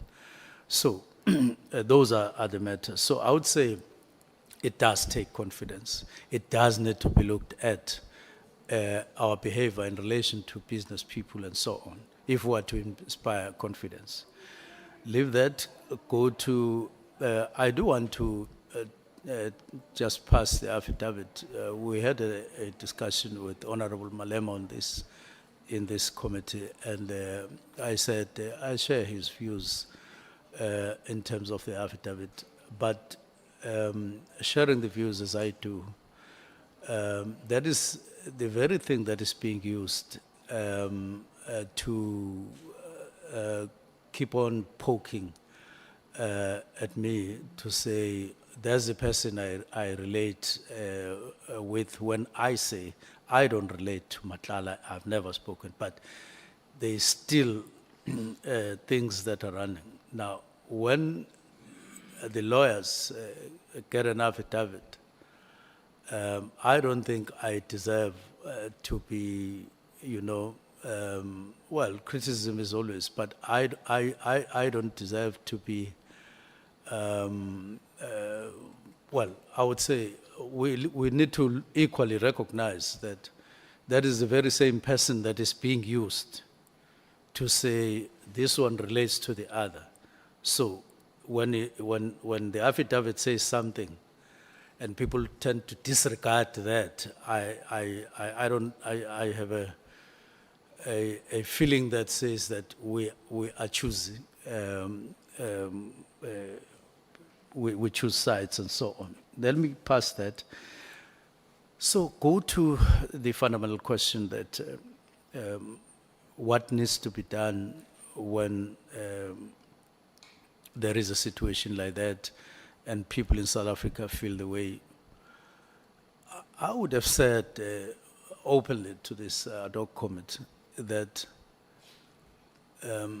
down the line you would have needed some measures, maybe not wholesale overhaul, but you would have needed measures to overhaul certain aspects of South African police service if you are to gain confidence. One of those is to say, what is the standard? What are the norms and standards for a police station? And I've put it to management that let's do the norms and standards for a police station. Because police and policing is not just head office.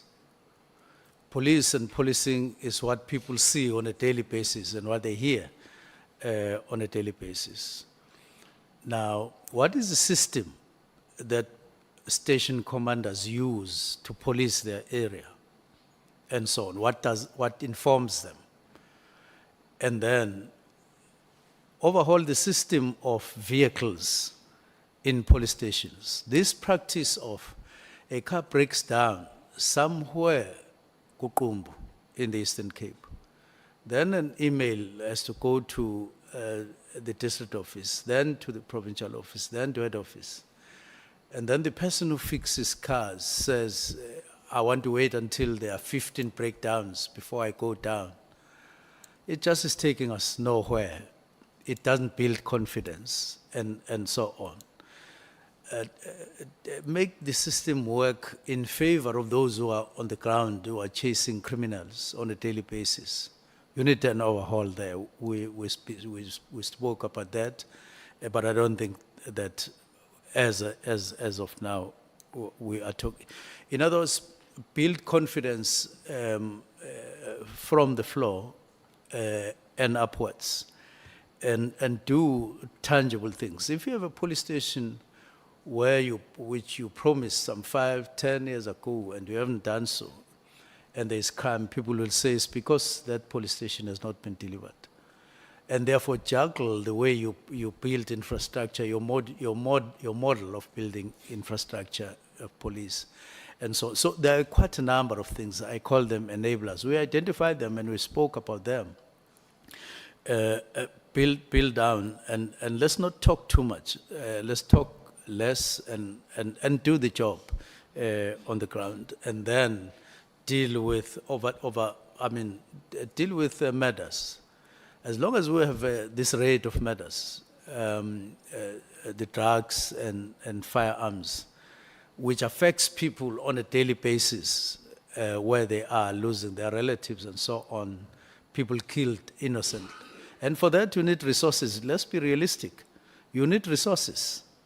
And you're not going to get those from Treasury. You are going to have to deal with the matters on the ground. I would say it's a long process which needs drastic steps, of course with caution because you are dealing with people to take. But if you draw back, if you sit back and you think that there's going to be confidence suddenly, I don't think that is realistic. It's not. Unfortunately, Mpemba, as I end, there are risks in doing these things, these reforms and so on. There are risks. It's not going to be like sleeping on a bed. There is going to cause some gravel in terms of feelings and so on. But you need these changes. You need these changes on the ground so that you bring confidence to the people. And it needs that kind of resolve internal. Thank you. Thank you so much, Chief Whip. Thank you so much, Honorable Minister. We have come to the end of this session. No. Sifika kanjani No, no, lapho no, Chair? No. I'm saying we have come to the end of the session, not of the proceedings. We are going to break immediately and come back at 5. Thank you so much.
wena no General Sibiya enazi ukuthi immediately usho ukuthi slow or later nina nobabili futhi nihamba nobabili kuleyo nto leyo. Akuphathi kabi yini ukuthi sibongo somacingwane mhlambe kusukela namhlanje njengomuntu omkhulu kangaka uyosifaka ohlazweni mhlambe sigcine sisinalo lochashaza ukuthi hey labantu laba banamampunga baphika into ebhaliwe ibhasi elibhaliwe aliphike nje.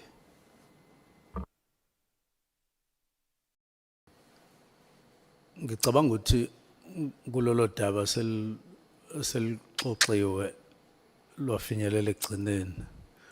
Kodwa ke senga-add nje ukuthi anything noma yini ehlukumeza isibongo sasemachuneni noma ngabe yini iqhama ngayiphi indlela njengoba noma yini ehlukumeza abantu besinye isibongo ingabaphatha kabi. So noma yini eqhamukayo engaphatha kabi isibongo sasemachuneni ingiphatha kabi or ingangiphatha kabi noma ngabe yini. So ngaloko ke mphathi wami ucabanga ukuthi mhlawumbe ungalithatha lethuba ulisebenzisa ukuthi usho ukuthi cha lokuthi ngiqinisa ikhanda ngithi immediately uminisha lokho engaminishi lokho for the sake of isibongo sabantu bakithi angihloniphise ngijike leyo mpendulo. Ucabanga mhlawumbe lokho? Cha, angikucabanga. Hayi ngikunikele lelo thuba mphathi wami. How confident are you kuma skills and competency wakababa uGeneral Sibiya? Ngubuza lokho ngoba in his competency report, specifically page 8 and 9, it says he failed. In his words, it was not positive.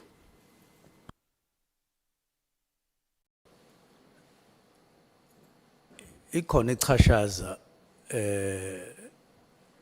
okulibekayo uze kube sengathi ungathi he passed, and any other person at that level you would want to say pass.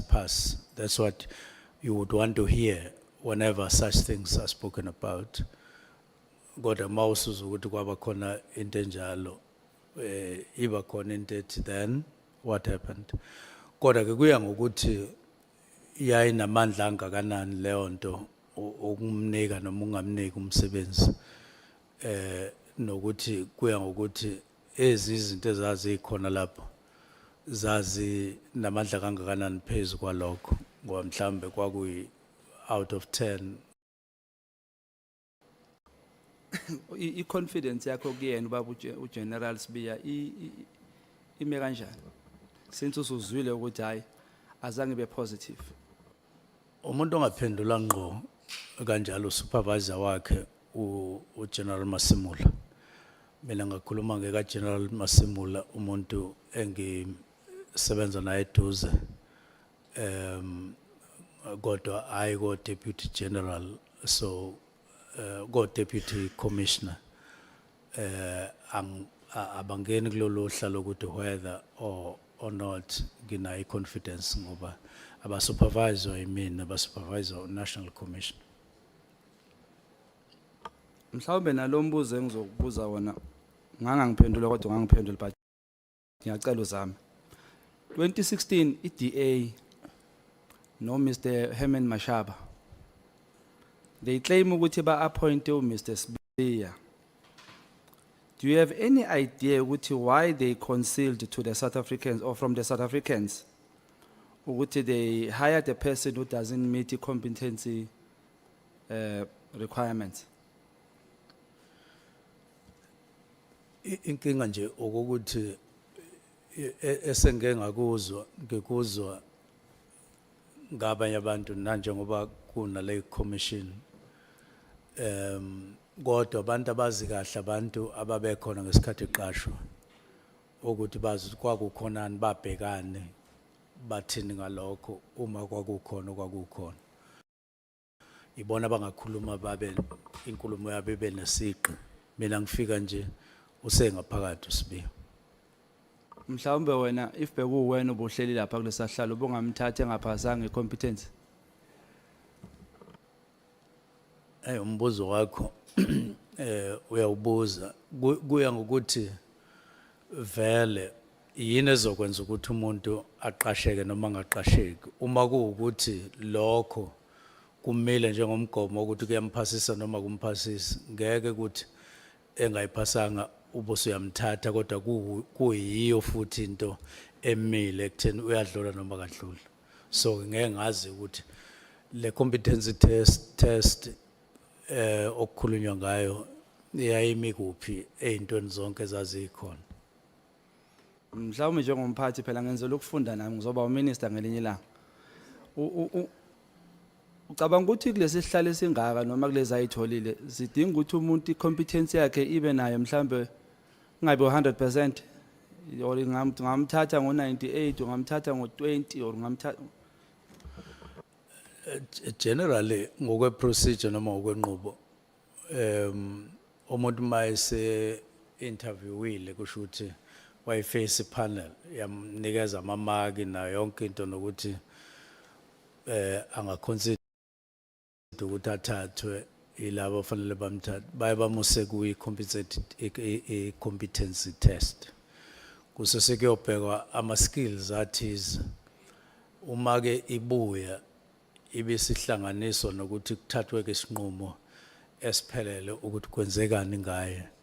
Manje yikho nje ngithi angazi kahle ngoba ngangingekho ngesikhathi kwenziwa konke lokhu ukuthi yathi uma ibuye i-competency test inalokho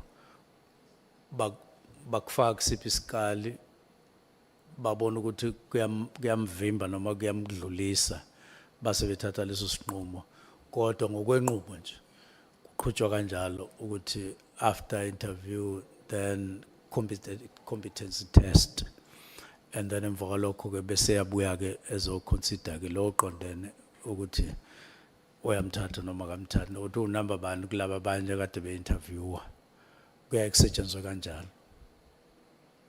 Mhlawumbe ukuze ngiyithole impendulo mhlonishwa angiyilungise la owakho umbuzo kuwe lo owuphendulayo uthi kwenziwa kanjani ukuze umuntu adlule emva kwe-interviews angene ku-competence bese kwenziwani.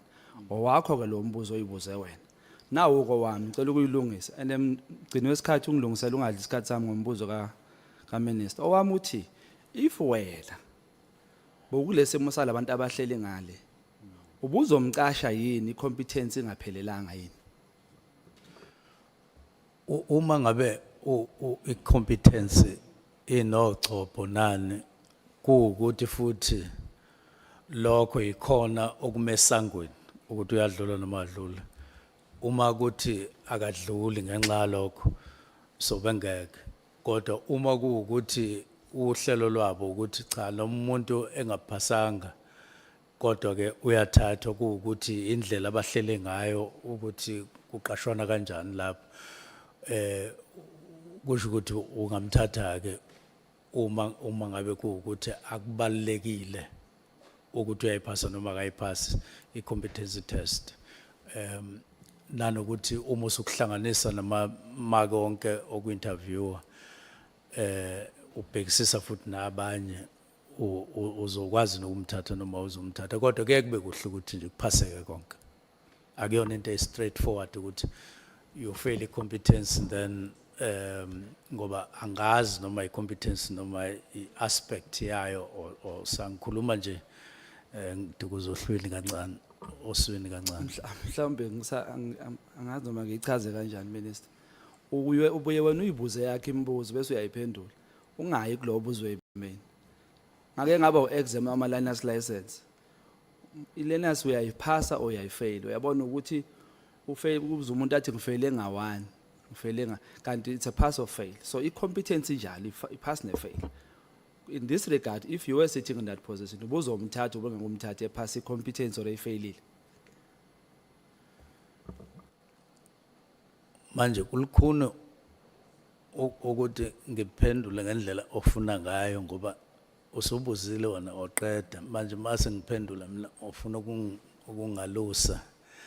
Cha angilungisa ngixolise mphathi wami. Bese ngakwazi ukuphendula. Ngenzela ukuthi ngithi ngiyaphendula Uphendule nje lo ubuzwe yimina. ngiyaphendula nje Okay, kahle ma. ngithi i-competency test abanye abantu baye bethi nomuntu eyifailile kodwa athathwe kuye ngokuthi i-criteria yabo lo kwenza ukuthi umuntu athathwe ukufeyila nokuphasa kuyingxenye into lokho abanye bathi ayi uyifailile i-competence kodwa yile ngxenye ye-competency test so singamthatha or ayi ufeyile le ngxenye ye-competence strong kakhulu ngeke aze athatheke or abanye bethi ayi babona ukuthi anga-improve something like that. So kuye kube khona izinto akubi straight ukuthi oh fail i-competence then or pass i-competence angayiphasa futhi i-competence uthola ukuthi ngapha kwi-interview ayikhona khambanga kahle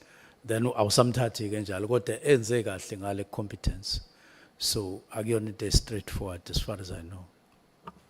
Asidlule mphathi. As a minister, lapha ya esiphoyiseni wena obhekelele umthetho from cabinet.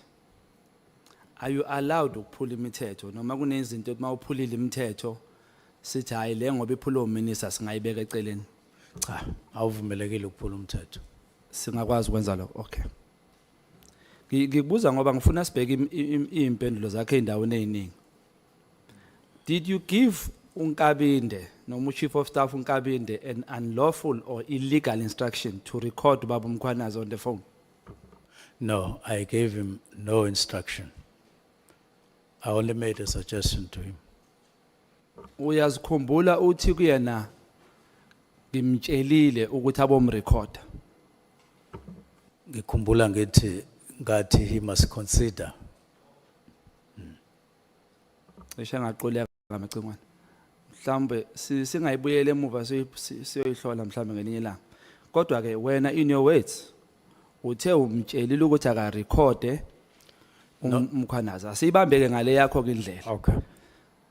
Do you think umnikeze umbono oqondile yini ngaleyo ndlela umnikeze ngawo? Mhlambe wacabanga ukuthi ngabe ukuthi umnikeze into illegal? Cha akukho illegal ukuthi uma ngikhuluma nawe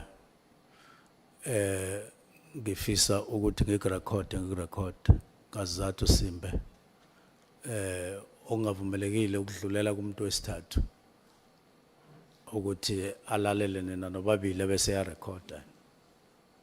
Njengoba sibaningi la mphathi wami njengoba uyidlulisile ke le voice note ubumtshelile ukuthi ngiyakurecorda noma uzokurecorda uNkabinde ngizoyidlulisa? Hayi mina ngimrecordanga. Usho ukuthi uNkabinde uyena ophulele umthetho? Wala ngazi noma uphulile. Asibuyele emuva mphathi wami ungangishiyi. Ngiyakuthembela kakhulu kuwe ukuthi wena uphethe umthetho. Kodwa muzothi awazi noma uphulile. I-act ithini ngokurecordana? Lo mbono unikeze uNkabinde ukuthi ubomrecord uma ekhuluma nawe. Is that a lawful instruction, not uthe instruction? Umbono omuhle yini lo? Ukurecorda umuntu okhuluma naye wena akuyona into unlawful. Oku-unlawful ukuthi nithi nikhuluma nibabili bese bakhona umuntu on record. Njengoba uNkabinde enzile. Enze kuba Kuwena. erecorda mina sikhuluma naye. Wena esikhuluma nawe la eParliament wena oze nayo. Uyithathephi? Angisezwa ke noma sikhuluma ngento eyodwa. Sikhuluma nge-recording mphathi VN voice note. It's you who brought that VN to Parliament. Therefore that means Mkhwanazi uNkabinde took it somewhere and gave it to you. Then you become number 3. Is that what you are saying? No, ngithi umthetho uphuleka uma abantu bekhuluma bese uqhamuke ekhoneni bese uyaba recorda.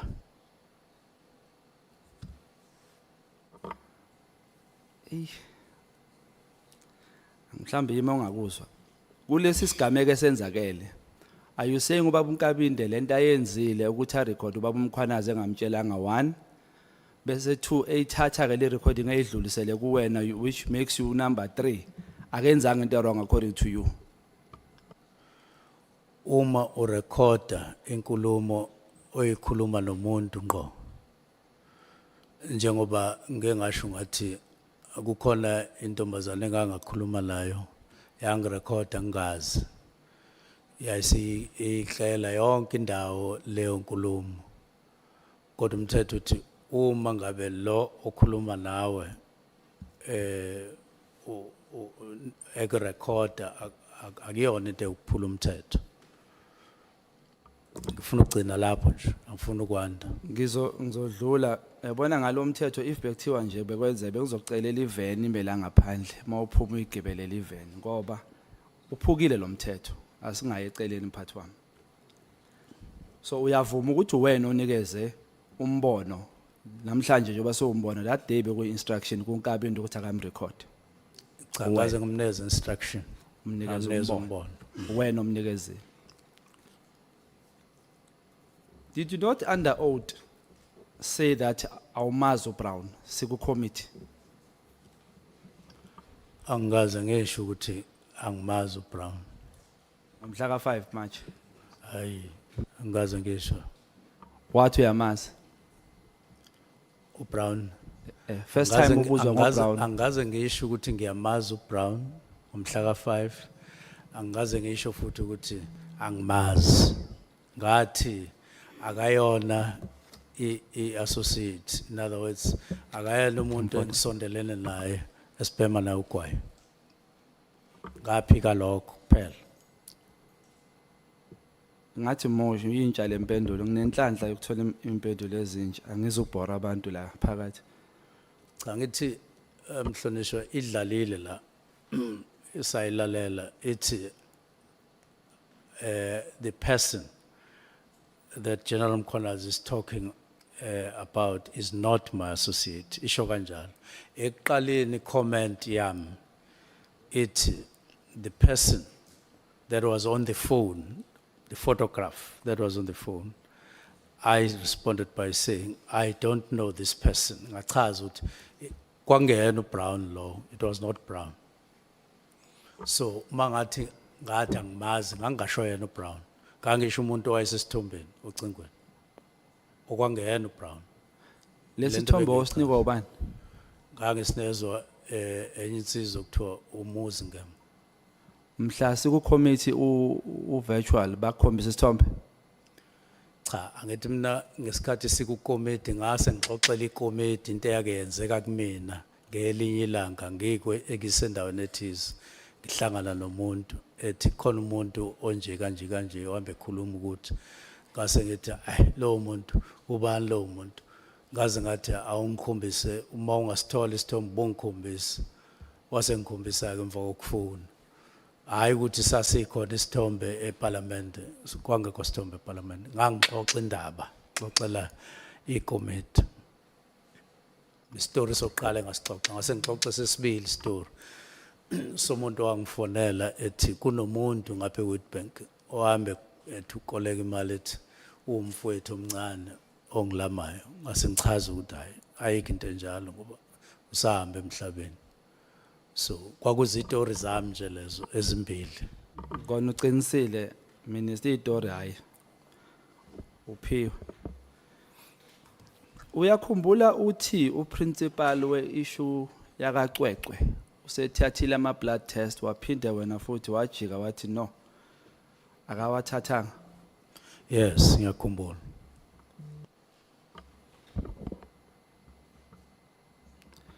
Uyakhumbula iviki elidlule usibizile wasibeka la phansi wathi wena une recording eveza ubufakazi bokuthi ubaba uMkhwanazi ukuthreatenishile? Cha ngithe kune recording engifisa ukuthi iParliament lizwe or iCommittee lizwe la khona kune recording ethize ngase ngichaza ke uma ingasenzeki leyo nto ukuthi kube kuphi la kube khona inkinga. So ngakusasa askes baba ngakusasa. So sisesokhuluma ke ngalento yale voice note. Ngizama ukuza nepattern yokuthi amahlandla amaningi minister uvamise ukuthi ngathi kuyayiphumela la kuwena uvela uphendule bese ngelinye ilanga ubuye uzoyishintsha lempendulo uphendule ubuye awuyi research yini mhlawumbe into oyibuza noma uyiphendula bese uzobona Chair, phambili. can I raise a point of order? Kunjalo. Yes, Chair, with due respect to Umhlonishwa Ushong. And I would sympathize with you, Chair, as well, because you may not fully understand Zulu. But when somebody says, "Kushukuthi la kuwena kuyasiphumela," what is meant is that, one, you are just talking without even thinking. So somebody is just saying something which is not a reflection of a working brain. I mean, it's like somebody, let me make another example. Maktwa, when they say kuyasiphumela, it's like somebody who can't even control themselves when they need to go to the bathroom to pee. They just release the pee along the way to the bathroom. In Zulu, it's right in that context. So I don't think it's correct for the honorable member to say to the minister, "La kuwena kuyasiphumela nje." I would like to suggest that he doesn't use that language. Thanks. Must withdraw it, in fact. I think Chair umhlonishwa ngokukhulu kuyithoba. Angibonga ukungikhuza kakho ukukhuza abantu abadala isibusiso ngesinto. Ungivimbe ngakaqeda ukukhuluma ngisathi mhlambe kayiphumela ungakayenzi research. Mhlambe le part ethi research akayizwanga. But mawukuthi izwakele kabi ngiyixolisela. But ngibuza ukuthi kuyiphumela kunga researchwanga yini. Ngiyayixolisela. You apologize. It is an apology. You heard what he said, Honorable Minister. Clearly. I have no problem with the And apology. the context that is being given is the correct context. It's a correct context. The apology is accepted, Honorable Member. Ngixolisa kubaba uNtuli kakhulu ngoba angimthukanga umhlonishwa. Honorable Ngichazile Chief, egcineni ukuthi research kuyiphumela kunga researchwanga. Honorable Apologies accepted. Honorable Shongwe is humbling himself before you. I Yeah, accept the understand the apology. Chair, ngiya understand. Nami I accept unconditionally. Amen. Uyakhumbula mhlonishwa sise tendeni leli ngalela lishayisa ngomoya usithembisa inamba ye call center wathi uzosibuyela nayo. Yes, ngiyakhumbula. Wayithola. Yes. Wabuya nayo wasinika lela langa lela. Inamba inkinga issue mangikhumbula kahle mhlawumbe ke ngiyakhohlwa ukuthi iyasebenza noma isebenza. Inamba ngayinikeza kwasoba ukuthi ziyasebenza yini. Now abanye babethi ayisebenzi abanye bethi ziyasebenza ngaphuma Wena wawuthini mphathi? Wawukubaphi kulaba ngathi babili? ziyasebenza. Okay. Ngaphuma ngafona yangasebenza inamba ngacheck ukuthi yini ngasebenzi kwathiwa babili abantu abasebenza kule call center kwathiwa oyedwa ubeme passage ekhuluma nocingo oyedwa ubese bathroom so bengekho umuntu operation ngase ngithi abayivale leyo nto ngoba ingenzela ihlazo kubantu kanti abantu bakhona babili ukunje omunye use passage ngalesikhathi kufuna ulibele ucingo omunye use bathroom ngase ngithi akube khona umuntu okhona ngaso sonke isikhathi kwenzeka kanjalo. Ngifikela umbuzo ukuthi ngibuza ukuthi inhloboni yefone le wakuyi cellphone eyodwa yini for the country yonke? No, kwakunabantu ababili e-call center. So lo oqala kwathiwa ngesikhathi ngifona mina ngicheck ukuthi nabo abantu befona kodwa ucingo lithathwa umuntu kwathi ubese passage ekhuluma ucingo lakhe omunye ubese bathroom. So uchaza ukuthi bathi kuwena yakhala le phone but azange ibanjwe. Ifoni yase call center yakhala. Yes, yangabanjwa ngoba akho umuntu. Ngicela ukusho mina ukuthi le phone engasebenzi mphathi azange ikhale. Wena wake wayihlola wena ngokwakho? Angithi ngiqale lapho ngayihlola yakhala yangabanjwa ngase ngifonela ke izikhulu zabo ukuthi nakho ngifona la umuntu engalibamba ucingo kanti ama members eParliament athi kukhona inkinga la sengiyaphuma ke ngiya ngemuva kwetende ngiyafona ucingo alithathwa umuntu sengifonela ke isikhulu kwenziwa yini ucingo lungasebenzi bathi hey bazo check isikashana base bethi hayi omunye ubese passage omunye ese bathroom, that's why belungathathwa umuntu kodwa belikhala. Angisebenzisa igama elithi tendency bengizothi umkhuba manje honorable chief wepozolimala alithathe kabi. Lona mkhuba uyawubona ukuthi umningana la kuwena entweni oyikhuluma zingahlolwanga bese ziyohlolwa ngamuva. Njengakuphi? Case ekacece wathi igazi lithathiwe. Ngase ngiyachaza Cha ukuthi mhlambe ungawuphendula wakho umbuzo wami uthi uyawubona lo mkhuba Cha, ukuthi uba angiwuboni. mningi. Owakho uthi ngachaza na. Cha, Wakho angiwuboni. umbuzo lo. Owami uthi uyawubona yini ukuthi lo mkhuba mningi. Umuntu ozophendula ukuthi ngachaza ukuthi umbuzo wakho uzothi wachaza na. So asike mhlambe silungise mphathi. Wami umbuzo uthi uyawubona lo mkhuba noma le tendency ukuthi kuwena kuyakhulumeka bese kubuya ngamuva kuyalungiswa. cha angiwuboni njengomkhuba kodwa ngiyabona ukuthi kuke kwenzeke kube kanjalo. Kaningana. Mhlambe konke mhlawumbe sithi konke nje kule ngiyibuze la. Kusho ukuthi usuyayiphendula manje Cha mhlawumbe. ngiyabuza ngithi sithi mhlawumbe konke noma Eyami impendulo ithi kuyenzeka. ngiyabonga. Kukangakanani ukuthi kena mhla ka 31 mubhala lencwadi. Kwakunale nkinga yokuthi wawungakahleleki kahle wawungakahlelelwa kahle ukuphenduleka mhlawumbe uthola information ephelele wasuthatha lesinqumo ukuphuthuma kuze kungene lo immediately disband. Cha incwadi engayibhala isemthethweni futhi isebenza ngaphakathi kumthetho sisekelo. Udaba luka immediate lukhulunyiwe ngomyalo kaSihlalo ngicabanga ukuthi silisongile kodwa uma ufuna ngiliqale phansi ngingaliqala. Cha Ngiyasaba ungayicali mphathi wena ukhuthele ungayilanda yiyo ngayisa kude kakhulu. Kodwa angu interject mhlawumbe for the sake of isikhathi. Okay. Uma ngicela ungisiza la ngescenario. Okay. Uma umuntu ezothi start a process of disbanding iPKTT immediately. Wena makuwukuthi wena uGeneral Sibiya uhleli lapho. No angasebenzisa uGeneral Sibiya ngisebenzisa umuntu ongathi uyacabangeka. Ubaba umkhwanazi mhlawumbe. uGeneral Mkhwanazi uthi lapho ngikunika instruction mina nguMinister Mchunu. Start a process of disbanding this PKTT team. What would you do? What does it mean to you? It means you have received. Mfakile immediately. Ngixolisa ungafaka immediately. Start a process of disbanding iPKTT immediately. What would you do? Angithi 5:20 ebusuku. Uzofunda incwadi understand ukuthi nayi incwadi isho njalo kodwa ke isikhathi 5:20 awuke office.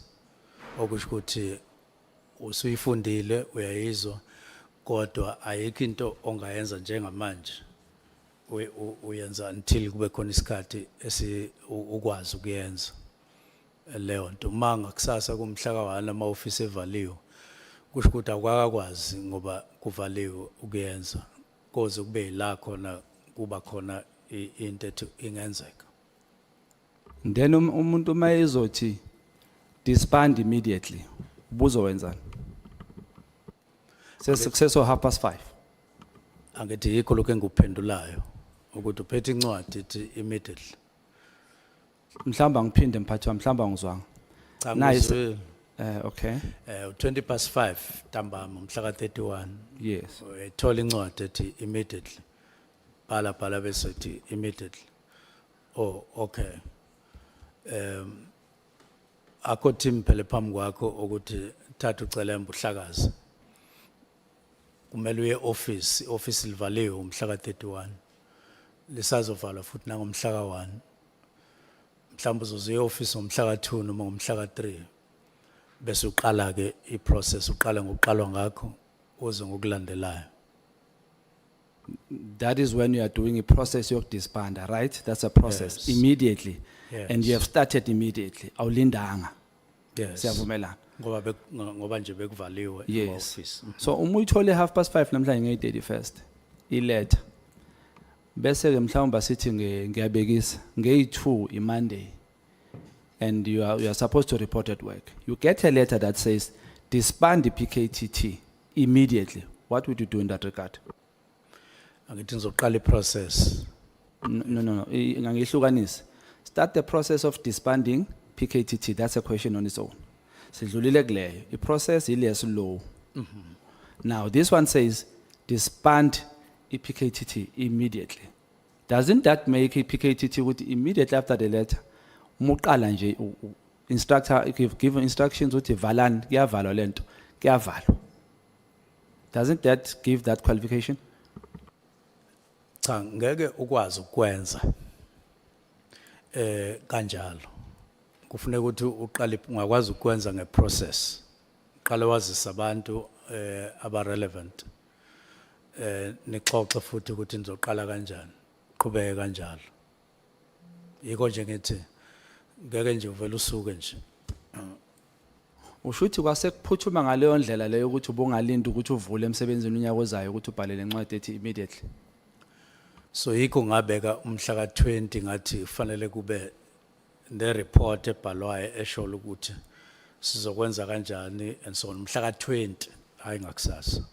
Ngibuza ukuthi wawujahene ungalinda umhla ka20 ubhange umhla ka20 ubhalele incwadi bese icala iprocess emva kamhla ka20 kwakujaheke yini yayijaheke ngaleso sikhathi leso. Akukho la okubhalwe khona ukuthi kwakujahekile kubhalwe ukuthi ngomhla ka20 akube khona preliminary report. Akukho nje igama elithi But udisband immediately khona. yes ukhona Kusho njalo. kodwa report ibemhla ka20. Okay. Umuzoza la uzosinikeza lobufakazi mhlambe noma uzosibriefa live as parliamentarian. Yes. Ukuwahlangana nobaba uSibiya nathi ukushare ama notes enzosinika wona la. Ama notes an. Mhlambe into enzosikhuluma le briefing sayilelo. Le report enisinikeza yona. Nike nahlala mhlambe nathi mase ngibuza imibuzo mina ngizophendula kanje nabakubuze lo na uphendule kanje nami ngizophendula kanje. Cha kaZisihlalo. So kuza kanjani ukuthi eSouth Africa uwena nobaba uSibiya obhale ku statement sakhe uGeneral Sibiya. Ku statement sakhe ubhale ukuthi wamnikeze kukhona isinqumo esiphume lapha ya esithi must disband immediately and he even says now yena faka now yena. But uyabuya yena uyajika futhi useshintsha immediately usefana nowakho immediately uthi hayi immediately akamini uthi valani manje umina later. So kuza kanjani ukuthi no2 nikhuluma into ecishe ukufana kanti ecaleni ubeyibhale kahle uhamba nathi ama South Africans siyafana ngenkulumo sekujika mase kufika la. Ngikwazi ukuphendula okwenziwe yimina nokuphendula umbuzo obhekiswe kumina mawusubhekisa kuSibiya nakumina ngesikhathi esisodwa kusho ukuthi phela ngizophendulela yena. Awungaphendula lokwakho ukuthi kube icoincidence ukuthi kufane noma mhlawumbe awunibona nami. Anginakho la ukaSibiya so angiboni ukuthi kufana kuphi nokwami kuphela njengamanje. Bengaze kulethe ukuthi nakho ukaSibiya nakho kwami. Ngiyahluleka mphathi ngoba honorable chief whip uceda ukukhothela lento engikhulumela yona la manje awukusho ukuthi awunayo lento leyo kuyena awusho ukuthi awunayo kodwa uyiphendulile. Cha uchazile uma ubumlalele kahle umhlonishwa uNtuli uthe uzongifundela izinto uzofika athi ku paragraph bani kunokuthi nokuthi ku paragraph bani wasenza kanjalo ngase ngiphendula into eqondile. Manje ke awenza kanje ngoba enzile. Yikho Ngixolisele lokho mhlawumbe ke ngikhulumela kulelo phuza akufundele lona ngibona ukuthi angingakufundeli lona ngoba ulifundile. So ingakho ngibuza ukuthi kulowo mbuzo lo obaba uSibiya athe kuye immediately means now then later changes to into ayikhulumile ke wasethi usefana nowakho ku immediately later. Do you see the similarities and do you think it's a coincidence noma benihlangene nakhuluma? Angiwabone until kuze kube khona into okhuluma ngayo la kaSibiya nengikhuluma ngakho mina. Ngicabanga ukuthi angeke kuthiwa suyeke immediately ngathi uyakulimaza impela immediately awufuni ukuvuma. Bengiyala awukulimazi mhlonishwa kodwa ngithi ngiyafakaza manje ke kufanele ngifakaze ngento mina self ngingabuye bese ngithatheka nje okushiwo umhlonishwa bese ngikwenza ubufakazi bami angikwazi ukwenza njalo. Uyawabamba yini ama-caucus namalunga wasesiphoyiseni laba abaphethe? Mhlawumbe uyaba nama-caucus nje umrhabule eceleni nje. Hayi kuba nemhlangano lapho, hayi ama-caucus. Into formal. Hayi kuba nemhlangano nje. Ngiba nomhlangano no-National Commissioner and ngasho ukuthi ngibambe imhlangano cishe ngaphezulu kwa9 to-National Commissioner 1-on-1. Ngabamba 28 or more, so ileyo mhlangano ebakhona. Kuba nama-minutes lapho kulomhlangano, kuba no PA, secretary into enjalo. Impela nje isikhathi esiningi kwenzeka kanjalo. Kodwa hayi mangino-National Commissioner siba sobabili akubabikho umuntu othatha ama-minutes. Okay. Masime kanjalo. Uma uGeneral Sibiya ecela i-meeting ethi ithinta noMotlala nefamily. Sorry. Oh, icela ubaba uMkhwanazi, uGeneral Mkhwanazi, icela kwena i-meeting. Uma icela le meeting uthe wena uyinqabile because of ibingaqualify according to the structure mhlawumbe ovuma ngaso noma angisakhumbuli impendulo yakho kodwa ibingalapho mhlawumbe ungangikhumbuza kancane. Angishongo ukuthi nganqaba. Ngithe ngawuthola umyalezo ngaphendula ngase ngiyacabangisisa ukuthi sizoyimisa kanjani le ndaba. Ngase ngiyimisa ngendlela engangibona ukuthi ngokwelami uhlangothi kuzofanele ukuthi ngiyimise ngayo, ngiqale ngayo. Ngiqale ngo-National Commissioner kanye no-deputy wakhe. Ngize ku-deputy wakhe ngize ku-Provincial Commissioner bobabili ngoba ngabona ukuthi kungeke kwaba yinto ubulungiso noma ekahle ukuthi ngilande umuntu ongaphandle ngobantu abala ngizomfaka emhlanganweni ngoba hayi ubani lo muntu ongaphandle? Umkhotsi. Okay. So uma sowuthatha i-meeting mase ngithi ke ngobuye ngixoxe ke naye uGeneral Mkhwanazi masihlangana naye noSibiya ngathi hayi sobuye sithola isikhathi sixoxe. Ngangiqonde ukuthi ngomcela nje ukuthi wandonga lo mhlangano owukhuluma ngawo sesingawubamba manje kodwa ngisafuna ukuthi ke ngiwubambe nawe ke ngizwe ukuthi yini le efaka ifamily wena nefamily le efaka internal kodwa ubona ukuthi singamisa kanjani ngoba lena ayizolunga ukuthi silande uBrown Mkhotsi ngaphandle mhlambe nalo chief of staff kwenzeka kanjani. Honorable Nomvalo. Yeah, no, follow-up question, Chair. The minister is saying he decided not to convene a meeting as suggested by or as requested by General Nhlanhla Mkhwanazi. So he decided to have a meeting with the National Commissioner, subsequently with the Deputy National Commissioner.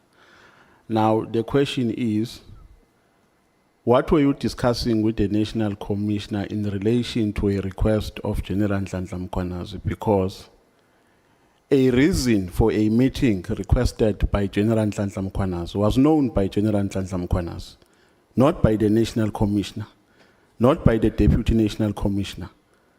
So if I call a meeting, if I request a meeting from you, I don't even tell you an agenda of that meeting. And then you decide to convene a meeting with somebody else. What is it that exactly that you want to discuss with that person? Having not solicited a reason for my request from me as a person who requested for a meeting. I'm trying to get a logic of the approach that you decided to espouse. The meeting, I didn't say that I decided to have a meeting with General Masimula and then subsequent, as you say, with Sibiya. I decided that the approach would be I would meet General Masimula and General Sibiya together because I was aware of the challenges and so on between them. That is my decision, that one. And then I would have a meeting with General Spear and General Mchunu, which I did. Manje ke, General Mchunu didn't say instruction that I must carry. It was a proposal that there are certain issues, let's have a meeting. I think decide to reconfigure ngalendlela engayibeka ngayo. Ngase ngithi ke so besihlanganeke mina naye bese sixoxa ukuthi what are these other aspects. That was the logic that I came to. Can I? No, Minister. So did General Mchunu make an indication of the agenda that he intended to have in that meeting? A meeting that he wanted you guys to have? Did he share an agenda with you? To say, Minister, let's meet and discuss about A, B, C, and D. Ayengekho agenda kwakumyalezo nje. So why? Because according to the explanation that you have given, there is no nexus between a request of General Nhlanhla Mkhwanazi and a meeting that you decided to convene with the National Commissioner. To discuss what with General, with General Masemola in relation to the request made by General Nhlanhla Mkhwanazi. Because you didn't know, he didn't share the agenda with you. So you didn't know the items that he intended to put on the agenda during your meeting, had you consented to his request. No, I don't think you are following the whole thing. I am saying I was aware of other matters, other challenges between the National Commissioner and the Deputy National Commissioner. Now, two, I've said the request was not an instruction that do this, do it this way. So, ngibona ngathi umhlonishwa is asking me as if you are about to say I broke the law for not carrying out what General Mkhwanazi was saying. It was a request, it was a proposal. Then I said when I met him with, on that day, Ndonga, lo mhlangano loya okhulume ngayo sizobamba, namhlanje sizobamba lo. So, and there was nothing wrong with that. Nothing. No, Minister, I think you are not reading my mind correctly. I'm not about to accuse you of refusing to convene a meeting requested by General Nhlanhla Mkhwanazi. That's not even where I'm going. The point here that I want to solicit is, how did you anticipate what General Nhlanhla Mkhwanazi wanted you to discuss about, having not met him firstly to establish the intention or his motive for a request for a meeting? You decide without even hearing what General Nhlanhla Mkhwanazi wanted to meet you, wanted you guys to meet for. You just you ignore him and then you go to the National Commissioner.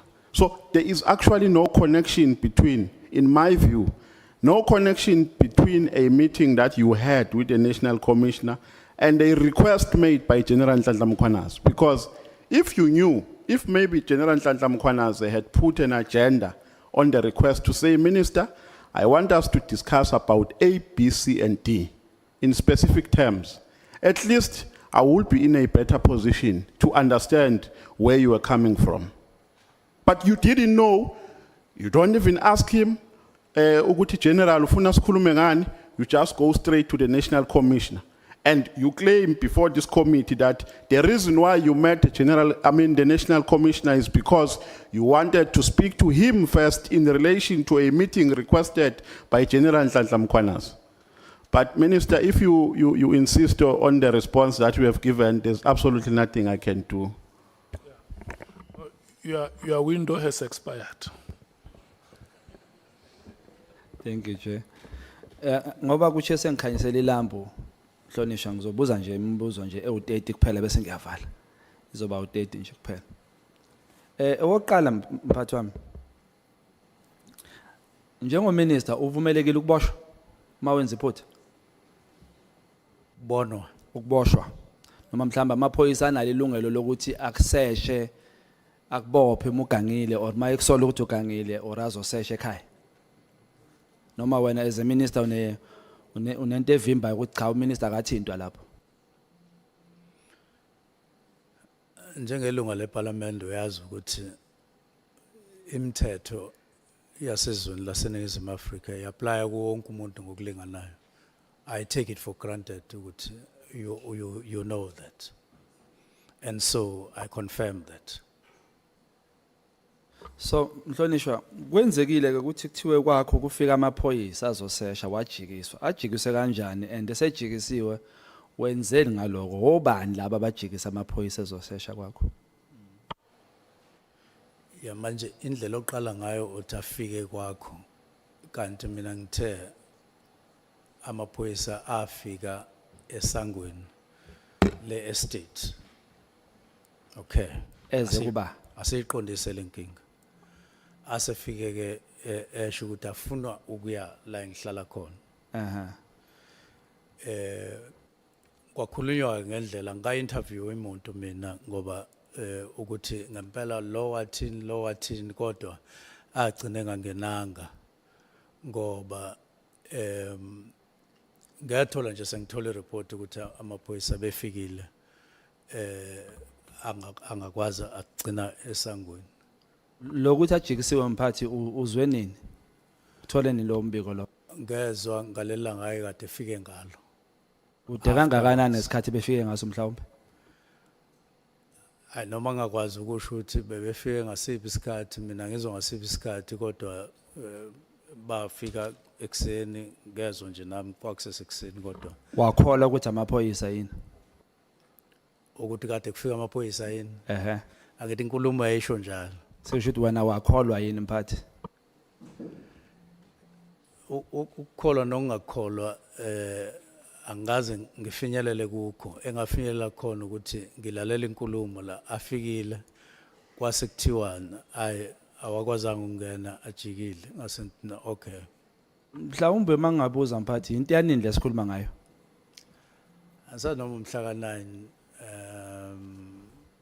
October noma kodwa nje Umuntu wase South Africa yini emele ayifunde kulesi sigameko kuwe? Makufika amaphoyisa noma egcekeni lakhe amfuna. Melenze njani? Akafundeni ukuthi angalinda uzawabona next month ngoba ubhizi kakhulu or uzophuthuma yekona. Yini emele ayifunde njengominister wamaphoyisa? Uma kufike nje umuntu unga-advise abantu uthi hey makufika amaphoyisa kwakho ekufuna. Unga-advise uthini lapho?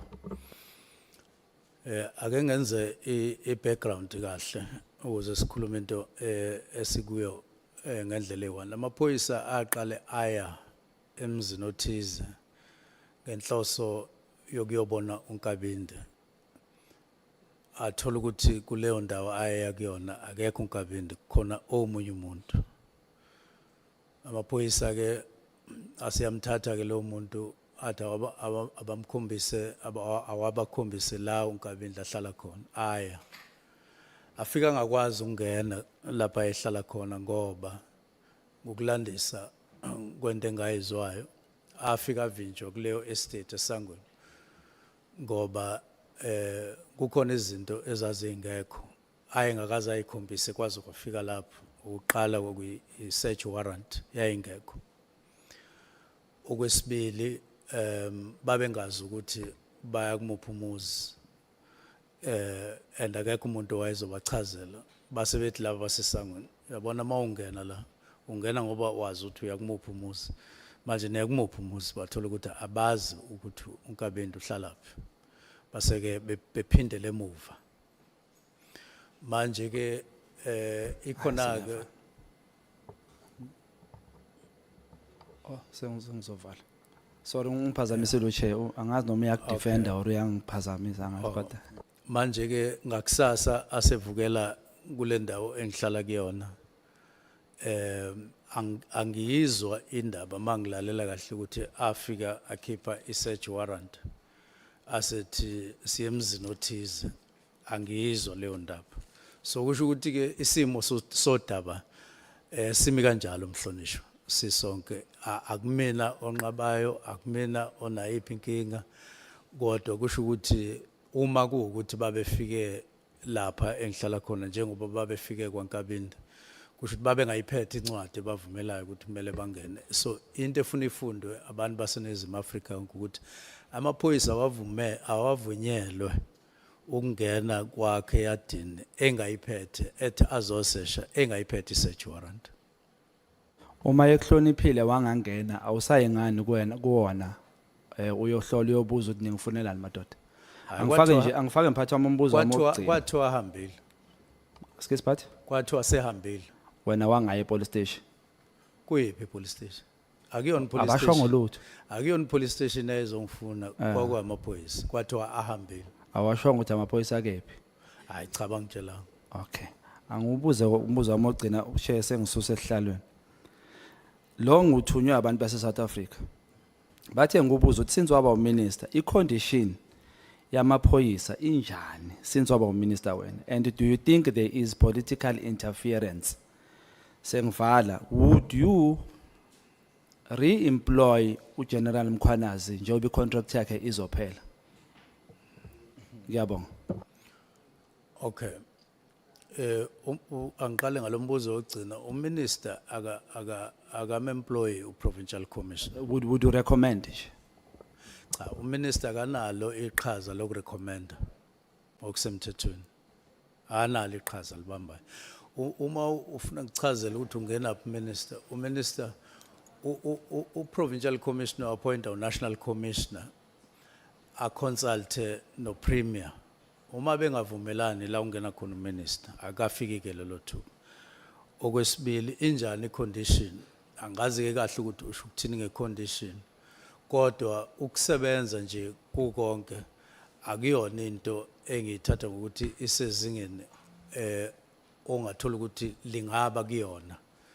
Kuningi okusafanele ukuthi kwenziwe ukuzama ukubhekana nenselelo zomphakathi mayelana nezokuphepha.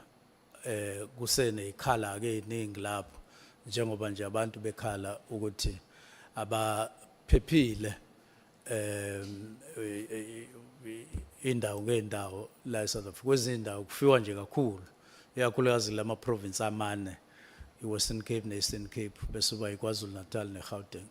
Ilawo ma province okufikwa kona kusho ukuthi isimo ke sethu sokubhekana nalengwadla asikho ezingeni elifanele okwamanje kusafanele sisebenze kanzima. Angisazi umunye umbuzo wesithathu bekuyi. Cha usuku wathatha wakho umbuzo mphathi ofaka kuwena manje wangaphenduleka lo wami.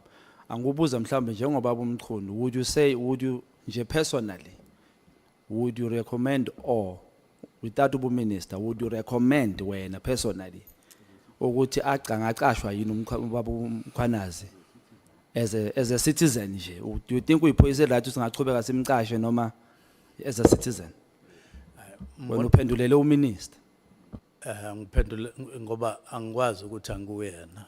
Manje ufuna ungifaka entweni wena engenalo iqhaza kulo kodwa ufuna ungifaka ngewind. Manje angikwazi ukungena kuleli wind lincane kakhulu lelo ngifaka kulo. Okay, no, thank you so much. Thank you, Honorable Shongwe.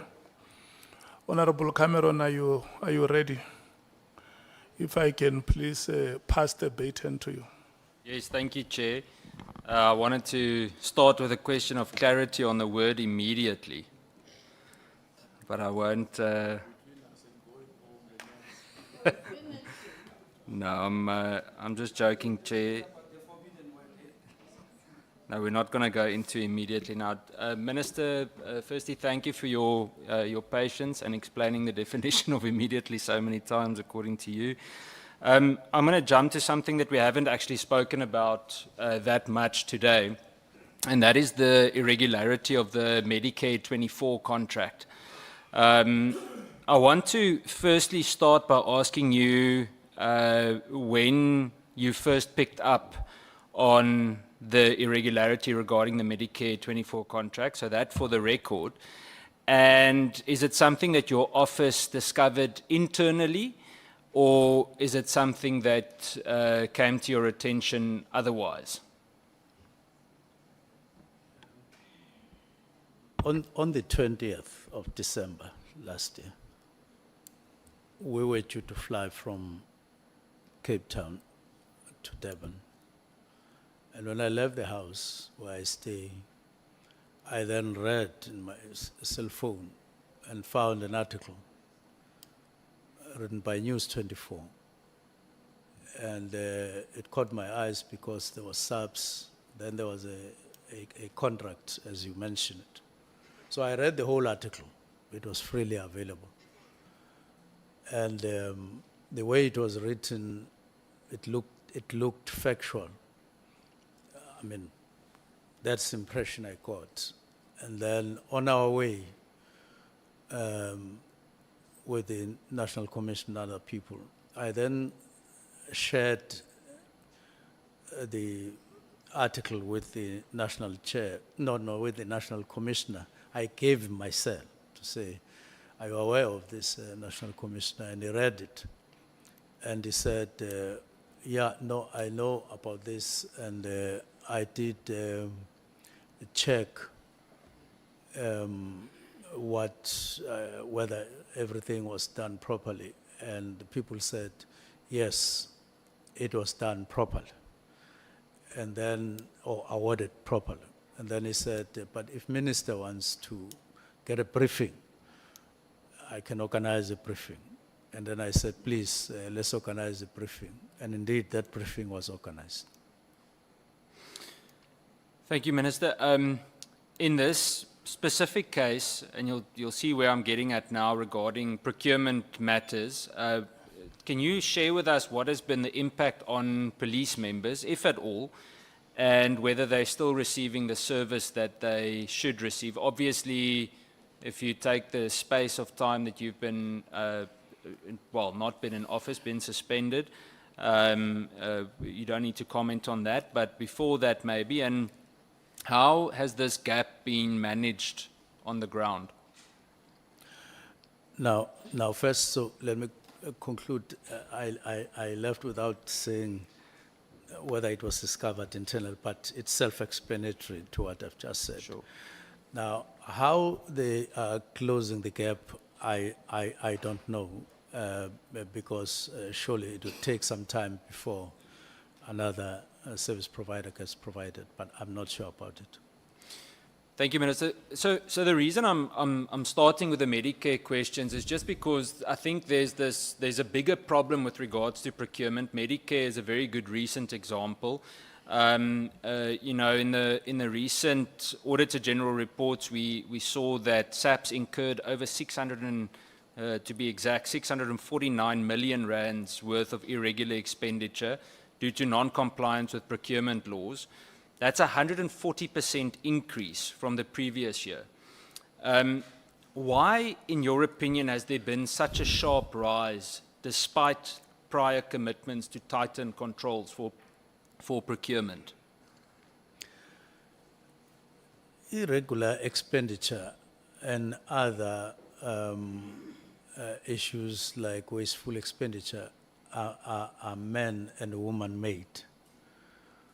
And they show, or they are an example of less than required attention to matters of procurement and finances generally. It means that there's something that SAPS are not doing and doing properly in terms of accounting for the finances of the department. There's no other explanation, because irregular expenditure doesn't come from anywhere. It comes from your hands, the way you handle money and the way you follow compliances. If you don't comply with prescripts of the PFMA, then that's a problem. Thank you, Minister. I think for clarity's sake, the question I'm getting at is there an increase, did you pick up an increase in procurement-related corruption or alleged corruption in SAPS? Because when you look at these numbers, usually when there's this type of irregular expenditure, it points to significant corruption of some kind. And it's not the first time that this happened. So I want to ask you if, let me maybe give more context. Also in the Auditor General report, it shows almost 2.5 billion rand that was investigated with regards to irregular expenditure that has not been submitted for further action. But I want to refer to a report from the SIU from probably around 2022, 2023, that was presented to you and I believe your special advisor as well regarding SAPS PPE procurement during the COVID-19 period. Before I continue with the questions, are you aware of that report?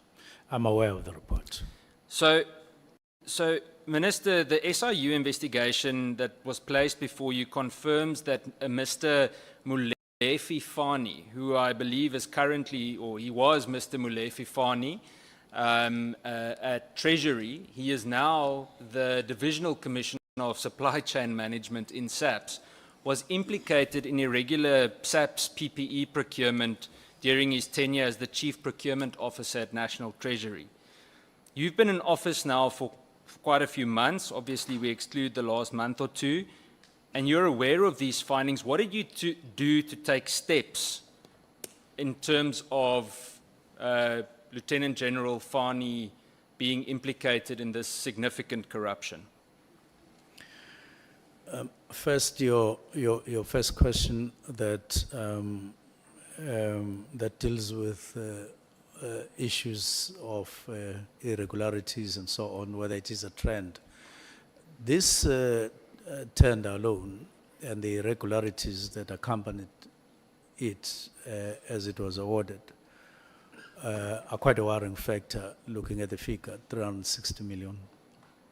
It's not a small thing, and whoever would have approved it would have applied their mind and would have crossed all the T's and put all the dots on the I's and so on. Seemingly, it was not done.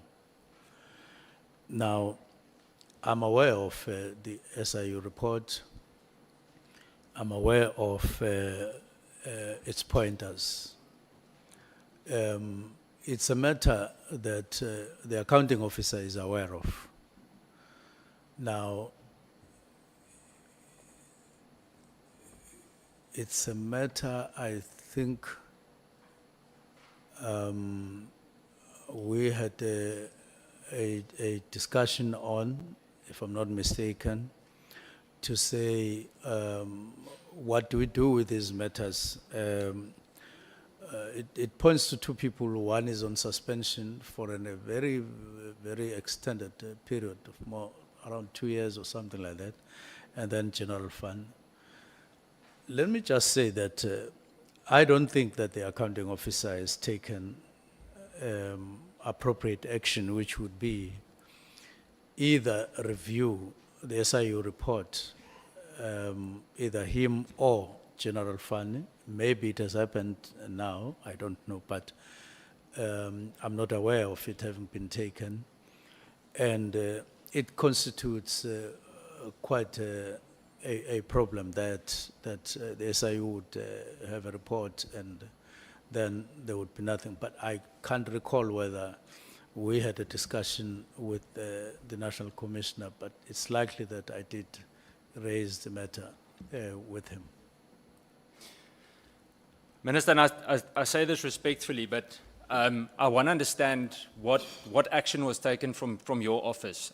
You must understand from my point of view, firstly, we're running up to the BRRR process now in Parliament. We've got annual reports coming up. How do we grant any form of budget review or support any kind of budget review when we know that character is being implicated? I mean, the amount of money that we're speaking of with this specific case, I think it's close to 560 million rand. So it's not a small amount of money, it's significant. And, well, it should be seen as significant if it's a smaller amount as well. But the point is, the perception that is created with inaction is someone is either being protected or someone is actively not doing what they're meant to do to pursue this. So are you parking it in front of the door of the National Commissioner? If so, did you follow up with the National Commissioner? Because he's the accounting officer on this. Enlighten us, please. It's just that I can't specifically remember whether we had a meeting and discussed the matter, but most probably we would have had a meeting where the matters would have been raised, and he would have, the matter would have been left to him as accounting officer. But I haven't been nagging him on the matter, and it probably remains an unresolved matter. But he may have handled the matter himself, engaged SIU, and maybe they settled the matter in one way or the other. So I can't say for sure. Thank you, Minister. I think what we'll have to do from our side is invite them. We can do that on a police committee side, specifically to look into procurement. I want to move to annual performance plan related matters. So you're confirming to me that the divisional commissioner responsible for SAPS procurement remains in office, from what you know. That's from what I know as well. General Fani is still in office.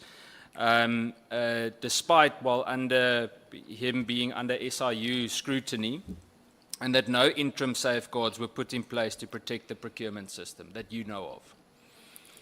But when we were doing the structure, the organization structure, reviewing it, we changed that and said matters of supply chain should happen under the CFO, because before it was separate.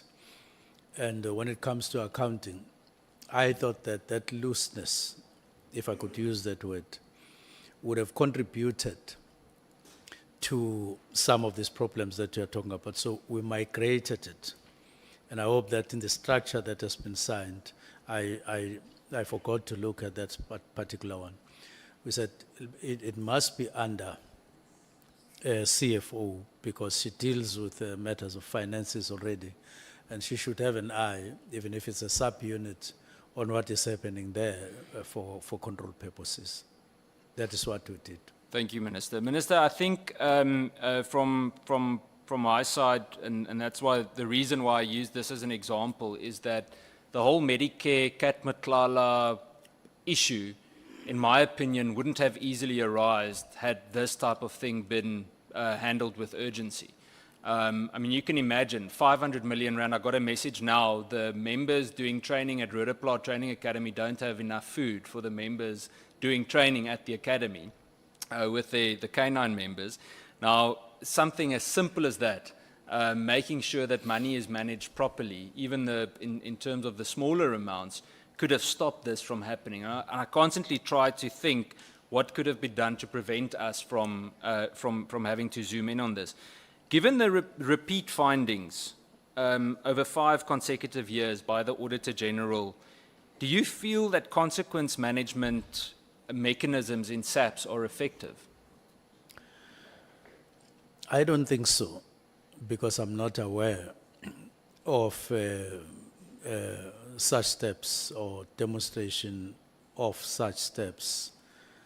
But I know that there is a commitment or determination to improve. That's why one of the days we held an efficiency and effectiveness meeting to say CFO safeguard and accounting officer safeguard the finances, because we can only optimize on what we have and then be able to do more. So I'm hoping that there've since been tighter management of finances in the department than what has been happening. So, Minister, now it comes to, and you can tell me if it's a mistake on your end or not, but in terms of the strategic plan and annual performance plan of SAPS, you signed on it, and there was specific mention of the professionalization of SAPS as one, and the eradication of corruption in SAPS. So, as 2, let's call them flagship priorities or during your tenure, How do you reconcile those commitments with the failure from your office against a senior SAPS official like Lieutenant General Fani, to a certain extent Lieutenant General Vuma, who's been on suspension for a very, very long time?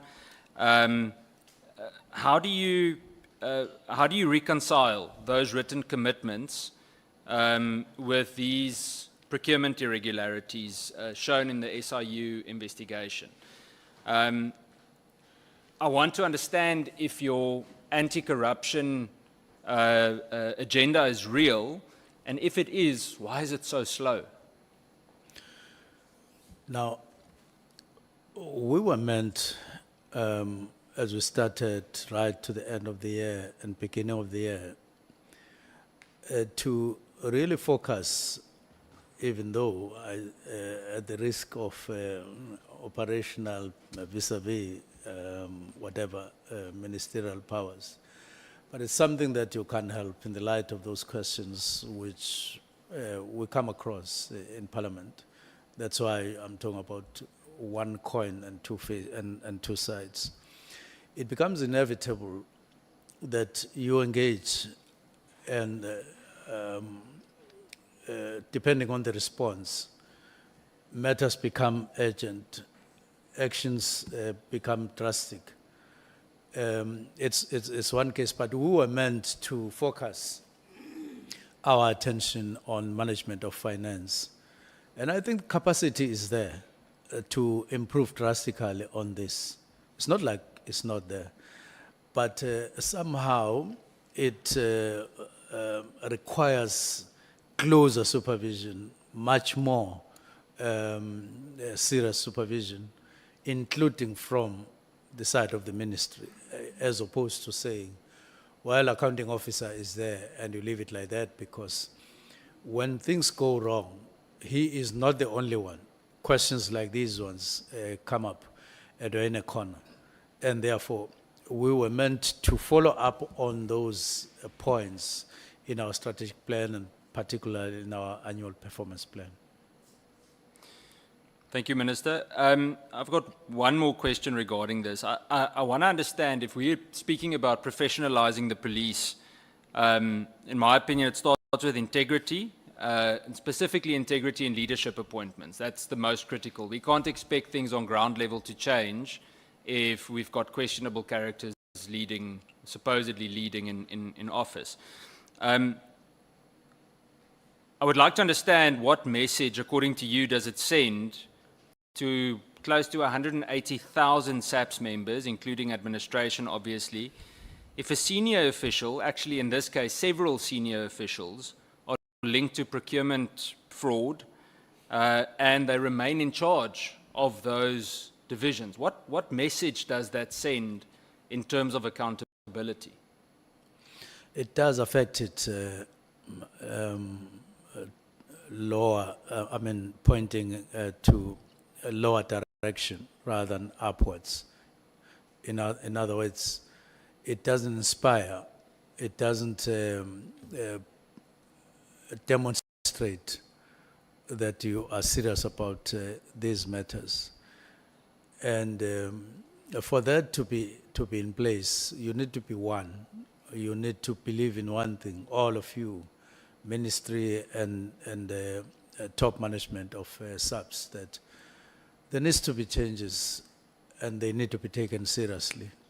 And that is what, rather than going on and on, taking things for granted, especially with the fortunes of, on the financial side, decreasing as it's happening, and we're more and more getting to be found wanting in terms of the quality of service, in some cases services itself. Like, you are quoting one example. It doesn't look good that there would be such and so on, but don't forget that I'm on leave. I don't want to get on matters when the acting minister is there, but generally speaking, that's not inspiring. Fair, thank you, Minister. Minister, in terms of this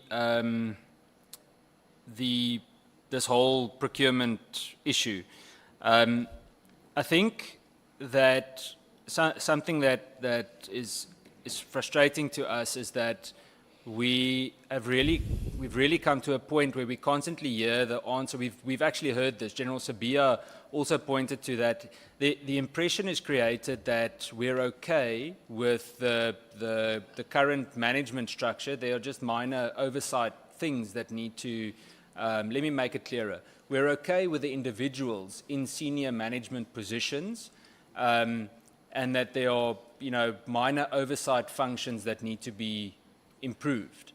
But I want to hear from you. Do you think it's time for the changing of the guard? Is it necessary for the South African Police Service, let's say the top 10, to be audited and possibly replaced? Well, I wouldn't necessarily put it exactly the way you put it, but I spoke earlier on about the need to overhaul certain aspects and sections of SAPS. There is a need just to refresh and the organization. How you do it, it's a different matter, but that, because I think that sense of, a repetitive kind of stance on things is now at odds with what is expected either in Parliament or elsewhere, and therefore there is a need for some kind of action, whether it is in that form or in another form. But it's difficult, it's going to be more and more difficult to leave just things as they are and go on just like that. Minister, if you were back in office tomorrow, figuratively speaking, what would you do regarding this specific matter, this SIU matter? If you know all of these people are still in their positions, what would you do if you're back in office tomorrow? Well, it's to call for a report. Where are we with the SIU report? Because as I'm saying, I'm sitting here talking. There may have been things that have been done since I left, but that would be something to be found out, and then act on them. And I do note that it does require solidity of a certain level to get into those matters and correct them. Minister, I want to jump to Mr. Cedric Nkabindi, his appointment. We've touched on it a lot. There are one or two questions, I think, for the record that are important. Just in terms of the process, I want to understand, did you go through any kind of do you know if there was any kind of a security clearance process with regards to Mr. Nkabindi? Did he get security clearance? Was there any kind of vetting process in terms of clearance? That is a standard practice, and I take it, I'm risking here because I am not called for it to see it. But that's a standard practice that there should be vetting. It's one of the standard practices. But you're not sure? In the sense that I don't remember asking for it to see it. But this is not managed within. The employment of these people is not, of the staff in the ministry, is not necessarily managed within the ministry. It's managed by particular people in SAPS, and they are the ones who ensure compliance.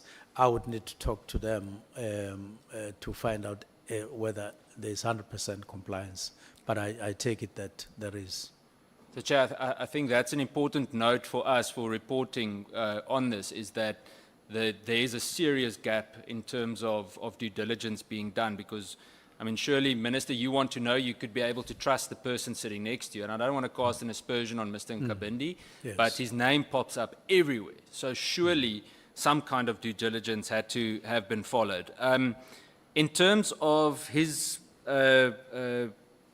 suitability to manage confidential policing and even intelligence information, did you have any indication outside of that security clearance that he was suitable to handle that he was trustworthy to handle that type of information? Yes, in the sense that, well, even without necessarily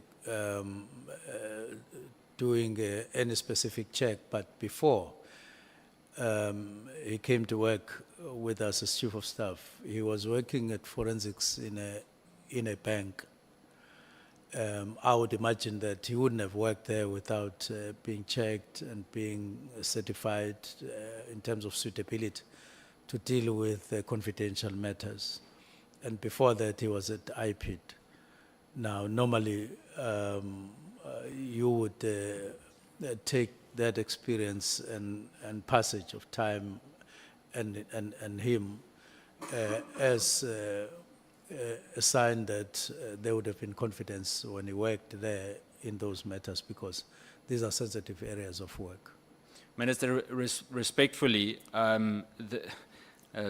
banks don't answer very positively in that sense anymore. I believe recently in Cape Town there were 2 cases of arms dealers that were found with large amounts of firearms in containers, and they were both employees, quite senior employees, I might add, of very well-renowned commercial banks. So my question comes back to that due diligence. I want to understand if he did not have security clearance, or if you're unsure about it, why was he granted access to such sensitive material? Well, I don't say he doesn't have security clearance. I'm just saying that I didn't ask for it. I don't remember asking for it. But we've been discussing clearances of other people, and I take it that he has. And I take it that he has what it takes to be chief of staff and to handle. I haven't heard anything coming out negative about him up until this kind of upheaval, where what you're talking about then similarly is coming here and there on him. But before that, there was nothing. Minister, yeah, the doubt, and it could be that SAPS or SSA slipped on it, and we'll be able to follow that up. But it can't be that a chief of staff comes into such a sensitive position and we don't know whether that person has the clearance that they meant to have. And again, it's similar to the procurement issue. We could have potentially prevented a lot of the leaks and things that took place. Apart from a little bit of work experience at IPID, what skills specifically of Mr. Nkabindi stood out to you or convinced you that he should be capable of being in such a senior position in the ministry? In terms of, I'd say, more complex policing issues and even intelligence matters, because he would obviously have been exposed to that. He's really put into a position where he's in the belly of all the action. So, what specific experience apart from IPID stood out to you? Yeah, firstly, I wouldn't want us to create an impression that the leaks that you are talking about are referring to are from his part. We just park it like that without suggesting such. But to be specific on your question, I did talk about my experience of him at IPID, when he was at IPID, in terms of investigating the complaint that I had laid with IPID. What specifically impressed me was the detail in terms of how he went about doing this job and bring it to finality. I was quite impressed, and it was the first time I'd met him, and I felt that there was integrity throughout the process when it was done, and I was far from looking at ever working with him at that time because I was at home, and therefore that is what I picked up at that time. Has he ever issued any instructions or correspondence or directives to SAPS or IPID officials on your behalf? No, not that I know, but at one point, we had I think a small discussion following a letter he had received from one of the members, and that he processed it to IDAC. I think it followed a little chart or something like that, but he sent it, but I can't recall any other instance where he signed in his name and sent a document out. And Minister, was he involved in any way in the drafting or the timing? I understand that you went and gave the closing of the PKTT thought at home and so on, but did he play any role in the drafting or the timing or communication of the letter to disband the PKTT? No, he just relayed things as I gave it to him. Have you received, sent to special advisor? Have you received, now you can then send it to specific people as indicated. So Minister... So it didn't play any role in drafting. Okay. Do you still, I mean, at the moment, you're not actually sure if he has security clearance, right? In the sense that I didn't see it. I don't recall asking for it. Yeah, but you either know he has or he doesn't have. Yes. So do you still stand by your decision to appoint Mr. Nkabindi as the Chief of Staff to your office, given the concerns or the doubt in terms of his vetting background? It's exactly what I'm trying to avoid, because I can't, on the basis of something that I'm not sure to answer you specifically, and then I answer as if I am sure about your earlier question. And so I would want not to answer that particular question, but if I were to confirm and see his security clearance, that would be in the right direction to make me answer that question with confidence. But other aspects like qualifications and so on, and like stability in terms of being present at work all the time and following instructions, and not lapsing for a day or something like that. Of course, there's room for improvement, but he has stability as far as that's concerned, managing staff and so on. But to be specific on your answer, I would need to get that document. Minister, so we can actually remove his name from it. To me, the fact that there's any doubt regarding this key person, the fact that you don't know and that you're not sure, is a cause for serious concern, because it means that there's a breach in terms of vetting and security of your office. It means that the potential leaks, and I'm not, again, remove his name from it.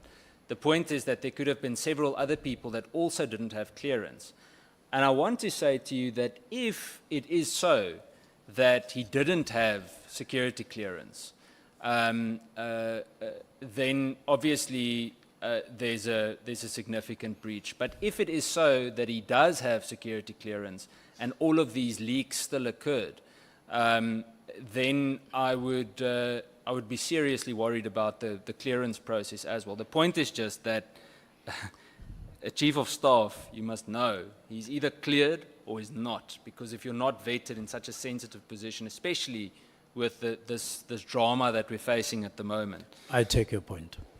Thank you, Minister. Minister, I've got 4 or 5 last questions, but they're yes or no question. I see the Chief Whip here from the corner of my eyes watching me, glaring at me. I can hear him whispering in Zulu to me. But I've got brief yes or no questions. The first one, yes or no, your affidavit explicitly states that the President agreed to close the PKTT. Yes, it says so. Yes or no, you issued the immediate disbandment letter without an approved transition plan.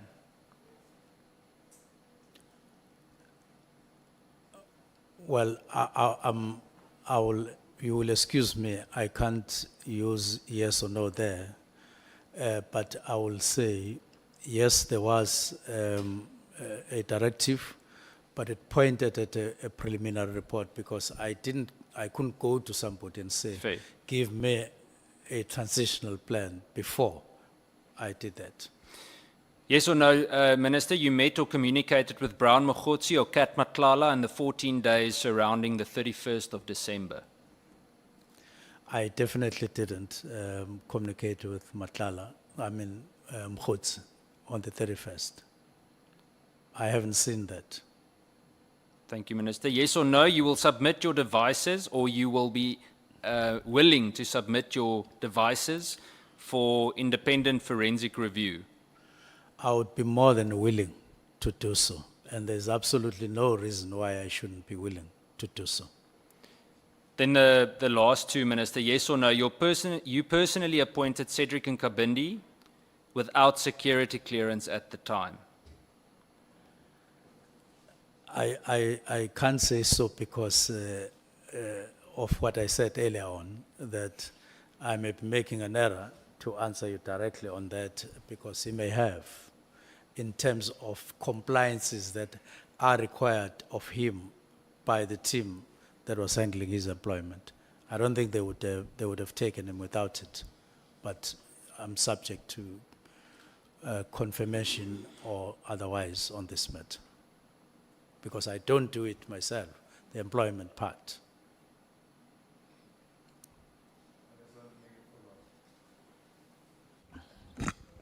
Let's check with Honorable Cameron because he was concluding. Yeah, then. just on the question before of handing over the gadgets to whatever independent, you are willing to hand over the gadgets even to the police who were turned away at the gate if they've got the necessary requirements?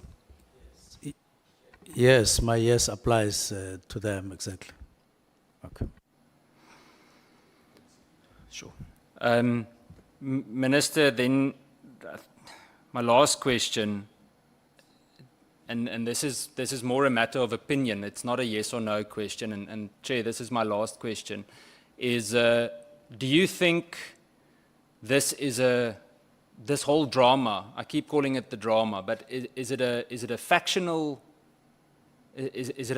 fight of sorts inside the South African Police Service, or is it really about drug cartels, or is it both? I would like to hear from you, and by this I'm not discrediting any theory at the moment. I don't want to, because there's still too much that we need to hear, and I also think a perception is created that a lot of this happened in the last 6 months, but if you listen to everyone that has spoken so far, things date back as far as when Minister Becky Cele was the National Commissioner, or we hear the names of Ria Piecha or Minister Nathi Mthethwa, former Minister Nathi Mthethwa. So I want to understand from you, in your just your opinion, what do you think is going on? What's the reason for all of this? I would say it's a combination of factors. One, less than required coherence, unity and coherence on the side of police executive management or top management. Two, it would also include personal battles informed by one interest or the other over time, and then streamlining people into columns, as I would put it, in accordance with how they would have dealt with matters of differences and so on of one kind or the other. But more than that, what I would want to say in the ad hoc committee, to the ad hoc committee, is that it's an opportunity, this one, to correct, if I could use that word, what's wrong, to deal with it. It's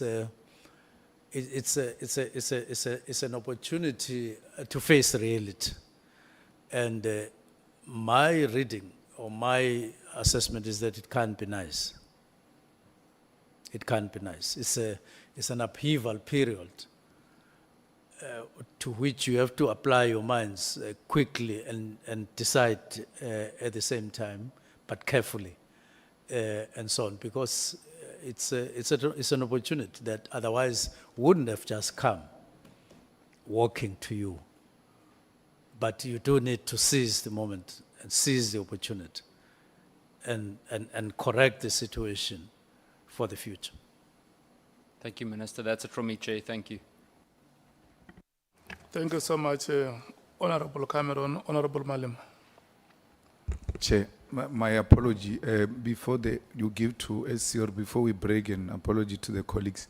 You know, I forgot to ask the minister if you know a guy called Jerry Boshocha. The mother sent me a message.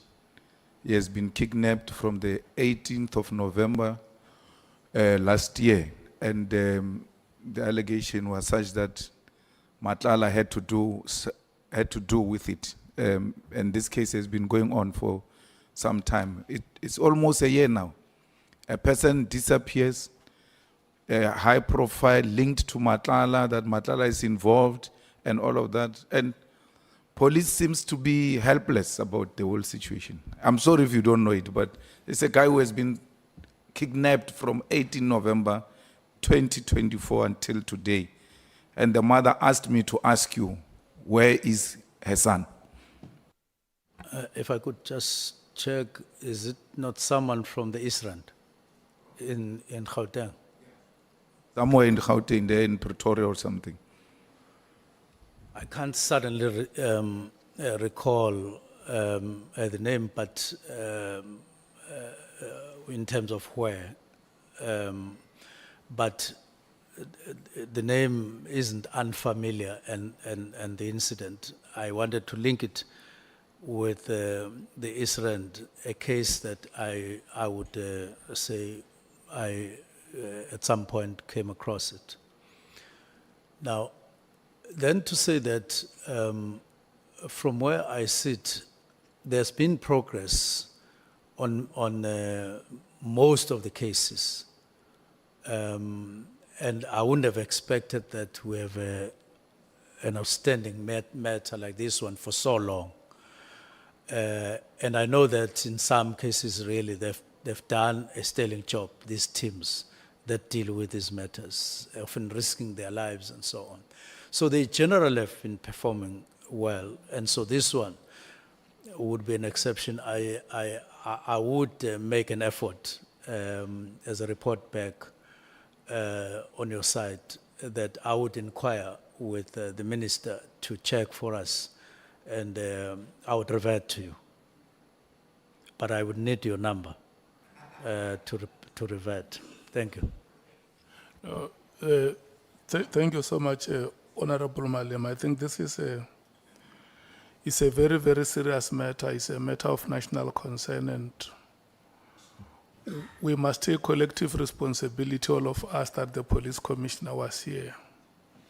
And it escaped us. What we should do, SC, let's write back to the police commissioner and request an explanation or a progress report. Even if it's just one paragraph or one page, I don't think it will be wrong for us to make that follow-up. These are some of the things that South Africans want to hear us doing, demonstrating that we can act on their behalf. Thank you very much, Honorable Member, for that decisive intervention. Honorable Skosan. Thank you, Chair. Just before the SC, the minister in that recording which was played here, it said it is a common cause that General Khan, who has previously been accused in drug operations, if you can clarify, because it was played here, being accused in a... Let me check with you, because I thought you are asking a clarity-seeking question based on the matters that Honorable Cameron was was raising, because if you do this, it means I must now open to all members to come back with any matter that. Let me make things easy for you, Chair. We will ask the next one. Okay. Yeah, because the person who was quoted here is still coming as well beside the minister. Because that recording, which we didn't get that thread, there was an issue as well in that. So I wanted clarity, but if you say that you will open up, it's okay. Yeah, thank you so much. Minister, Honorable Minister, before I give to the SC, just to pass the following. General Mkhwanazi, when he appeared before us, he stated here that he could not conclude that you were a corrupt person. And secondly, that the Edward Senzo Mchunu that he knew would not have signed the letter to disband the PKTT or the NPKTT. The Edward Senzo Mchunu that he knew. So when a statement like this one is put to you, is it your understanding that General Mkhwanazi had a high regard for you? Number one, he says that, look, where I am, I can conclude that Minister Mchunu is a corrupt person. Number two, the personality that I know, sitting here, I'm still not convinced that he could sign or put his signature on a document like this one. Do you understand him to be a person who had a high regard for you?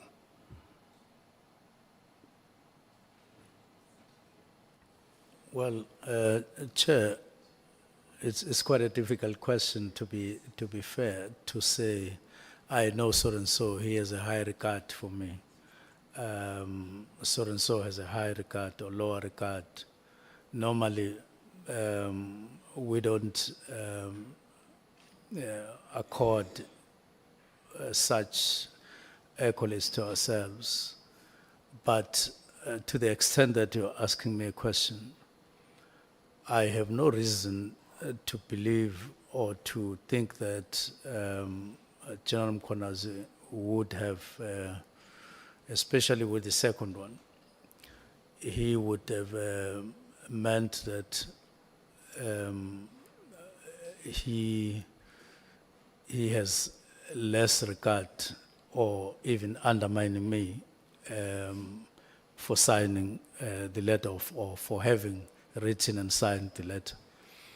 So I would want to respond like that for now.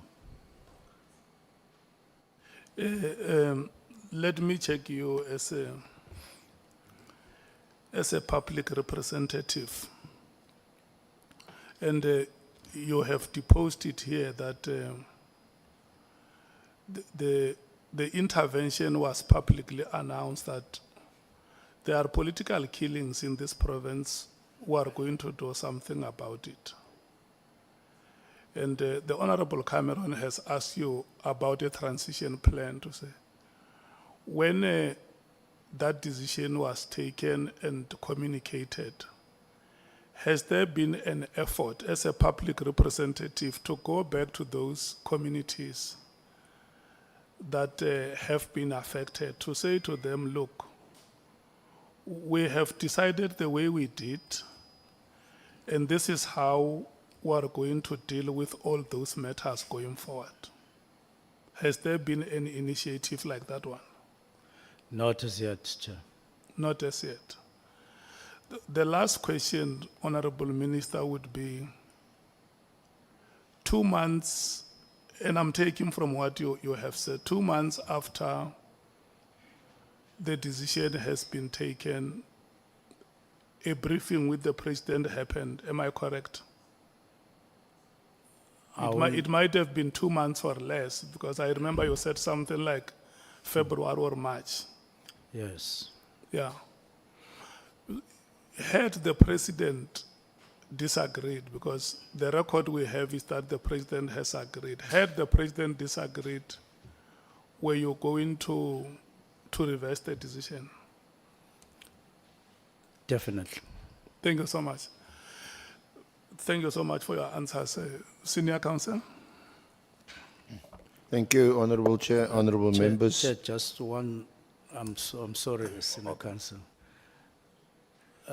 Would there be a small opportunity Yes, for yes. just 2 recommendations? Yeah. Just 2. Sorry, Senior Counsel. The first recommendation that I would want to make, I would transmit it, but I will just take a short version thereof because it's longer. I'm requesting or recommending that the Auditor General be approached and appointed to conduct a full and independent audit of the National Political Task Team's financial matters. There are some detail that's the first one. The second one is that we as a country, that it be recommended, I know that we're going to go to processes, that instead of having what we have now currently, your SIU, your IDAC, DPCI and other agencies, we consider recommending strongly that a transparent and accountable, no, not this one, that a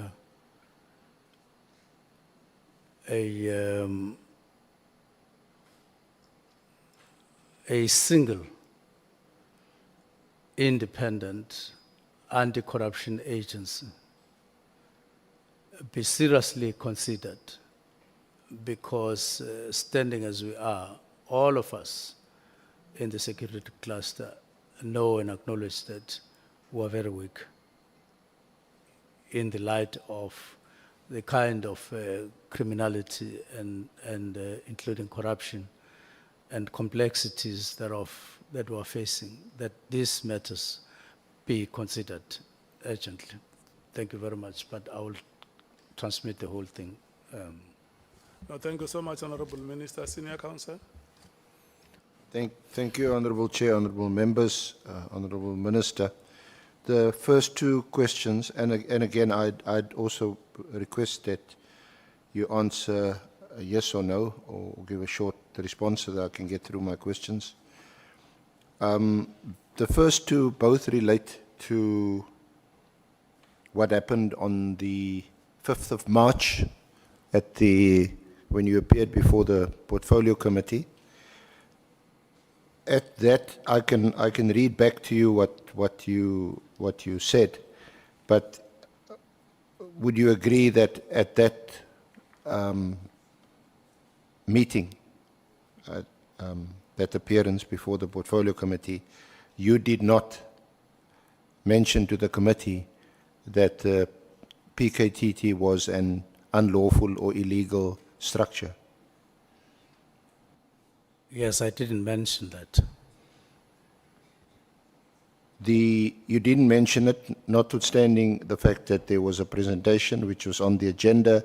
The presentation was made by Brigadier General Kumalo in response to your directive, and he then mentioned that he spoke about how the unit or the task team would be phased out.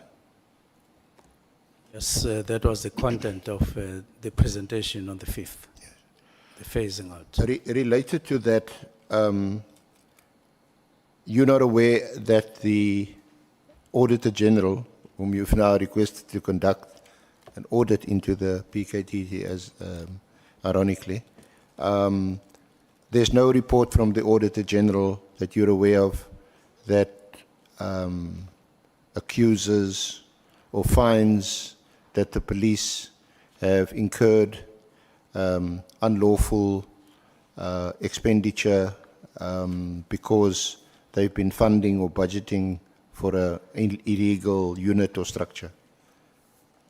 The report is just on standard criteria, or like pointing at irregularities. It doesn't point to a particular area of SAPS, just irregularities and other findings. In other words, the Auditor General has proceeded on the basis that the PFMA and other procurement policies and prescripts have been complied with. Well, I wouldn't know what the findings assumed or not assumed.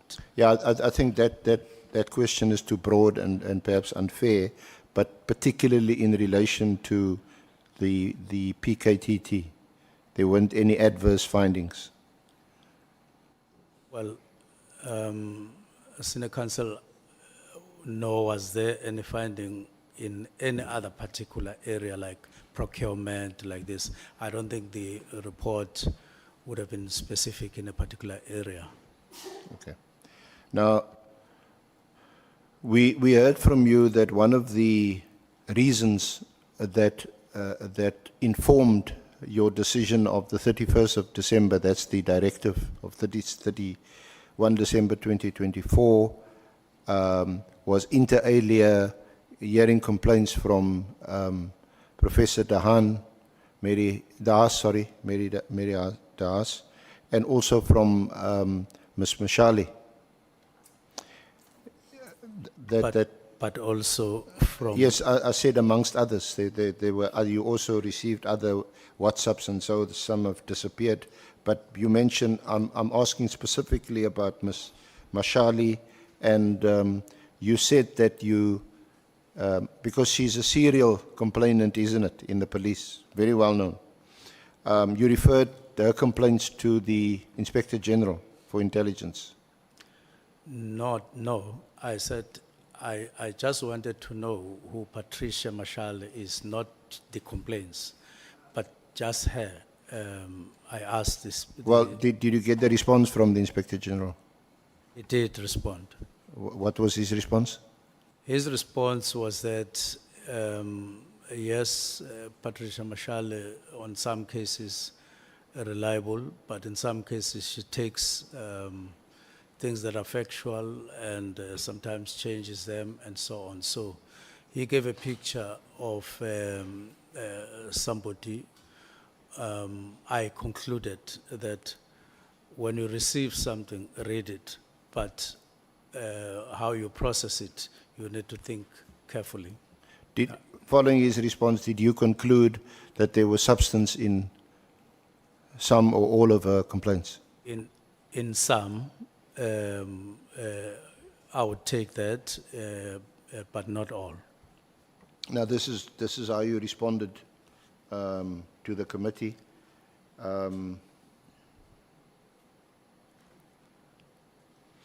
But I must state this, that one of the people who is quite frequent in making allegations on social media regarding police, I took the initiative of referring back to the Inspector General to say, Inspector General, I frequently receive allegations from this person concerning SAPS, concerning leadership of SAPS at management level, including the National Commissioner. Do you recall saying that? And some of them appear quite serious when you read them and so on, but you lack verification or validity thereof, and you can't make up your mind when you are not sure of the validity. So the Inspector General, I wrote him a letter, and after some time he did respond on what you submitted. These are very, very doubtful, and it was quite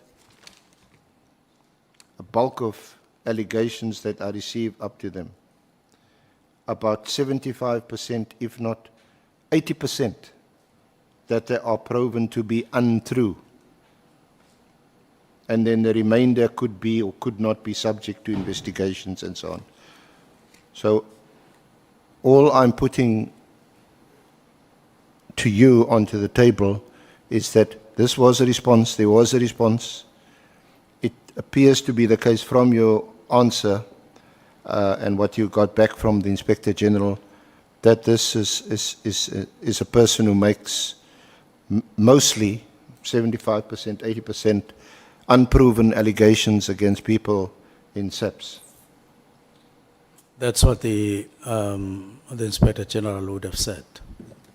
Well, the point is, she, Ms. Mashali, and the House, with amongst two of the people whose complaints you relied on to inform your decision to issue the directive. No, I think that's where I've been insisting that there's an error there, and I don't know why. I said there are people, some of them officers who had served in the National Political Killings Task Team, some of them are still there.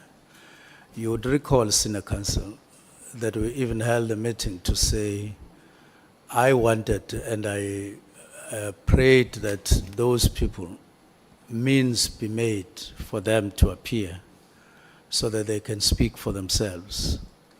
And I said there's a high risk and therefore it would mean a detailed plan or meeting conditions. So I would want to really avoid just highlighting those two. I even said just because they are able to write and so on, then we take them alone. Yeah, Please, let's Minister, not do that. sorry Yeah. to interrupt you. Yes. I've got limited time. The point is that you mentioned her as one of the persons that influenced and that informed your decision. And in fact, you attached to your affidavit a number of her complaints. It's attached to your affidavit. So you clearly must have taken them seriously. Why would you attach the social posts of a person whom the Inspector General already said, at the very least, you know, be wary, be careful, because 75, 80% of this stuff is not true? It was just for information, not to use it to weigh what I considered. It was not. It was just to be available. Yeah. And I spoke at length about these people that I spoke about.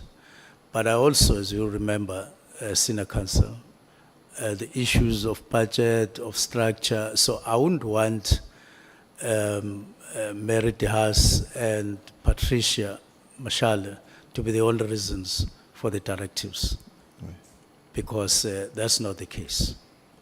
Then, just in relation to the appointment procedure of Nkabinde, he would have been, well, you were the Minister of Public Service and Administration, so you should be well aware of these procedures. But the appointment would be in terms of Section 9, which relates to executive appointments, and read together with the regulations 65 and 66. And the point about that is that when it comes to executive appointments, chief of staff, they have to be advertised openly or publicly. But there is some procedure. You appoint the panel, the executive authority appoints the panel and makes the decision, and a contract is then concluded, but not for longer than 3 years. That's what the regulations say. But the point is, a chief of staff would be the ultimate person in your office that you must trust, isn't it? Yes.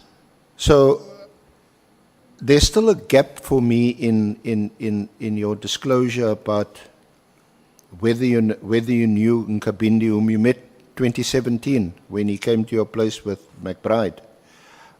We also know that by the way, that Nkabinde brought Lieutenant General Mkwanazi to your house when you were the Minister of Water and Sanitation, brought him to your house. So he's a bit more of a comrade, is it? He's an associate? No, firstly, I wouldn't put it the way you're putting it, that he I'm brought- asking. That he brought General Mkhuna's, because that has a different connotation. I think I said, I take it that they had a discussion on their own. They agreed that they would come and would have a chat. So it was mutual consensus among the two of them. It would have been. By the time they spoke to me, I took it for granted that they would have spoken. They know better what happened before they came. And so what was the question, Senior Counsel, on that? Sorry, Minister? I'm trying to follow up on what were you wanting me to answer. I was just straightening correcting the other impression. I was saying that for me, I'm not sure whether that concern is shared by the Honourable Committee and the Chair, but there seems to be a gap, given that the person, we agreed at least on this, the Chief of Staff must be the one person in your office that you must trust. Yes. Honourable Cameron has already raised the issue of whether he had security clearance or not, that issue is open. So I was just inquiring about, having met him only in 2017, and between 2017 and your appointment as Minister of Police, you occupied two other portfolios, isn't it? Public Yes. Service Administration, Yes. and then Water and Sanitation. And Mr. Kabindi was somehow still around. And then you appoint him in 2024. I did say that we kept contact, but we're not working together. And that contact was not necessarily frequent, but we kept talking about this and that. So it's not like it was 2017 and then appointment as Chief of Staff. It didn't happen that way. Okay. Just on the Matlala affidavit, I did And see... maybe just, sorry, Senior Counsel, may I request that his appointment, there is a person or there are people who are responsible for this in SAPS independently to say what exactly and how, so that you get an independent and comprehensive. It's something that can take less than an hour, so that you come, you are on top of how he was appointed. Yeah, you have offered us the personnel file, whatever file, for us to have a look at the appointments, the procedures, whether they were complied with or not. So if any questions, we'll place it before the committee, and if there's any questions, we'll put it to you in writing for your response. On Matlala affidavit, we did, I think it's the email that was read out yesterday. I had also seen it this morning. It seems to have been unsolicited and came from Matlala's lawyers, offering this affidavit to you.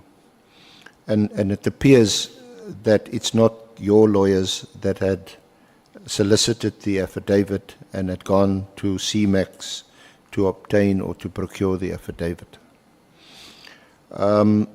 The IMC, we understand, and this will be confirmed tomorrow by General Kele. He wants to still be called General. He says that our current Minister of Justice and Constitutional Development, I'm not sure whether you'll know as a minister appointed by the President, whether it's in a presidential minute or some kind of document, but her functions as a minister still includes serving on the IMC for the Political Killing Stars team. So my question is, I think that's also been asked by other honourable members, is you said that the IMC has also been disbanded or perhaps also disestablished. And we inquiring about where did that come from? Was that a presidential instruction or what was it? Because a current minister is still on her list of things to do is to be a member of the IMC. Well, I'm not aware of that. I'm not aware of that. Okay.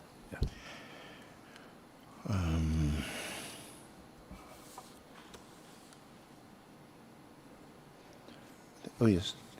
Perhaps lastly, do you know a person by the name of Suleiman Karim? Suleiman Karim. Suleiman Karim, yeah. Karim is C-A-R-R-I-M. It could be a person I may have met once or something like that. Okay. Again, Minister, it crops up in a string of emails that goes in between Matlala and Karim, and one of the WhatsApp says from Karim, "Good morning, Minister." This is dated, what's the date? 6th of May, 2025. "Good morning, Minister. Just received a call from our guy, who is a service provider for our health risk management project. He's got very serious concerns. Apparently, you gave a directive to scrutinize his contract, and while they must stall as much as they can to release purchase orders until you guys come up with something that can warrant the termination of the service." Then Karim says to Matlala, this is what he sent to you. And then Karim says to Matlala, "Then he called," referring to you calling him. Any comment on that? Now, I think I remember receiving such a message, but I didn't respond to such a message. Okay. Is that it? Thank you. Thank you, Minister. Thank you, Honourable Chair and members. Chair. And thank you for your cooperation, Minister. Chair. Thank you, Senator Council. Honorable Malema. No, Minister, there is a Suleiman who's a treasurer of the ANC or something in Mafeking. Would that not refer to the same? Or put differently, do you know the Suleiman who's the treasurer of the ANC in Mafeking? Regional treasurer. That's why I'm saying it's somebody I may have met, but I can't say this is a person who I would know or identify when he comes here, because I may have met him not more than once. Honorable Ngola. Thanks, Chair. No, the text read by the SC also suggests that there was a call made by the minister after the text. So just to confirm with him, did he call after having received the message from the guy mentioned? Thank you. I don't recall making a call to him, but I may need to look at what you are talking about. But I remember getting a message.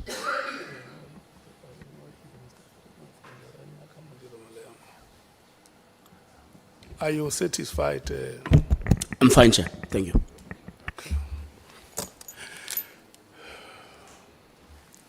Honorable members, I want to thank you so much for your patience and your cooperation. It has taken us 2 days. You can imagine the honorable member who started questioning yesterday having to sit out for the rest of the day and the second day. I want to thank you so much for that. Honorable Minister, the last 2 days have been the longest of the days for you. And we want to thank you. We have arrived at the point, at the end of our proceedings, and we want to thank you for having stayed the course. It might not have been easy at some time, but you'll find ways to respond to the questions. And thank you for your resilience. SC and your team, the staff of Parliament, the members of the media, we are meeting again here tomorrow at 10 o'clock. The SC had requested that he may need about 4 to 5 hours to lead evidence. And members must come prepared immediately after we go past that phase. We are going to take questions. I don't know the number of members we will be able to take tomorrow, but I just want to advise you to be ready, time permitting. We are going to start with questions. Honorable Skosana, Honorable Malem. Thank you, Chair.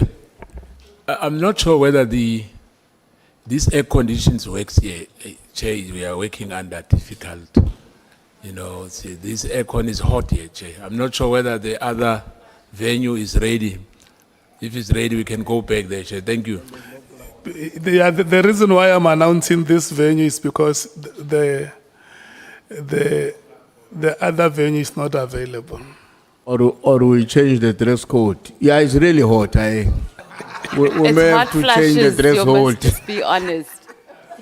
Honorable Malema. Honorable Kosana is No. having hot flashes. Chair, I was saying we hope as the proceedings proceed, we'll have an opportunity to also see junior counsels leading evidence. Thanks.